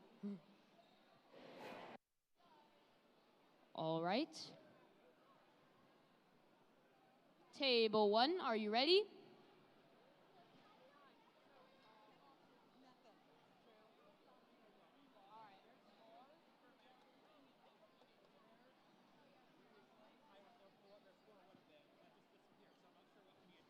All right, Dino Bricks, are you ready?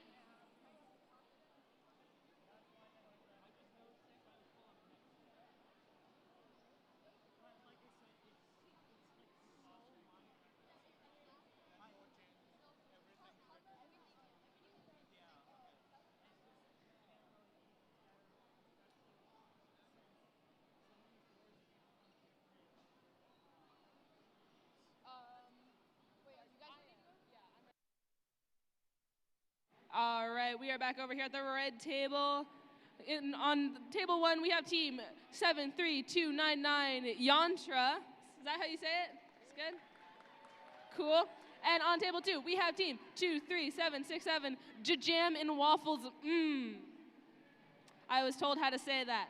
All right. If both teams are ready, then we can start this match in 3, 2, 1, Lego. All right, looks like Yantra's going for the saddle. That's 1.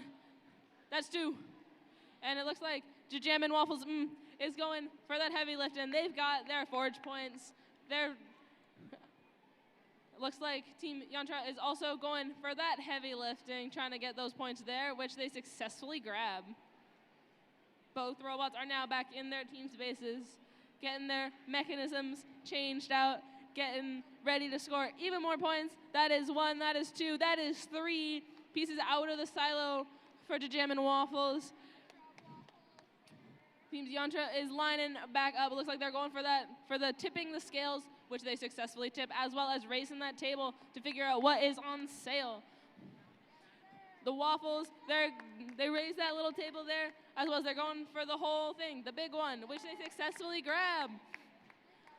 They're still going. They're still going. It looks like they're trying to tip the scales, which they just don't quite manage, but that is okay. They can always come back for more later. And while I wasn't looking, Team Yantra has raised the statue. They've raised the piece in the angler, and they've scored some of the pieces from their salvage pile. They are on a roll over there. And it looks like, looking back at the Waffles, they've gotten their flag into the salvage pile, as well as they're going for that. The angler, they're raising it up, as well as looks like they're trying to lower that last piece, which they just barely get a little bit stuck on. Team Yantra over here is still going at it. They're going for that map. They grab the piece. Awesome. They flip the other piece over, as well as they get all of the surface brushing points. Very cool. Looks like they're going for that mine cart. Let's see what they can do with it. They get it all the way over. It's on the other side of the field. There's points there. And while I wasn't looking, Waffles, they got their map pieces. They put that in their forums. They're going for it looks like they're going for the brushing. I can't see if they got it. It's behind their robot. But we're just going to, it looks like they got half of it. There are 30 seconds left in this match. Team Yantra is back across the field, scoring even more points, trying to go for that little piece inside. This is a tough one, you guys, and they get it out. That is one of the few times I've seen that be successful today. The Waffles are heading over to what looks like maybe the minecart. Let's see if they can lift that up, if they can get those points. They do. There are 8 seconds left in this match as the teams try to get their last points. 5, 4, 3, 2, 1. This match is over. Stop your programs. All right, now that we're ready and that the red match has finished, let's start this match in 3, 2, 1, Lego. Alrighty, right off the bat, we've got Golden Mind going straight for Who Lived There and the Forge. Dino Bricks are going for the Forge, Who Lived There, as well as Heavy Lifting. And return back to base. Golden Mind and the Dino Bricks are both in their respective bases. 2 minutes, 9 seconds remain. Dino Bricks have got 2 gears out of the silo, as that's 3. All 3 gears out of the silo for Dino Bricks. Minute 57 remain. Golden Mind has got 2 gears out of the silo, I believe. While the Dino Bricks are going over for Angler Artifacts. It's up in the air. And they're still going. And it's all the way up. Golden Mind has got the roof of what's on sale. And Dino Bricks have got the scale tipped. Golden Mind picked up the robot, and they're now on their way to, I believe, do the salvage operation. Minute 16 remain. At the same time, the Dino Bricks are currently going for surface brushing as well as map reveal. They've got 2 of the sections of each of those missions completed. Minute remain. Golden Mind on their way for salvage operation, as well as what seems to be Angler Artifacts. They're getting it just up, just like that. They might be going all the way up. They've even got the sand down, and they're pushing up the boat, which they do successfully. 30 seconds remain in this match. Dino Bricks making a last trip to the Forge with everything that they got. Golden Mind going from their red base over to what seems to be surface brushing. 1 and 2 completed of sediment brushed away. And the Mineshaft Explorer. Oh, 5 seconds remain, and the Dino Bricks have completed all of salvage operation, and that concludes this match.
All right, it looks like we are getting ready to start another match over here on the red table.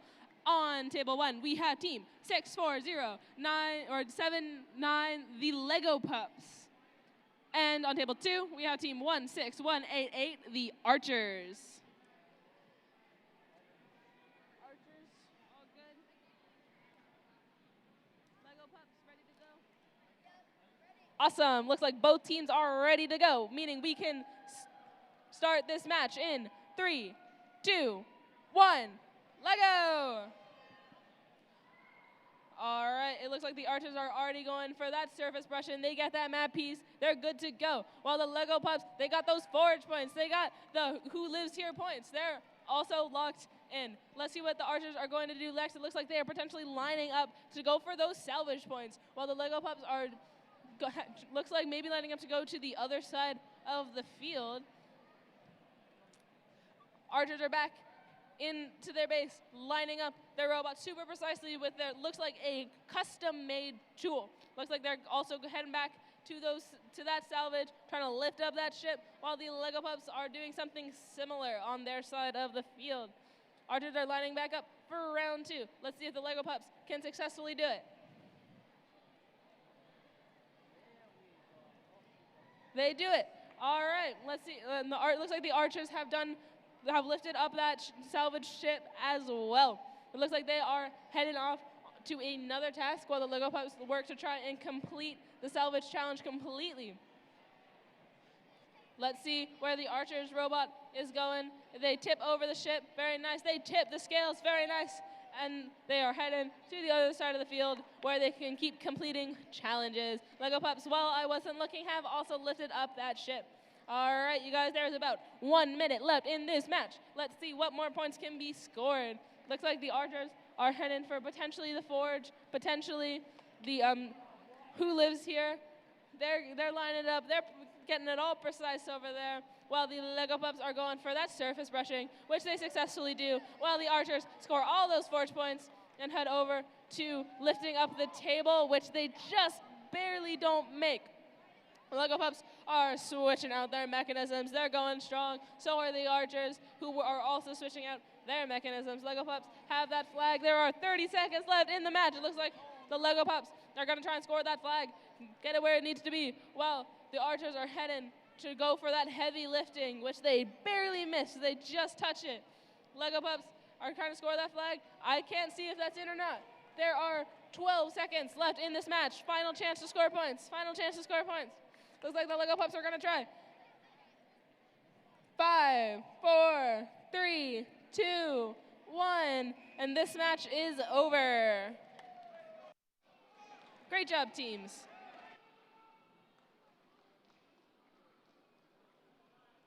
Along with that match, we do have our next match here. On table 1, we have team number 73315, the Lego Studs. And on table 2, oh wait, they're not here yet.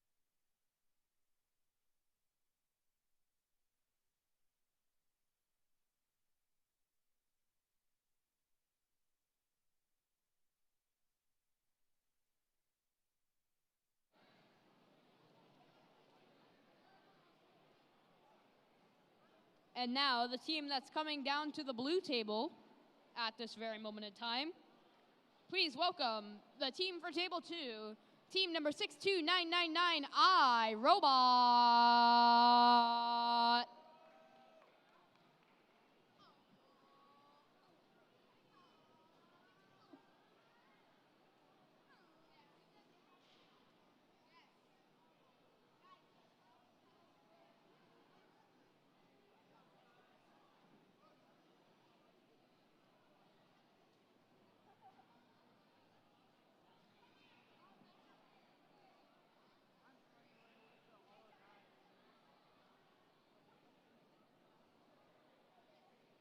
Smile iRobot, you're on camera.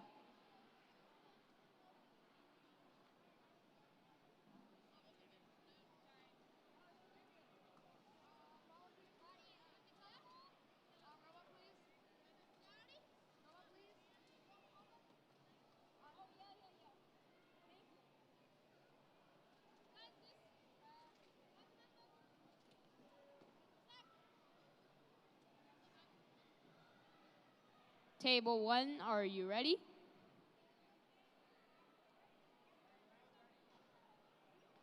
Table 1 is ready. We now wait for table 2 to be ready. Interesting design choice by iRobot to use a little shelf to hang their attachments off of.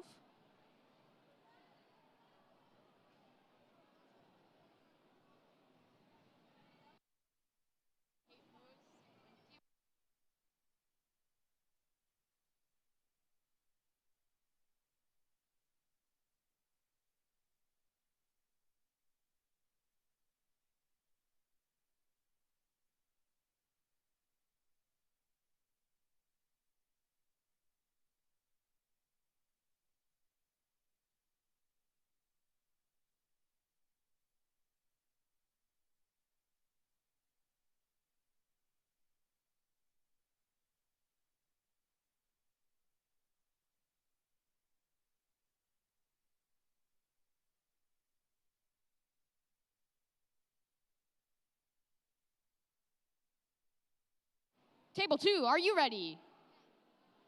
iRobot? All right, both of these magnificent teams are ready. Let us start this match in 3, 2, 1, Lego. Starting off strong, Lego studs going straight for the silo. 1, 2, and 3 gears out of it. At the same time, we've got iRobot, who have already finished their angler artifact, as well as all of salvage operation and even that, that site marking. 2 minutes, 10 seconds remain.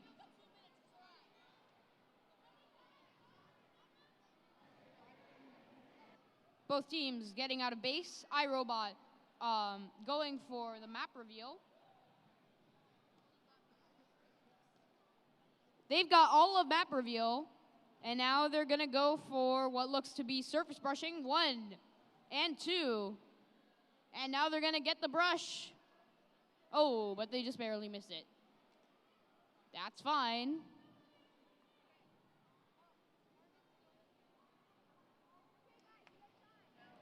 iRobot now going for Mineshaft Explorer and the careful recovery. That's the first team I've seen do that. And the minecart even makes a little backflip.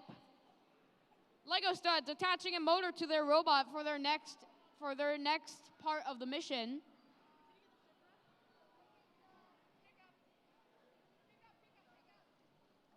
Oh.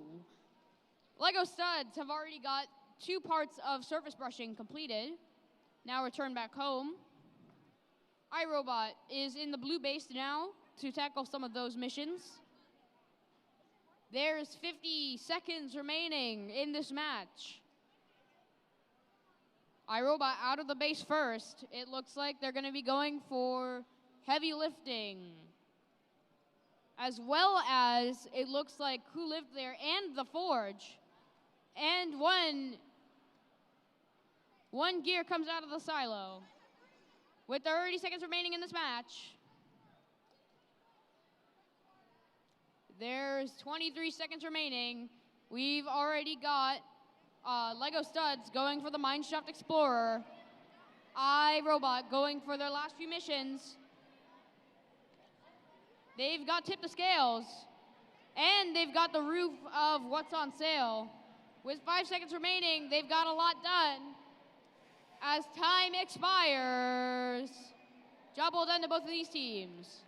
All right, and it looks like we are getting ready to start another match on the red table. I just want to say it's been so awesome to see all these teams here at FLL. I started FLL back in like 2018, and now I'm going to college for engineering, so that's been really awesome. It's been really awesome to see all the girls here too. But on table 1, we have team 30787, the Lego Ravens, and on table 2, we have team 65622, the Riveteers. If both teams are ready, which I assume we are, thumbs up, awesome. Then we can get this match started in 3, 2, 1, Lego!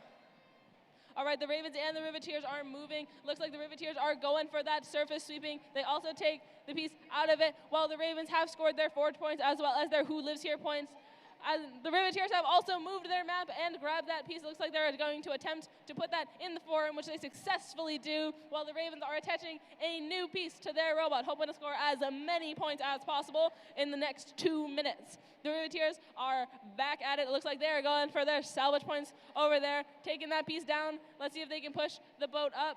It looks like they successfully do so. Very cool. Ravens are also getting back out there, lining up their robot for what looks like might be the table for What's on Sale, as well as an attempt to grab the piece from the lever. With 1 minute and 40 seconds left in this match, it looks like the Riveteers are lifting that statue, getting those points, as well as looks like maybe got stuck on a piece of it. It's okay. They can grab their robot back, pull it back, go up more points, while the Ravens, it looks like, potentially are going for the silo over there. Both robots are in their team bases. Not anymore. It looks like the Riveteers are going for that silo. That's 1. That's 2.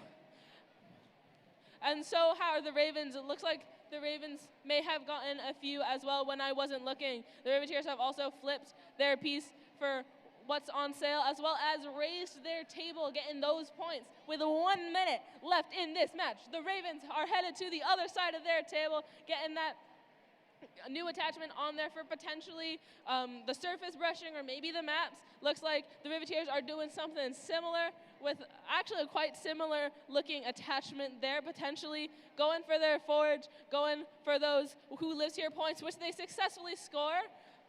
It looks like they just missed the forge, but that's okay because they can still get their lift points, which they successfully do. With 30 seconds left in the match, the Ravens are also getting their surface brushing points as well as their map points. They retrieved the piece. The Riveteers are still on it. There are 20 seconds left in the match. Let's see what the Riveteers are going to do. It looks like the Ravens are going for their salvage points. 15 seconds. Riveteers are moving all the way over to what looks like the angler. Let's see if they can raise that piece. They just don't quite. There are 7 seconds left in the match. 5, 4, 3, 2, 1. Amazing job, teams. That was a good match. Good matches.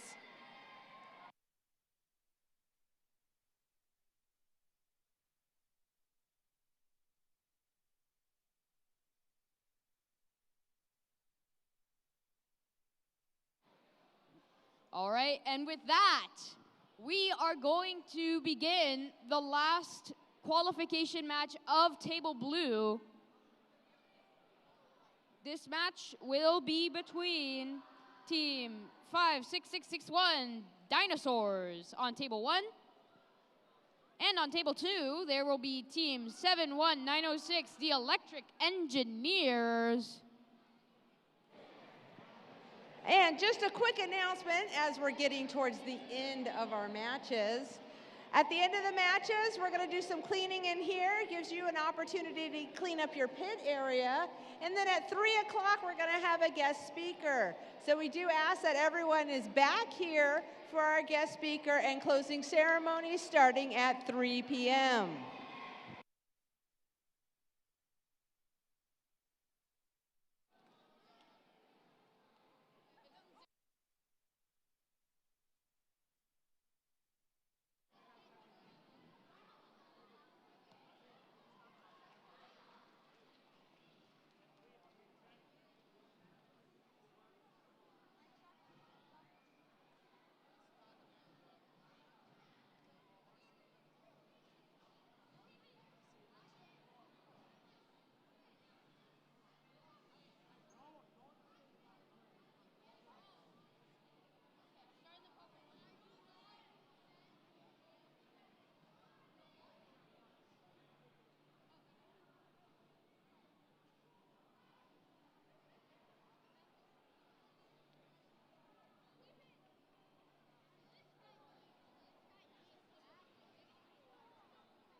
right, and with that, table 1, are you ready?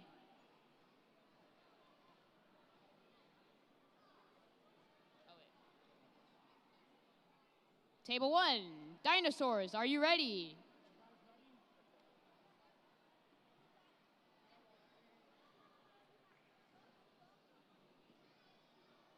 Table 2, are you ready? Electric engineers, ready? Dinosaurs, ready? Audience, ready? FMS, ready? Okay, I bet it's ready. Anyway, we will start the last qualification match of Table Blue here in 3, 2, 1, Lego. Both teams with a strong start. The electric engineers have already got all of map reveal as well as 2 parts of surface brushing. On the other end, we've got the dinosaurs who have already done their heavy lifting, the forge, as well as who lived there. Dinosaurs heading straight for the silo. We've got 2 gears out of it. Electric engineers are now going for the salvage operation, which they've got, along with angler artifacts, which they're getting all the way up there. And there it is. Dinosaurs changing attachments here with their millstone in tow, as well as a scale pen. They're now going for angler artifacts as they now return back home. The electric engineers have rebuilt the statue and now drive past to go to tip the scales. At the same time, the dinosaurs they have collected the brush and they've done all of map reveal. There's a minute left in this match. I wonder what will happen. Electric engineers have done the forge. Who lived there? Heavy lifting? Heavy lifted. Good job. Dinosaurs are doing the salvage operation. They've got the sand down and they got the ship up. And they even got the site marking in there. There are 30 seconds left in this last match of Table Blue. The dinosaurs are going for the Mine Shaft Explorer, which they get. Electric engineers rapidly doing their last attachment change. They go back home with 10 seconds remaining. The dinosaurs have stopped in the forum, and at the same time, time expires. Well done to both of these teams. Now for the last match of Table Red. This is actually not the last match of Table Red. We have 2 more matches, but this is the second to last match. So it looks like we are getting ready. The silo's been causing us problems all day, but we've been on it. On Table 1, we have Team 7, 4, 6, 5, 3, the Lego Dragons. And on Table 2, we have Team 6, 8, 9, 0, 9, the Krakens. All right. Teams, are we ready? Thumbs up. Krakens, thumbs up. Ready? Lego Dragons, thumbs up. All right, then this match can begin in 3, 2, 1, Lego!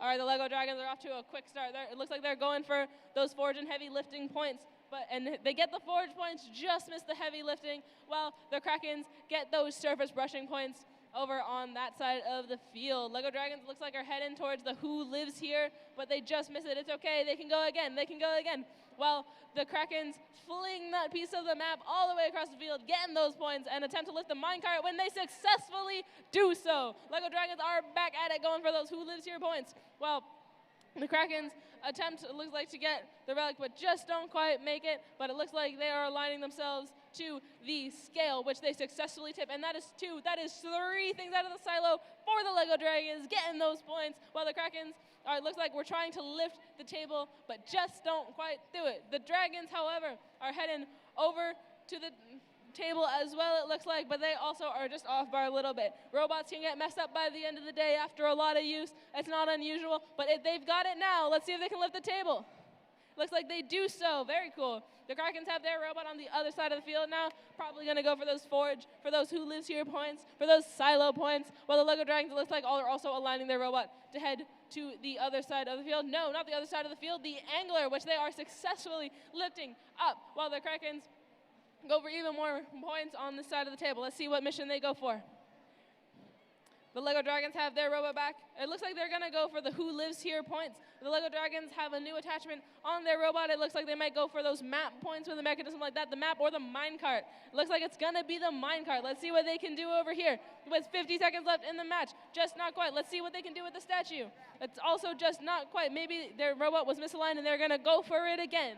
40 seconds left in the match. It looks like the Krakens are putting in another attempt at some challenges over here on the side closest to myself, while the Lego Dragons are attempting that minecart again, and they get it this time with 30 seconds left in the match. Let's see what they can do with the statue. Just not quite. Almost there. If they tried it one more time, it could be a maybe, but it looks like they're pivoting their strategy, which is usually smart. The Krakens are back at the Who Lives Here challenge, and they just miss again. That's okay. They can go again. 10 seconds left in the match, while the Lego Dragons go for those salvage points. 5, 4, 3, 2, 1. This match is now over. Great job, teams.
Now, audience, before you leave, we still have one more qualification match here that will be emceed by Olivia here.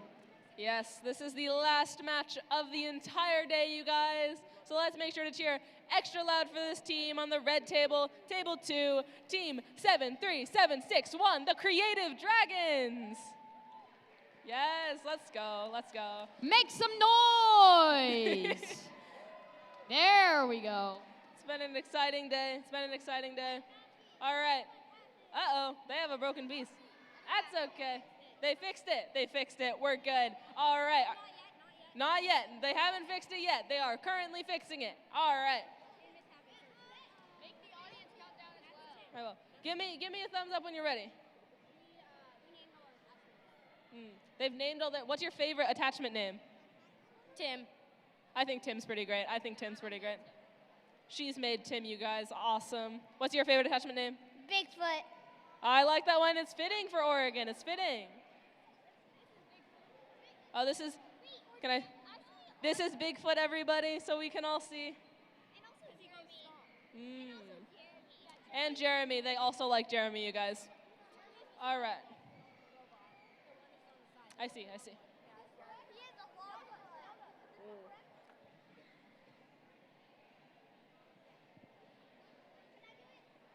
All right, and as soon as I get this thumbs up, we're going to start the very, very last match of FLL State 2025. It's been a good day, you guys. I've enjoyed it. All right, thumbs up.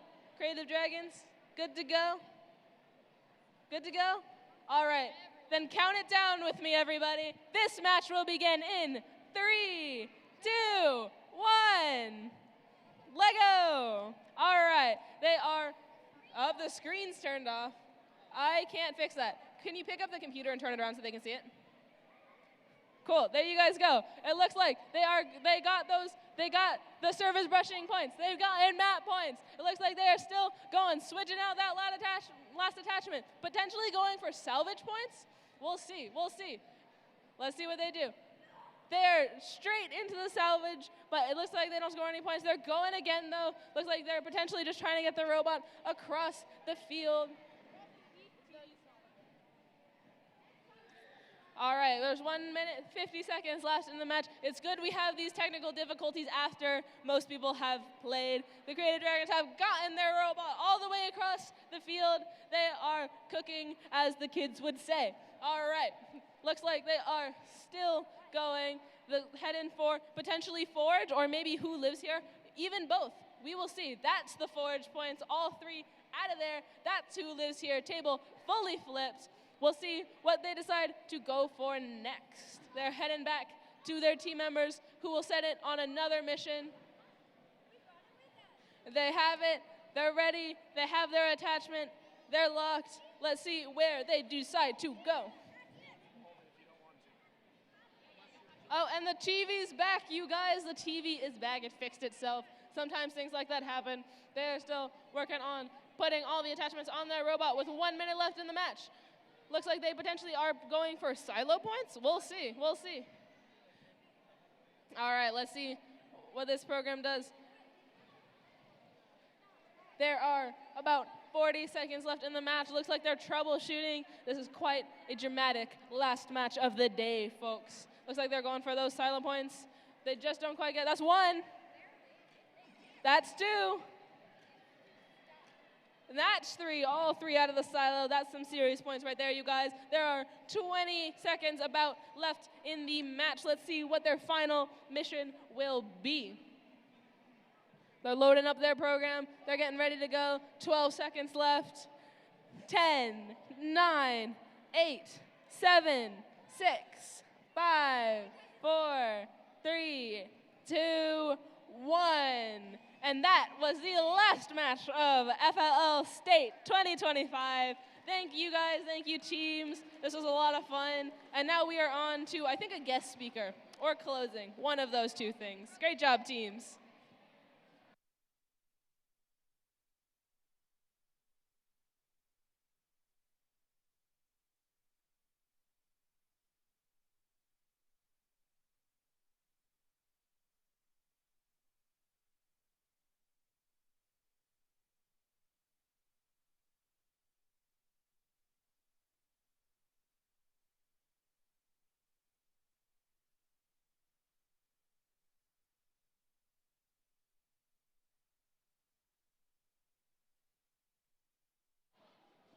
Oh, look, it's Belinda the dinosaur.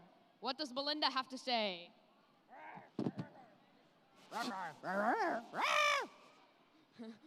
Belinda is cute at times, but can be scary. Very, very scary.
Bad Belinda. Bad Belinda.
Welcome, everybody.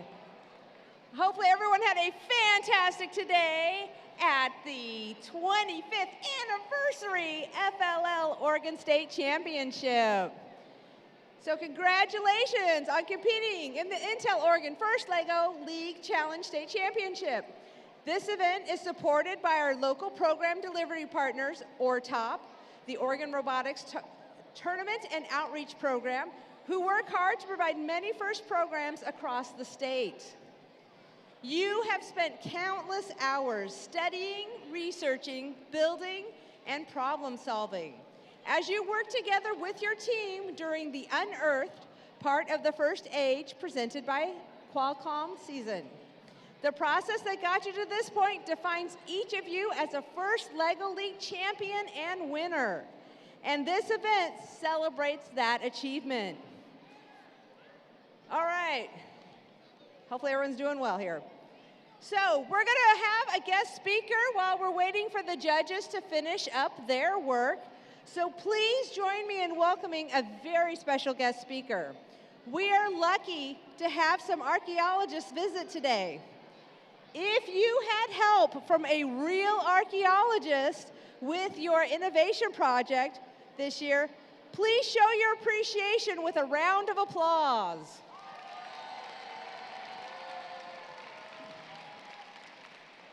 That is fantastic that so many of you were able to make contacts with real archaeologists and scientists that are working in that field. Fantastic. Now, would you please welcome Dr. Virginia Butler. She's a professor emeritus with Portland State University, and she is an archaeologist as well.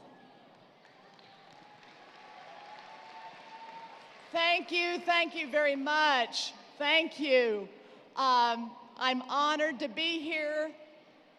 I've had the pleasure to spend the last 2.5 hours wandering around the various exhibits, watching the robotics, looking at your posters and talking to you about what you've learned, what you've accomplished. It really has been eye-opening and a real education for me.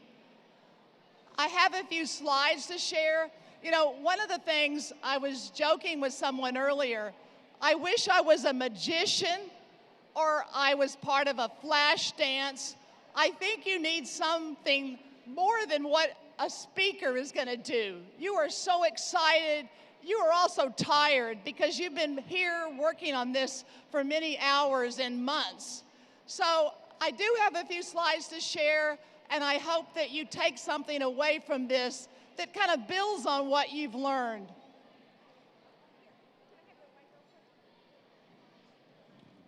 All right, everybody, hey, I know there's a lot of noise, but we have a really special guest speaker. Please demonstrate your gracious professionalism by, woo! Let's do that one more time, gracious professionalism. All right, so we're going to be gracious, we're going to be quiet, we're going to be able to listen to Dr. Butler because she is an amazing person, and I want to hear what she has to say. Thank you very much. So as I said, I'm thrilled to be here, and I'm thrilled that FLL chose Archaeology Unearthed for its theme this year. Archaeology is not taught in K-12. It's hard to communicate the complexities of archaeology when you never get it in school. And I'm so excited that FLL chose this theme to share and to get you involved in this. So what I'm going to do in the next few minutes is just tell some of my story, what got me to archaeology, talk a little bit about why archaeology matters, and then suggest ways you can continue to stay involved. So my personal journey is probably very different from most of yours. I loved literature. I loved reading. I loved history. I was math and science phobic. Very different from 99% of you in this room. I was an okay student. I didn't fail anything, but I was not outstanding. I was not ambitious about what grade I got or how much I was learning. And I know that is very different from all of you in this room. I went to college at the University of Georgia. I didn't have a major. I had an inkling that I wanted to do something related to history, but I decided to take an archaeology class because maybe some of the romance, I mean, archaeology is a pretty cool topic. So I took this class, I went on a weekend field trip, and I simply fell in love with archaeology. I fell in love with what it was. I think one of the things that I appreciated was the combination and linking of history and earth science, this interweaving of this complicated story of the humans on the planet. And I found my calling. I really couldn't learn enough. So that passion, or what I got from archaeology, it had a profound impact on my life. It set my academic path, what I ended up majoring in, my graduate school program. And what was really interesting in this is that I developed a keen interest in science and math because I knew I needed that in order to explore archaeology. So I came into the math science realm, what I'd say, through the back door. I was drawn to the scientific method as a way of solving problems, the elegance of it, the structure, the rigor, every bit of that. In 1995, I joined the faculty at Portland State University, and so I've spent most of my career at Portland State as a research scientist, and my particular interest was looking at the long-term relationships between people and animals, and particularly fish. So, how does that work? Well, you might not be able to make it out, but there's let's see if there's no laser pointer, but basically, I became interested in the fish remains that we find in archaeological sites, and because the fish remains are coming from fish, that led me to really be keen and interested in fisheries biology. But of course, people are engaged with that, so I became very interested in fisheries, especially associated with indigenous people who've been in our land since time immemorial.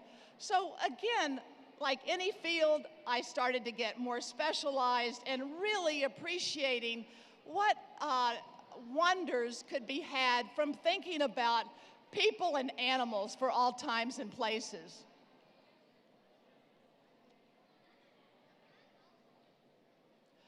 So archaeology asks some fundamental questions. It really grapples with some key things about ourselves. It asks, where do we come from? How do we evolve from a minor species on the planet over 5 million years ago to become so dominant species on the planet? How do we get so diverse in terms of all the cultural things, all the ways we celebrate religion, the way we cook and prepare food, the way our families spend time? All of those things have this wonderful diversity across the planet. How does that happen? So I'll just say briefly that it's complicated trying to answer questions like that, but we know that it has something to do with this wonderful interplay of culture, human behavior, and biology. All of that is working together. And I'll say history, too, plays a role. Certain things play out. Our ancestors went down a certain path in terms of exploring new territory, and then things took off from there. So it's amazing questions that archaeology can address. So I want to say that archaeology can really address some important questions, but it can do more than that. And so I want to spend just a few minutes talking about how archaeology can teach us something about our collective past that has been forgotten or erased, And it can help us feel differently about where we live, about our very existence. And I want to talk about a couple of examples that really emphasize that personal aspect of archaeology. It can affect our minds and our curiosity and address questions, but it can also affect our hearts and how we think about our place in the world. So the first example I want to talk about relates to the history of Chinese people in the state of Oregon, or in the region called Oregon. Chinese people immigrated here in the 1850s from southern China, and they ended up scattering across the state, working as miners, working in fisheries, working as merchants in small towns, cowboys. Chinese people ended up working as all immigrants to this land did, and they ended up occupying communities all across Oregon. Well, in the 1920s, exclusion laws forced a lot of Chinese people to leave rural Oregon and go back to China or move somewhere else. So there were some very racist policies that came to be prominent in our country, where Chinese people who had lived all across the state no longer lived in these places anymore. People in eastern Oregon, in southern Oregon, in the Willamette Valley, communities grew up, generations passed, and there was a forgotten understanding that Chinese people were fundamental to our history. About 15 years ago, some scholars from Southern Oregon University decided, what's going on here? Let's figure out what this Chinese history is. So they started to look at the documents from towns across the state, and this map shows just a sample of the communities across Oregon that have a strong Chinese history. And those records started to fill in the gaps of our misunderstanding about the history of our state. And archaeology started to take place in communities across our state, which started to fill in yet more gaps about Chinese history across our state. The people who were working on those projects developed museum exhibits, they hosted lectures, they did everything possible to shine a light on this forgotten history across the state that would have been completely forgotten if archaeology hadn't taken place. The people who live in these communities where this Chinese history has come to the fore have a richer understanding about their history. You can go to the Dalles now. You can go to John Day. You can go to Ashland or Salem and start to learn about the importance of Chinese people to the history of our state. And that affects how we think about ourselves.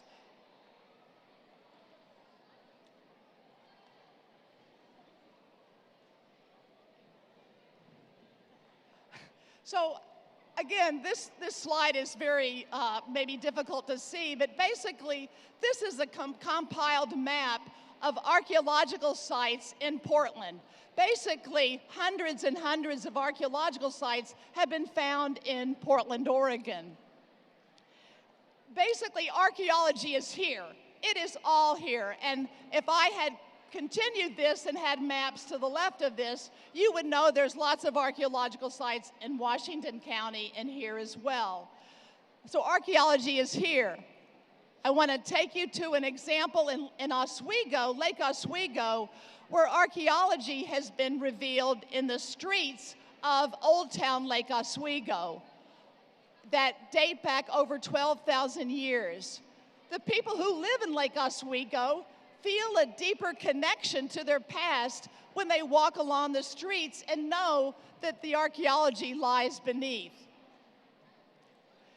The Grand Ronde tribe have hooked onto this and created celebrations at the city park, George Rogers Park, next to Old Town, that highlight the indigenous history of Oswego, Lake Oswego.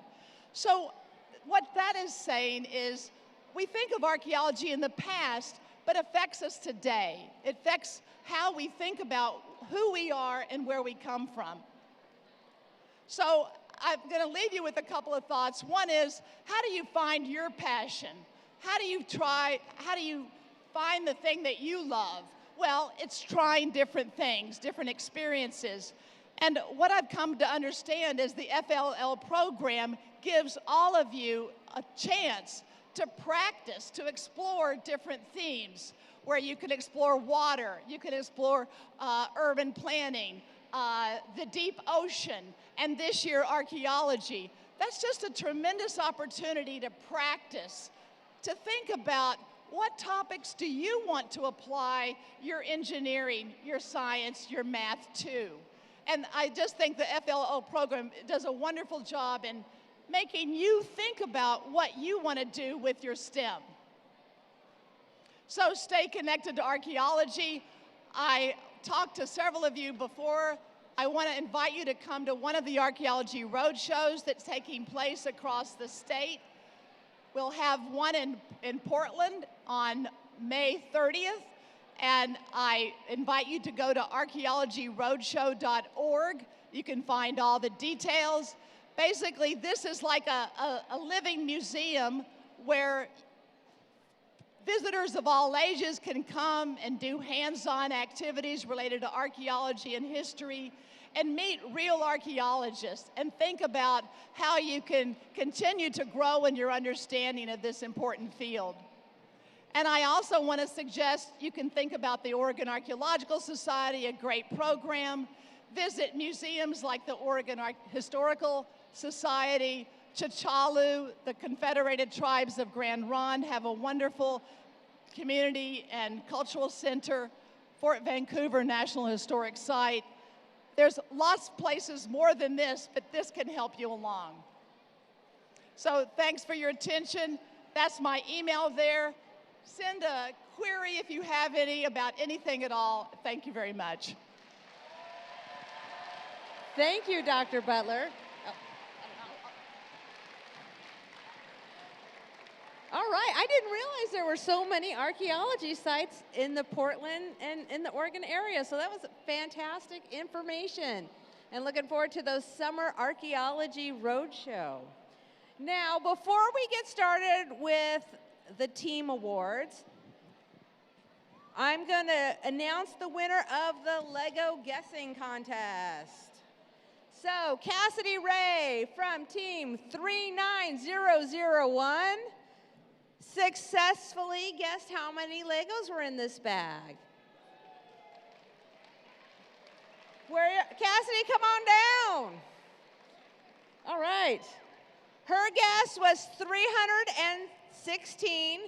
She was off by 1. There are 317 Legos in this bag. Here you go, my dear.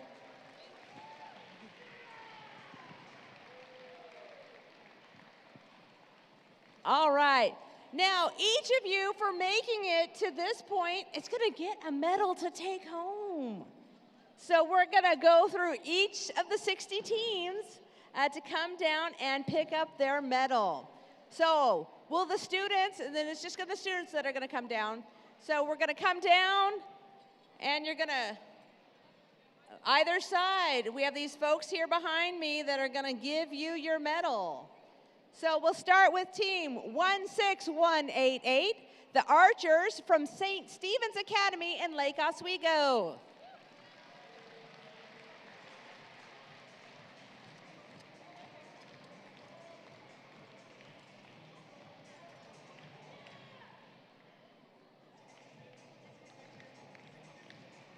All right, they wore their school uniforms. They look awfully smart in those. And then next, we're going to have team 23767, the Jam and Waffles. They're a community team from Springfield.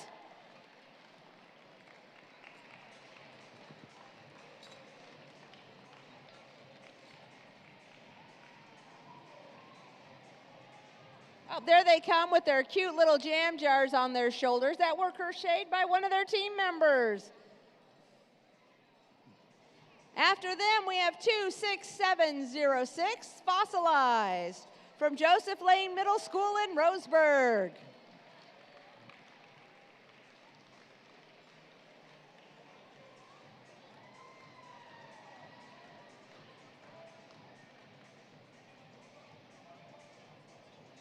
And next we have 30786, the Lego Ravens, a community team from Portland.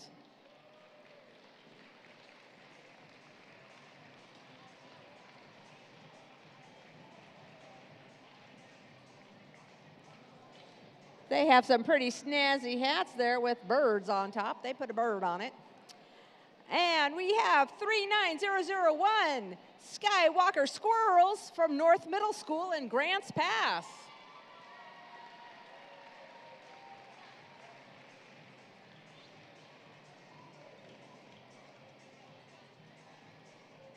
Next, we have 40877, the ATA Wolf Pack from the Arts and Tech Academy in Jefferson, Arts Academy Jefferson, from Eugene, Oregon.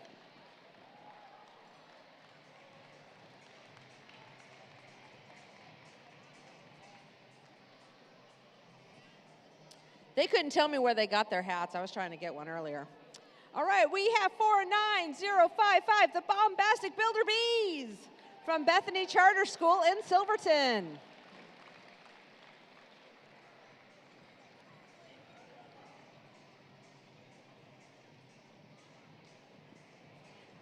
We have 50981, the Bricktastic Beaver Builders Knights of Noodle.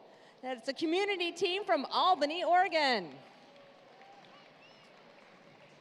They're a small team, and they were quick to get down here. So we'll go ahead and introduce 55487, the Earth Builders, a community team from Salem.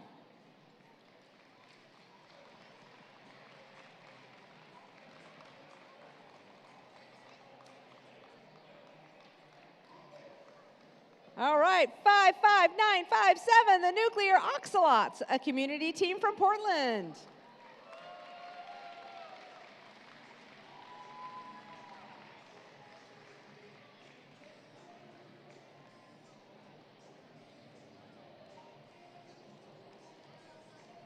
Okay, team 56661, the Dinosaurs. From Stroller Middle School, Jacob Wismore Elementary, and International School of Beaverton from Portland.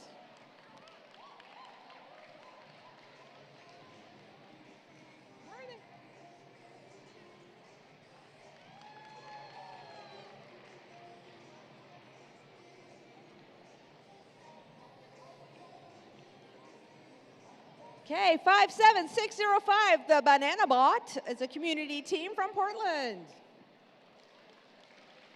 Woo.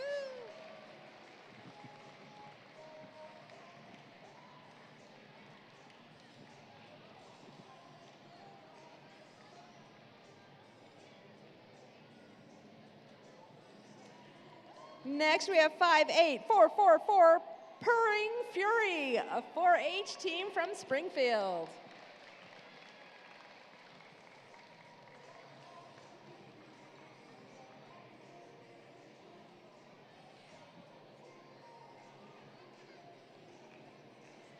Five, 8, 6, 9, 0, Cinefactors from Cal Young Middle School in Eugene.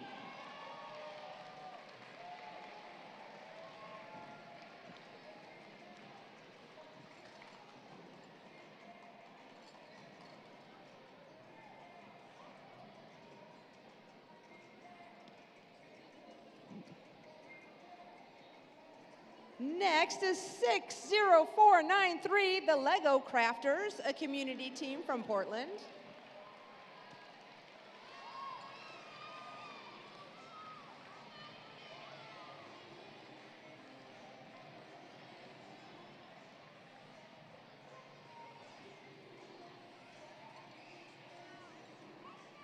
Next is 60596, the Brush Bros from Teach Northwest in Grants Pass.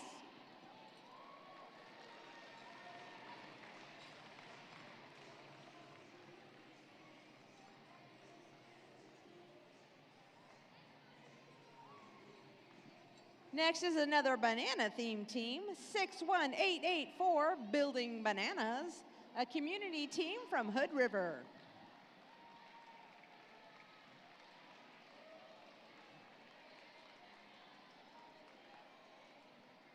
Next is 62105 Waves, Flames, and Games, a community team from Portland.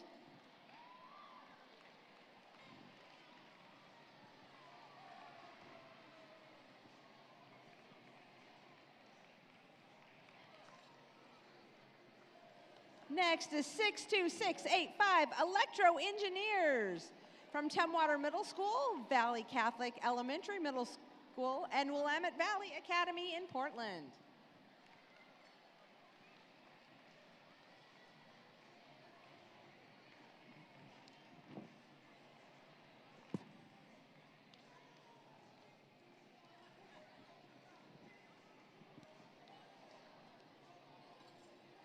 All right, 62725 Masterminds from Springfield Elementary School in Portland. Oh, they're up high. We're going to have to give them a minute.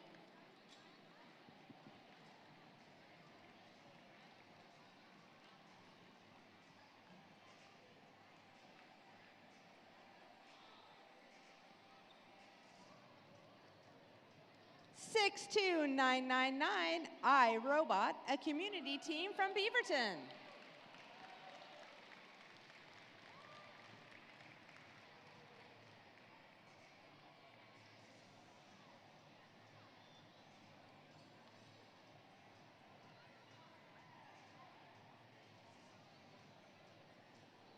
$63860, the sleep-deprived Cyclone Bots from St. Selena Middle School in Beaverton.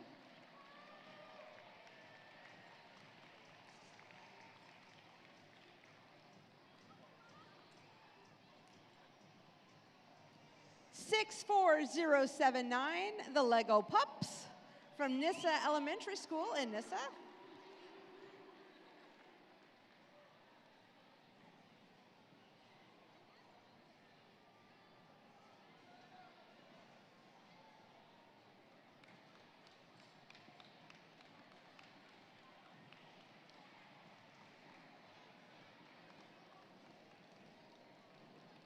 And we have 64393, the seven-headed flying chicken squirrels from Juniper Elementary School in Bend.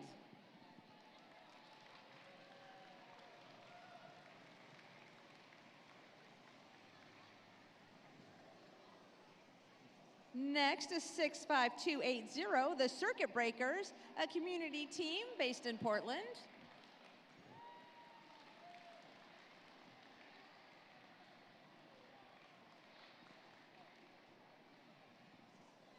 And 65622, the Riveteers from Lake Oswego Middle School in Lake Oswego.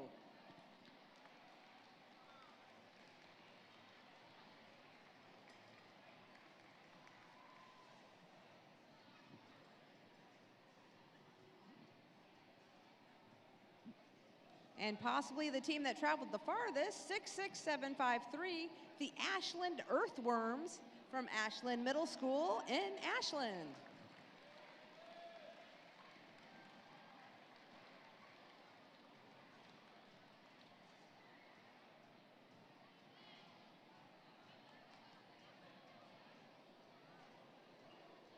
$67133, the Kratzberger Gearheads from Walter L. Kratzberger Middle School in Gladstone.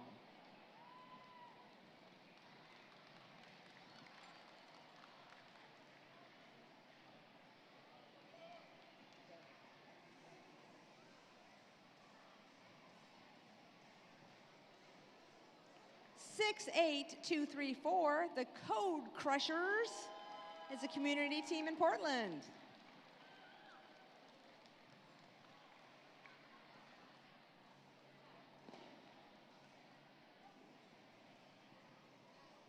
Next is 68532, CLA Explorers 1 from Crater Lake Academy in Eagle Point.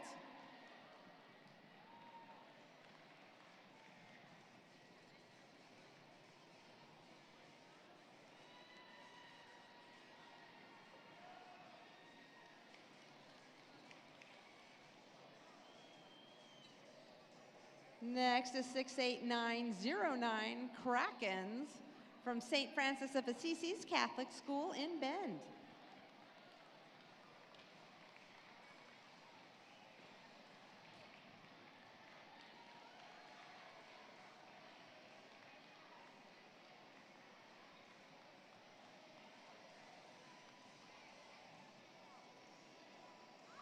Six nine three 67 Reach for Robotics from Rivers Edge Academy in Grants Pass.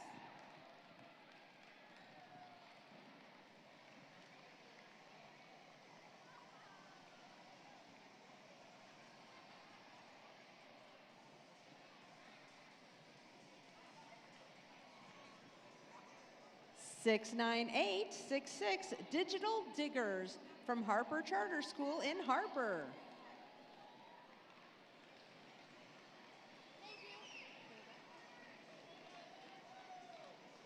Next is 69923 The Dig Bots from Harper Charter School in Harper, probably sitting right next to the other team.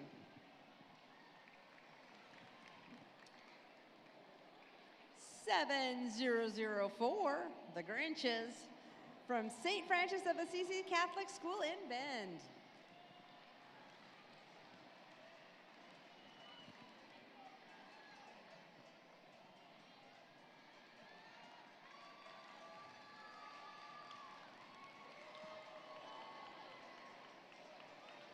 And next is 7006, the Indiana Girls from St. Francis of Assisi Catholic School in Bend.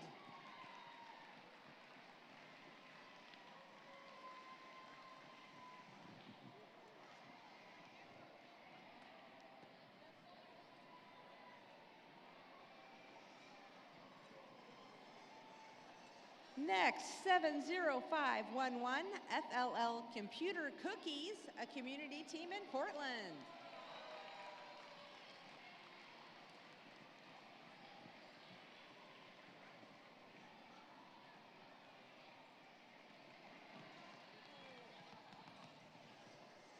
$70536 Avista Bots, a community team in Portland.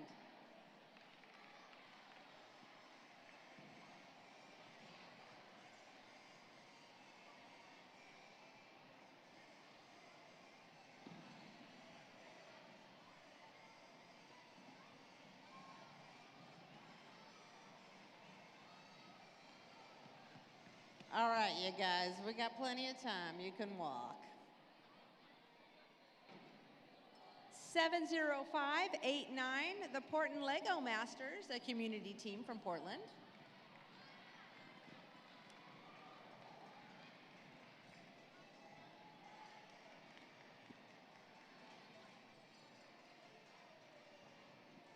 Next is 70623, Golden Mind, a community team in Portland.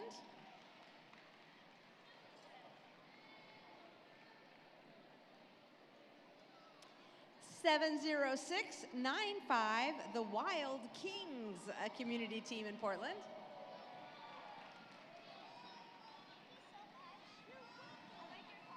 Thank you.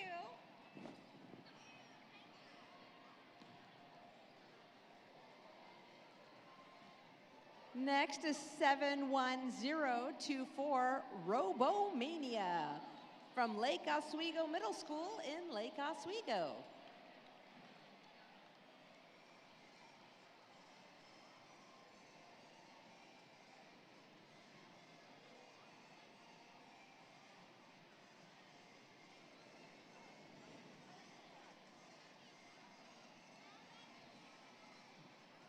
Next is 71076, Unearthed Rising Legends, a community team in Portland.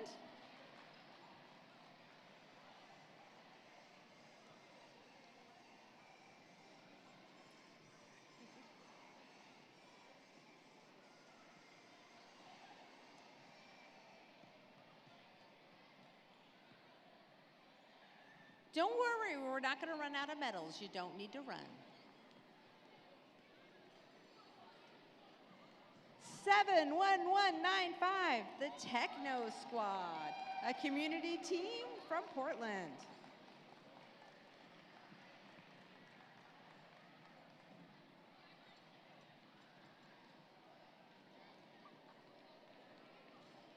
All right, next we'll bring down team 71327, the Compass Dynamites, a community team from Roseburg.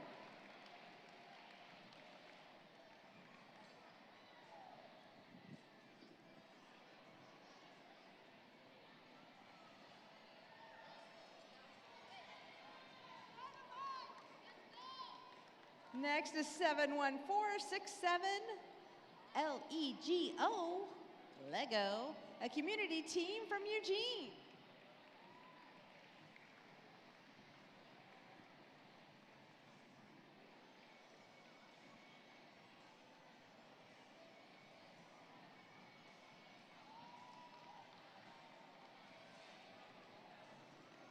Next is 71529, the Wild Bots from Valley Catholic Middle School in Portland.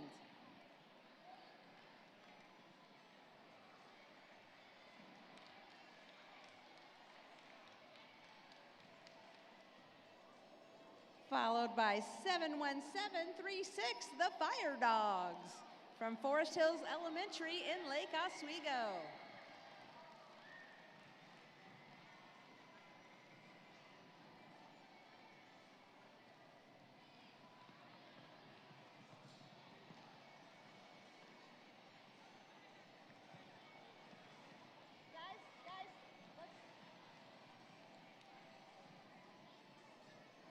Next is 71737, the Lego Wizards. I would ask you to please not run. We've got some cables on the ground. I'd hate for somebody to trip.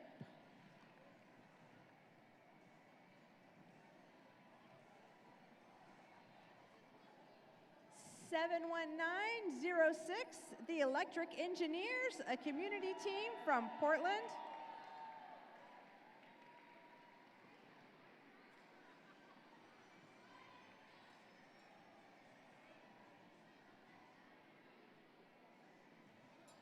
(71737), did I announce you or did I skip you?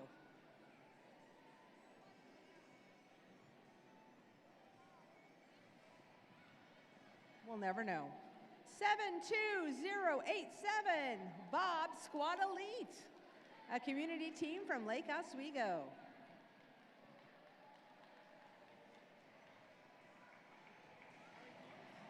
Yeah, I'm on the left.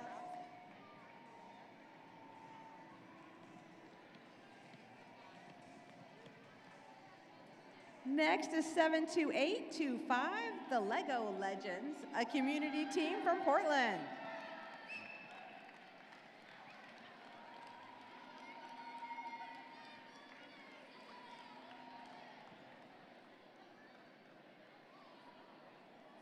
Next is 73299, the Yantra from, it's a family team from Portland.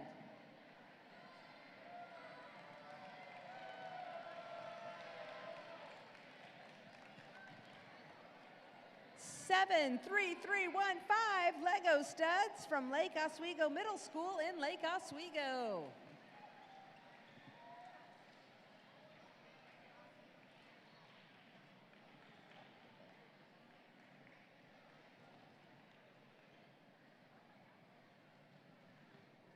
(73374), the Jaguar Bots, a community team from Portland.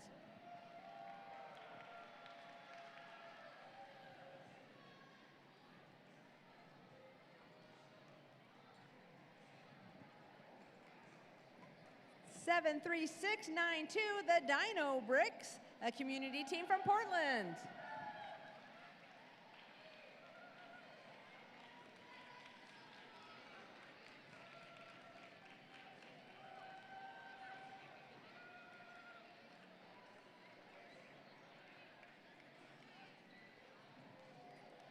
Next is 73761, the Creative Dragons, a community team from Lake Oswego.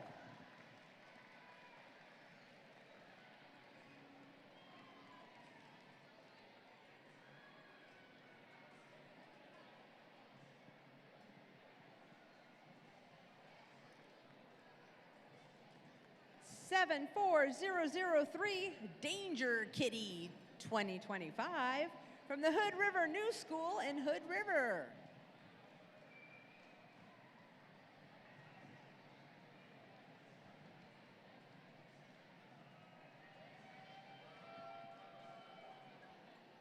Seven, 4, 6, 0, 9, the Circuit Breakers, a community team in Portland.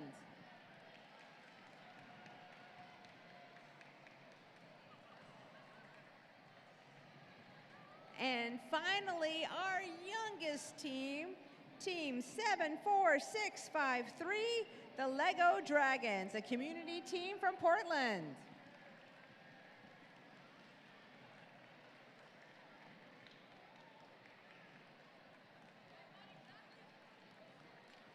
All right, did I accidentally miss anybody? Lovely, okay. We're gonna have an FRC team come up here. If you haven't seen the FRC robots, they're a little bit bigger than the Lego robots. So the aimbots are gonna come in here and demonstrate their robot for a little bit while the judges are finishing up their thing. So aimbot, come on in and show us your stuff.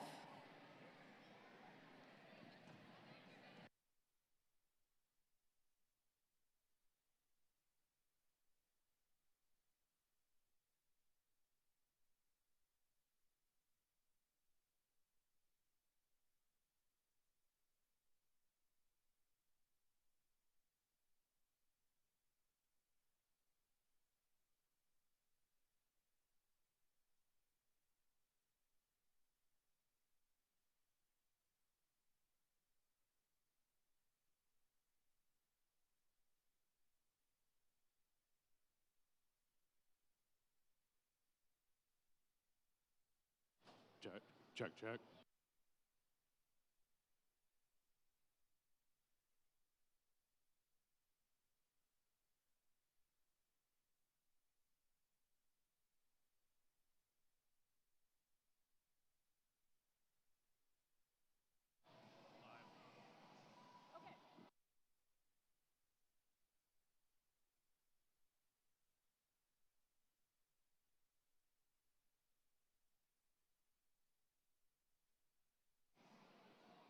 Hi, guys. How are we feeling? My name is Sophia. I'm from the robotics team here at Liberty. And we have a little something to show you.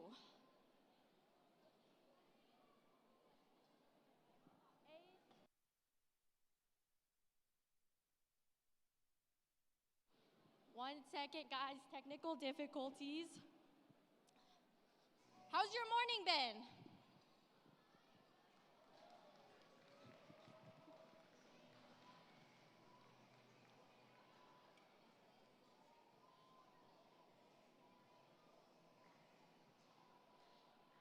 So, I don't know if you guys remember, but a couple years ago, there was a music-themed first competition.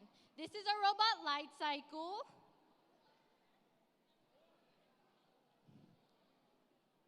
I think you have to go around, yeah. Who wants to catch things? A lot of people, huh? Ben, throw the note.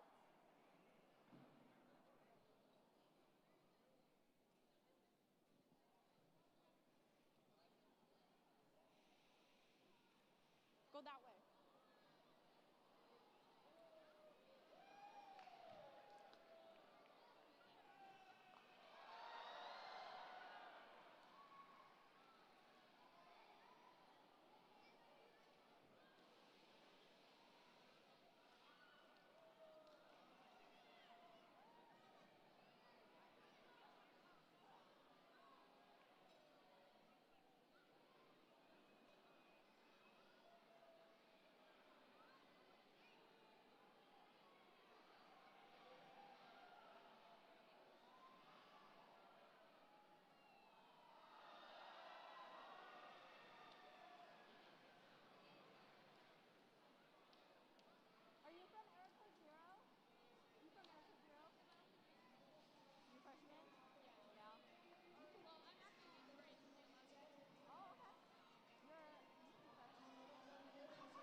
Okay.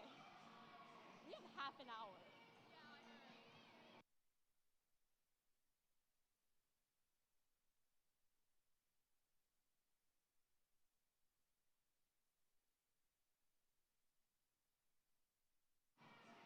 Hey guys, if you could throw the rings back down after you catch them, that would be great. Thank you.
Okay, guys, we're gonna take a little bit of a break. But in the meantime, do we have any questions about this robot? Because some of you might be going into FRC soon. No questions? Wonderful. Huh? No. Check, check. We tried to, but it didn't work. Thank you.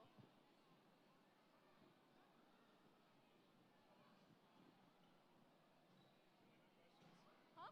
Kids had no questions? I don't think. Oh, I guess not. Do we have any questions? He's gonna come around with a mic. Right here. Oh. How much did the robot cost? A lot of money. I don't think we have that information on hand. Right here. Yes. Talk loud and clear. What's the hardest part about like making that? Or I mean like FTC in general. What's the hardest part? FRC? Oh, sorry. FRC. Which answer do you want first? Okay, so the question was, what is the hardest part about FRC in general? Do one of you guys want to answer that?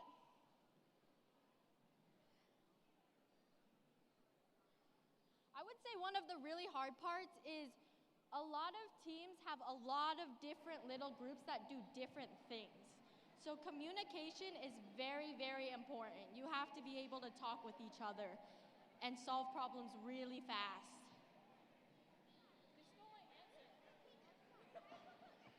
You stole my answer, but I would say the hardest part about FRC is you have to get comfortable with challenging yourself. You do a lot of different things, and you have to build upon that skill and be okay failing. Yeah. How long did it take to build? So that robot took us 6 weeks to build. 6 weeks, give or take, and we also made a like a mini version of it too. So that also took around 6 weeks.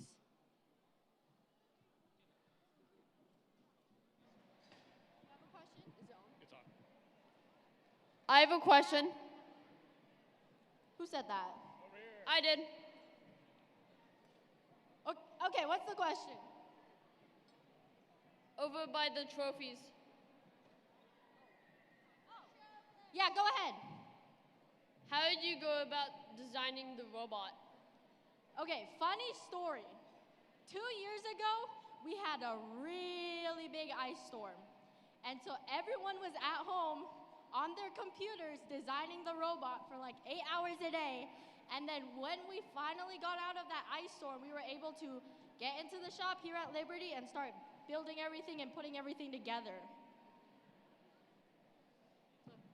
Did that answer your question? Yeah. Was there a kit for this or no? No. No, you built it from scratch? Yeah, so this one, we did not use the kit bot. This is an original, like, from scratch robot that our members designed and built. Did you have a question? He was first, sorry. Do you have a question? How hard was it to shoot the thingy? The nose? Yeah. It's actually not that hard. So we use like a video game controller, an Xbox controller, and that's all. It's just the buttons on that Xbox controller are programmed to do what we tell it to, basically. Yes. What did you make it for? So we made it for the FRC game Crescendo, and if you go home and you look it up, you can find videos of it on YouTube. What materials did you use? Like, did you use like something like Legos or just metal? Did you guys use metal? Yeah, so there's a lot of metal on that robot, but also we use some types of plastic and wheels and other things too. What did you say? All right, on this Do we side. have any questions? Yeah, Right give me here. a second. Hi there. Our team did a lot of research on batteries for the innovation project this year, and we were wondering what kind of battery do you use, how long does it last, and how heavy is it? Okay, so our batteries, we use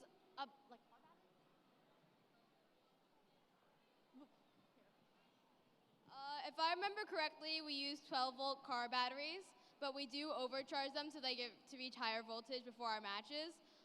We use them for 2.5 minutes per match, but they can last between 5 or 10 minutes based off how we use them, and they weigh a solid few pounds each. Where did the design come from? Inside our members' heads. So they took a look at the game and they went, okay, I think if we build a robot that can shoot these things very far, that's gonna be good for the game and it's gonna help us win a lot of matches. So they said, okay, how can we build a robot that's going to shoot? And that's what you see here.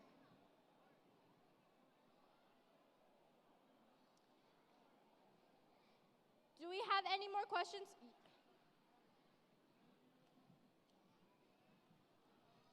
Okay, which one of you wants the mic first? Me. Okay. Rock, paper, scissors.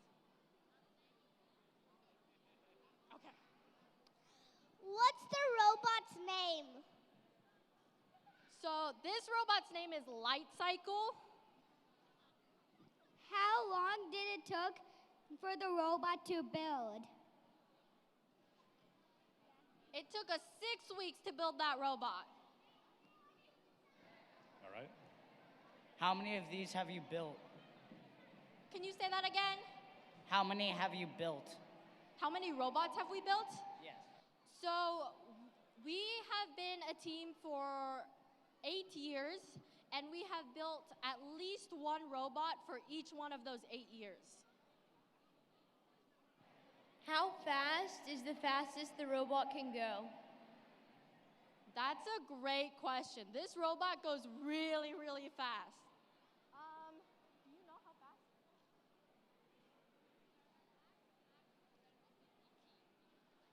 At maximum speed, the robot can go 18 meters per second. Very, very fast. How much money did it take to build? I'm not quite sure, but a lot of money, like probably like tens of thousands of dollars. Lots of money.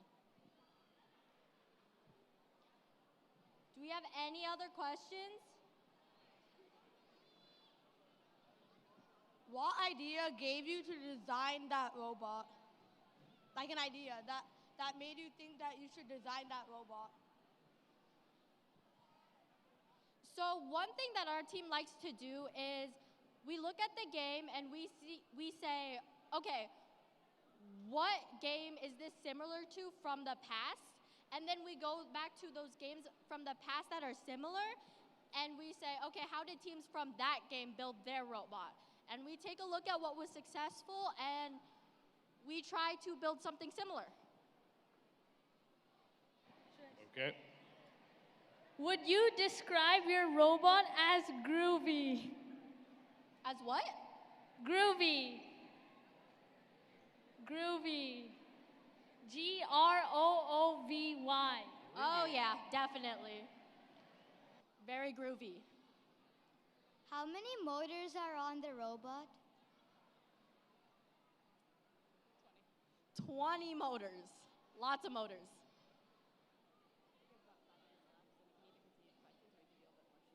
Okay. I'm of the opinion if they're happy with you asking questions, we can continue answering questions, but it's really up to you. Okay. I guess do we have any more questions?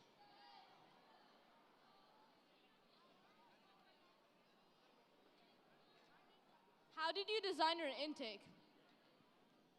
That's a very complicated question. If you want to go over there, we can talk to you about it. No, sorry. many pieces does it have? Lots and lots of pieces. Probably like over 100,000 pieces. Lots of different pieces. How many spreadsheets did you use to design it with? How many spreadsheets? How many spreadsheets did you use? No, like at least 10. At least 10. Okay. Can it hold more than one ring, and if not, why? So we did not design it to hold more than one at a time. And because the notes are so big, it can only hold one at a time because we have specific like frame perimeters that we're allowed to use. All right, it's rapid fire question time. Sorry, your question might get forgotten. Are you ready for rapid fire? Yeah. What program did you use to code? To build? To code? Ooh. You know that? They probably use Java. VS Code. What was the hardest challenge you overcame when building the robot? The hardest challenge. Ooh. Our climber was very interesting that year. So it's not on the robot right now, but we had a lot of challenges with that climber. How did you program that robot? So like I said earlier, we used VS Code, and our programmers spent a lot of time trying to make sure that our robot could do exactly what it had to do. VS Code is what we use at work, so VS Code is a very high-powered unit. How does it shoot? Like, how does those ringy thingies shoot? So we have, like I said earlier, we have like an Xbox controller, and we can control which side it looks at, and we have a button that if we press, it'll shoot the note outside. How far can it shoot? Probably like 20 feet. How does the robot shoot the rings? It has little like wheels, and when the wheels spin, it shoots the note out. How does it suck things up? So same concept as the other one. It has wheels that will suck the note in from under the bumper. The bumper is the big red thing right there. It'll suck under and then go into where it needs to shoot out. Last one.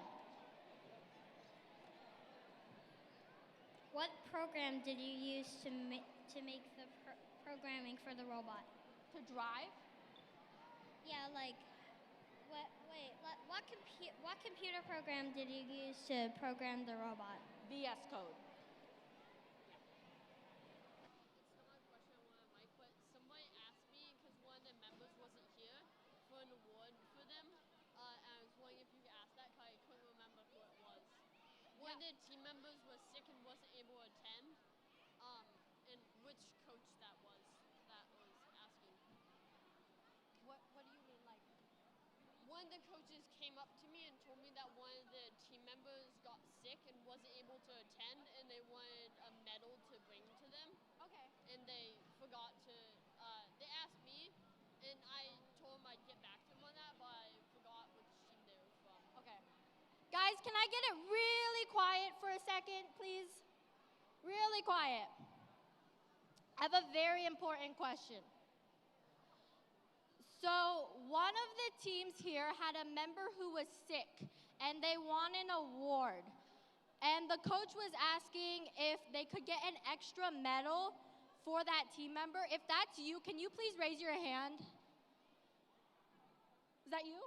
Okay, cool. Thank you so much. Okay, that's it from us, guys. Thank you so much for coming.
Yep.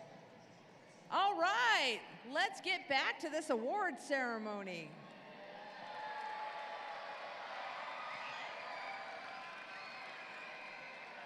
All right, and before we get to the awards, we need to thank all of our sponsors. We could not put on a tournament like this without the individuals and organizations that provide donations to ORTOP. You can see the names on the banners behind me. If you or your organization would like to be added to our list, please contact ORTOP about making a donation or becoming a sponsor. We truly need community folks to stand up and help keep these robotics programs going for these young engineers. Now, you all know it's the 25th year of FLL tournaments in Oregon. I say let's take a minute and sing happy birthday. Who's gonna start? Ready? Happy birthday. Happy birthday to you.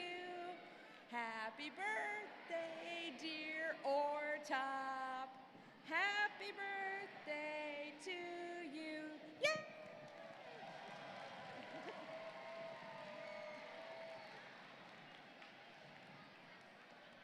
Okay, before we get to the team awards, we want to take a moment to recognize our volunteers. Volunteers, please stand up if you're in our crowd today. Let's give everyone a big round of applause for all of their work and help getting today. Thank you, everybody. So we can't do volunteer. Yeah, do all the way through here, then don't do this one. Okay. So before we move on to our awards, we want to remind folks about opportunities to support this program.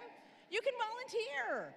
Find other ORTOP events, including First LEGO League Explore, First Tech Challenge, which is having their state tournament at the end of February, and First Robotics Competition by visiting ortop.org/calendar. Maybe you're not quite sure or nervous about volunteering. You can find more information about volunteering at ortop.org.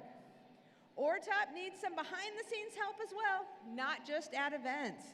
Please reach out to us if you are interested in helping. Again, I want to remind you, you can always donate. Please consider supporting ORTOP through direct donations. And a reminder that many corporate employers will match volunteer matching grants or gift matching by going through tools like Benevity. Okay, so pause. We're going to skip the volunteer and go back to it. Okay. Coaches through here, and then go back to it. Yeah. All right. There. On the fly script changes is great fun. So we're going to come back and talk about volunteers again in a little bit, and we're going to talk about coaches and mentors. So coaches and mentors, stand up. These are extra special volunteers who have spent hours each week with the teams. They have inspired, encouraged, and motivated, all the while demonstrating and modeling gracious professionalism. Teams, take a moment to tell your coach how awesome they are for all that they've done for you. Now I would like to present the Coach Mentor Award. Coaches and mentors inspire their teams to do their best, both as individuals and together. This award goes to the coach or mentor whose leadership and guidance is clearly evident and best exemplifies the first core values. This coach's team said the following about this very special person. You're going to read some of these. Okay. He always pushes us to our max and is always giving us a helping hand. He pushes us to do our best. He's funny. He teaches. Because he helps us with everything. Because he's supportive in all we do. He's kind. He's always willing to help with everything. He's fun and positive and flexible. You want me to go through all of this? No, or we can just say, okay.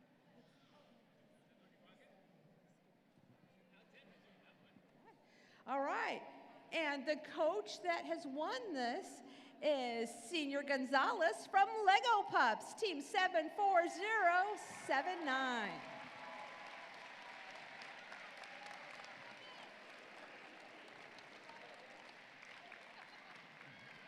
Now they've got to find where they put the award down.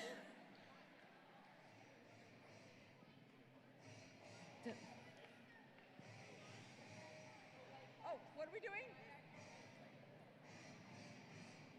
Dude, he wants to shake your hand.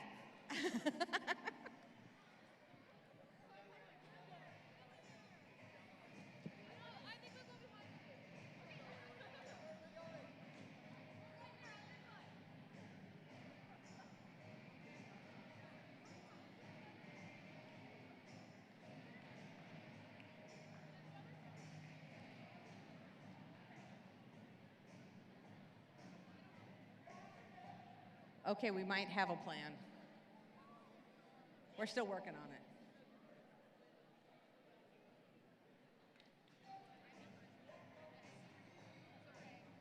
Yep, we'll start with back to the volunteer. All right, I have to go back a page. Okay, no tournament can happen without the support, time, and commitment of our volunteers. At every tournament, there are those individuals who are the go-to people, the make-it-happen people, and there is no such word as impossible people. Our first award goes to such a person who's put in the extra hour, lost that extra sleep, and was there when everyone else had gone home. Yeah, so this year's recipient has demonstrated an exceptional commitment to supporting students, teams, and volunteers across Oregon. They hosted 4 FLO qualifying tournaments, helping create a welcoming, well-run events where teams could learn, compete, and celebrate their achievements. Beyond their direct volunteer roles, this individually actively recruits and encourages new volunteers, helping strengthen and grow programs year after year. As a first alum, they understand the impact these programs have. On behalf of ORTOP, it's our honor to present the first LEGO League Volunteer of the Year Award to Alexandra Starrett. No, you go ahead.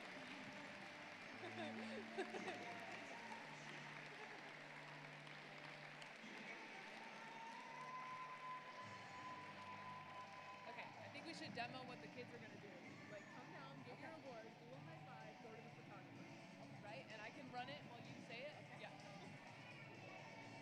Okay, we're gonna move on to the team awards, but before we do that, we want you to know, how do you pick up your hardware? So, you're gonna come down and you're gonna walk with purpose, but not run.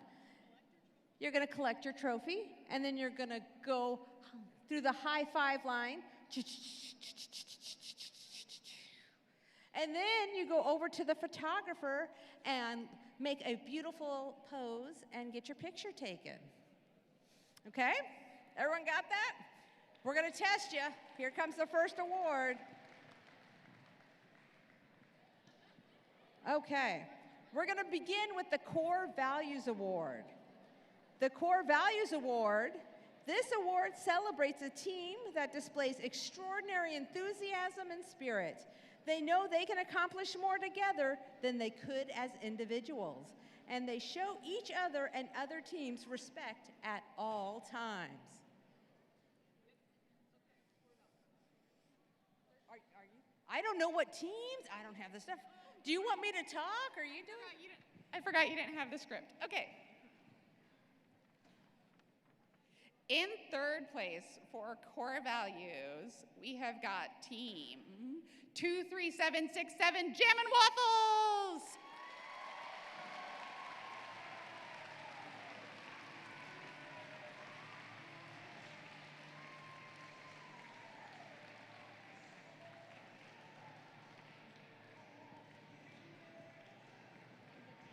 I forgot you didn't.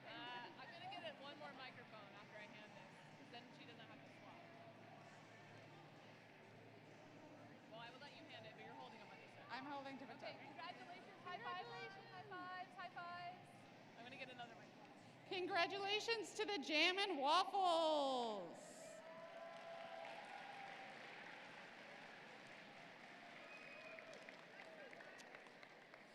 In second place, we have got team 65280 Circuit Breakers. The uppercase Circuit Breakers.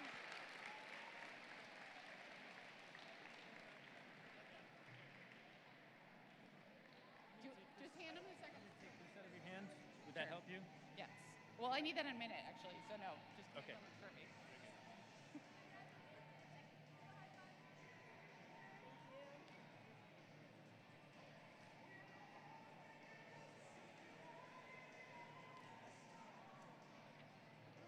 Okay, congratulations, Circuit Breakers. In first place, the judges had to say, ChatGPT, said this crew really nailed it. And a reminder that the teamwork holds everything together. They fastened trust, support, and collaboration into every step of the job, and proof that when people stick together, even the toughest jobs get locked in place. First place, core values, goes to 65622 Riveteers.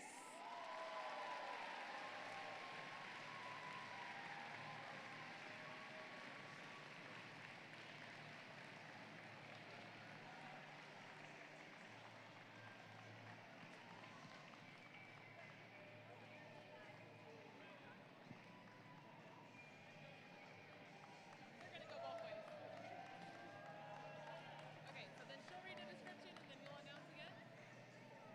And then Craig will. Oh, so we have Innovation Project next. Yes.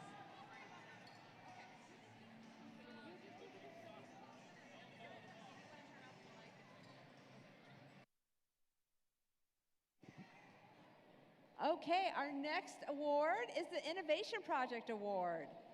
This team utilized diverse resources for their innovation project to help them gain a comprehensive understanding of the problem they identified, developed a creative, well-researched solution, and effectively communicated their findings to judges and the community. Here's what the judges had to say. In a moment, we've got to get out their script. Pulling out our notes. They're in the back pocket. And the mic is on.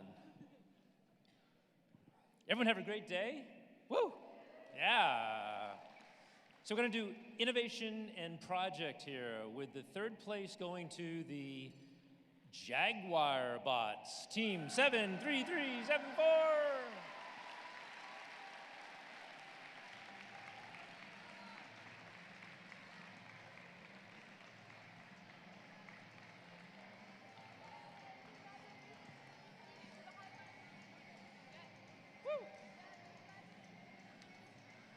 Read the number first because there are several teams with very similar names. Thank you. Okay.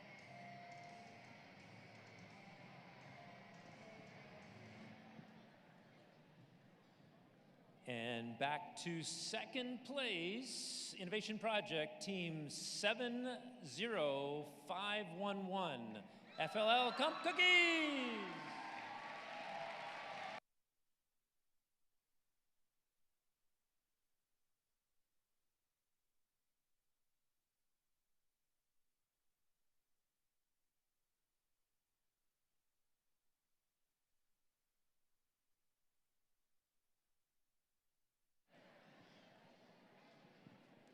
And for first place Innovation Project,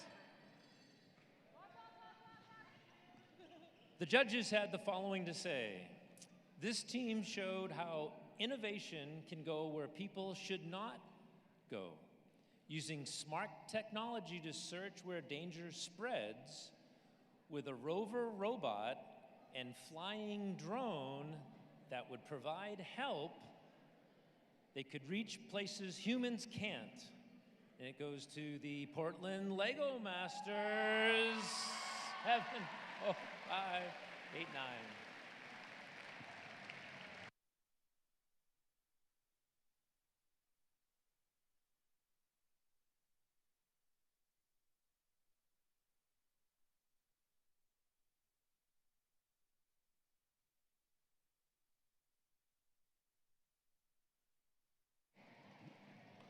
We'll now move on to the Robot Awards, beginning with our Robot Design Award. This team used outstanding programming principles and solid engineering practices to develop a robot that is mechanically sound, durable, efficient, and highly capable of performing challenge missions. Here's what the judges had to say.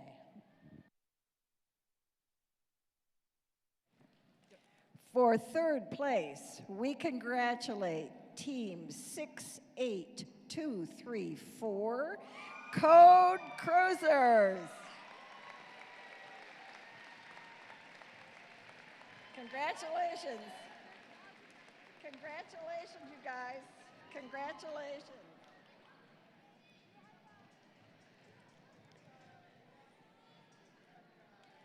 And second place for robot design, Team 73692, Dino Bricks.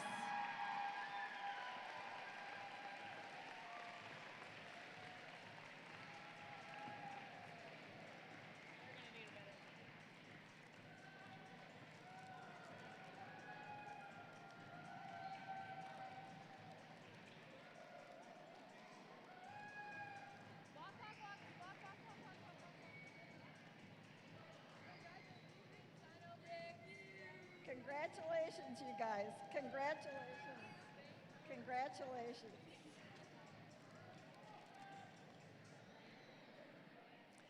And here's what the judges had to say for the first place team in robot design. The robot design competition was tough this year, as always. This team peeled into the season well prepared. If you need a potassium hit, congratulations to BananaBot Team 57609.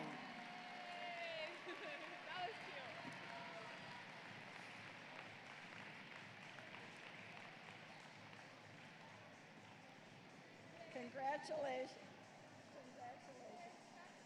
Congratulations. Great job, you guys. Congratulations.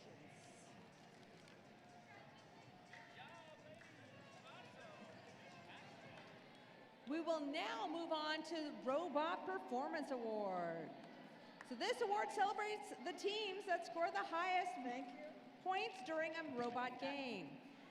Teams had a chance to compete in at least 3 2.5-minute matches, and their highest score counts. Here's our head ref with the results.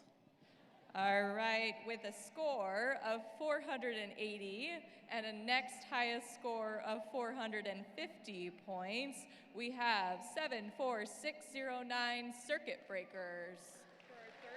For third place.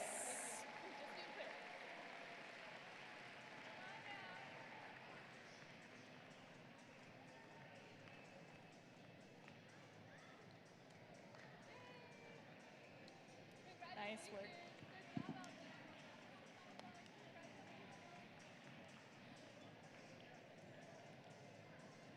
All right, and in second place, we have a score of 480 points with a second of 460, 62725 Masterminds.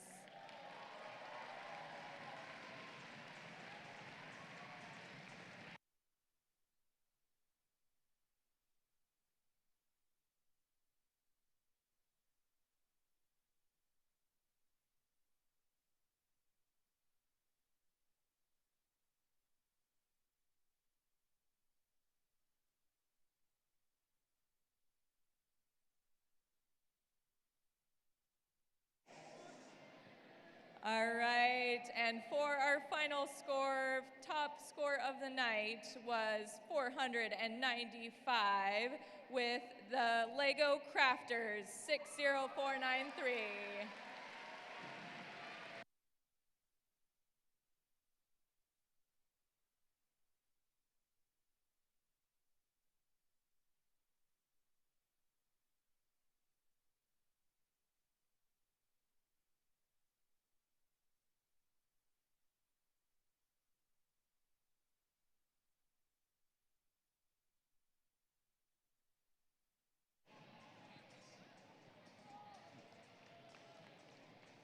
Okay. Well, before we get to the Champions Award winner, we have some additional awards to distribute. And we'll start with the Breakthrough Award. The Breakthrough Award celebrates a team that made significant progress in their confidence and capabilities in both the robot game and innovation project and are a shining example of excellent core values. They demonstrate that they understand that what they discover is more important than what they win. The Breakthrough Award goes to Team 73299 Yantra.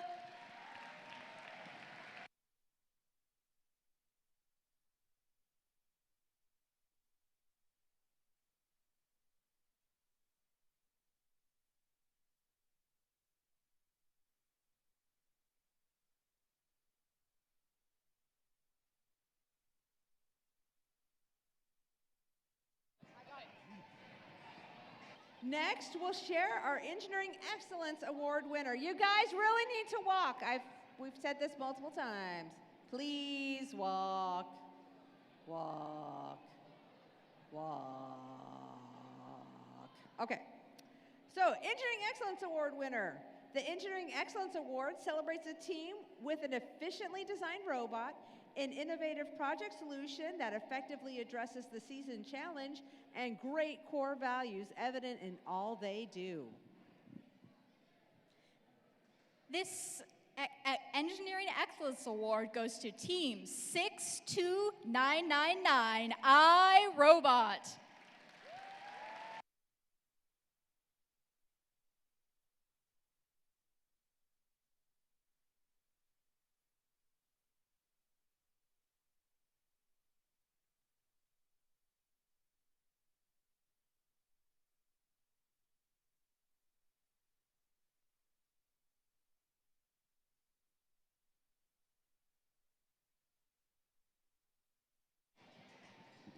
Now we'll move on to our Rising All-Star Award. The Rising All-Star Award celebrates a team that the judges notice and expect great things from in the future. Rising All-Star Award goes to Team 70536 Avesta Bots.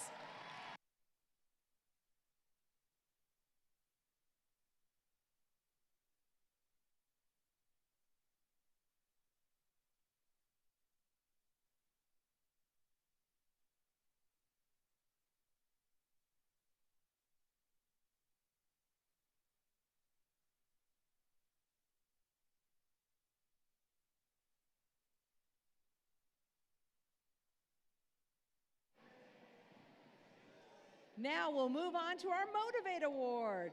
The Motivate Award celebrates a team that embraces the culture of First Lego League through team building, team spirit, and displayed enthusiasm. Avista Bots, go get your picture taken. The Motivate Award goes to Team 71195 Techno Squad.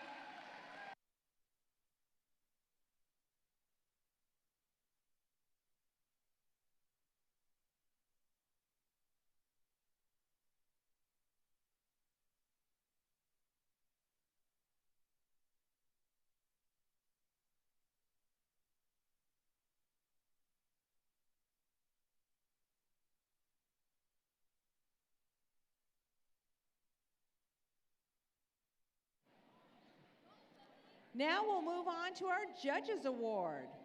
The Judges Award celebrates a team for their unique attributes or efforts not fitting into other categories. Here's what the judges had to say about this recipient. A young, energetic group, this team worked tirelessly to have fun. Rolling out the red carpet for the judges, they worked with showmanship. For them, it takes a certain electricity to engineer the perfect solution.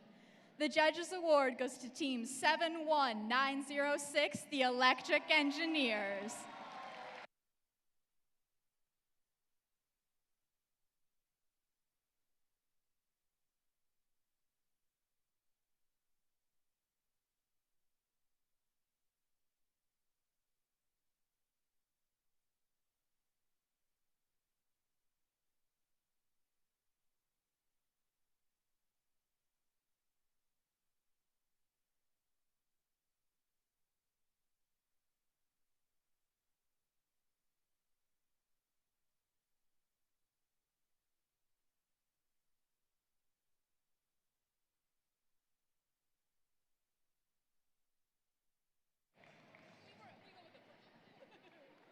All right. Y'all have been waiting patiently to learn what team has earned the most coveted award, the Champions Award.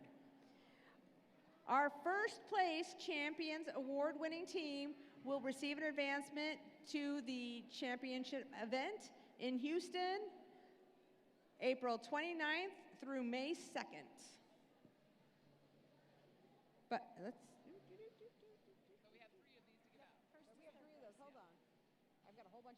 But before we announce our final award, why don't we go ahead and do those ones? Yeah. Yeah, do it.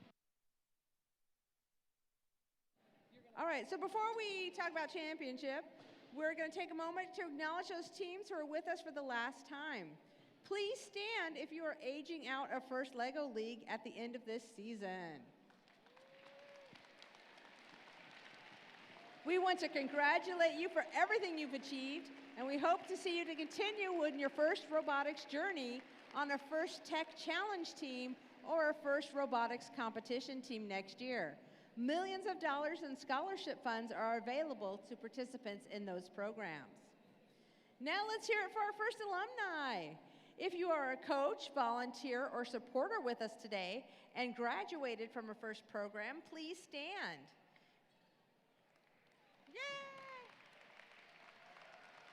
Teams, we hope to see you join these ranks someday. Being a first team member means access to education and career discovery opportunities through opportunities such as industry certifications, internships, and scholarships. First offers you the opportunity to network with employers and a place in the First community for life. Learn more about all the ways First can help make the most of your First experience at firstinspires.org/alumni. All right, finally, we've come to our Champions Award. The Champions Award celebrates a team that embodies the First Lego League experience by fully embracing our core values while achieving excellence and innovation in robot performance, robot design, and the Innovation Project. Here's what the judges have to say. We're going to start with third place. All right, for third place, we have Circuit Breaker 74609.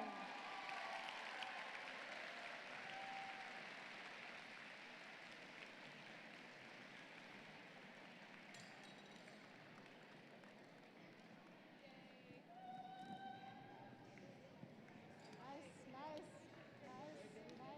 Good job.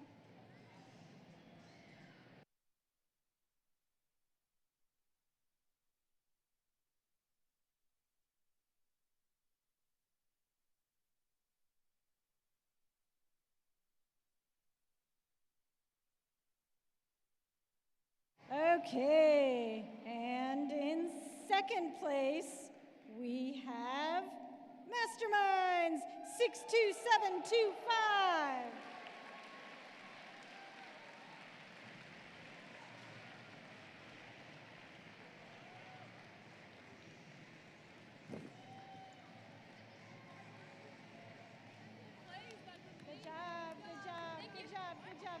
Good job.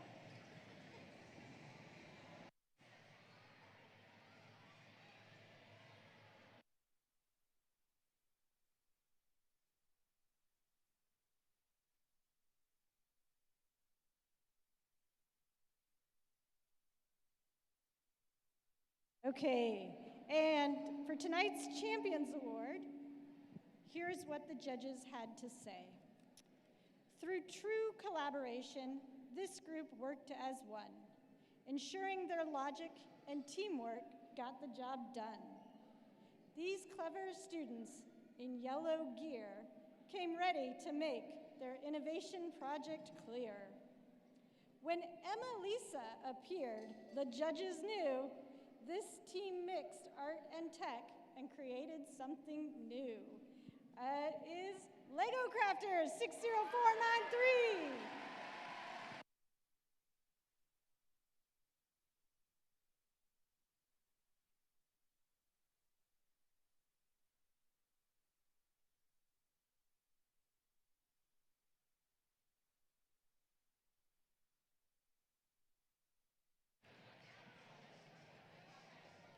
And the Lego Crafters, as the winner of our Champions Award, will be advancing to the first championship in Houston, April 29th through May 2nd.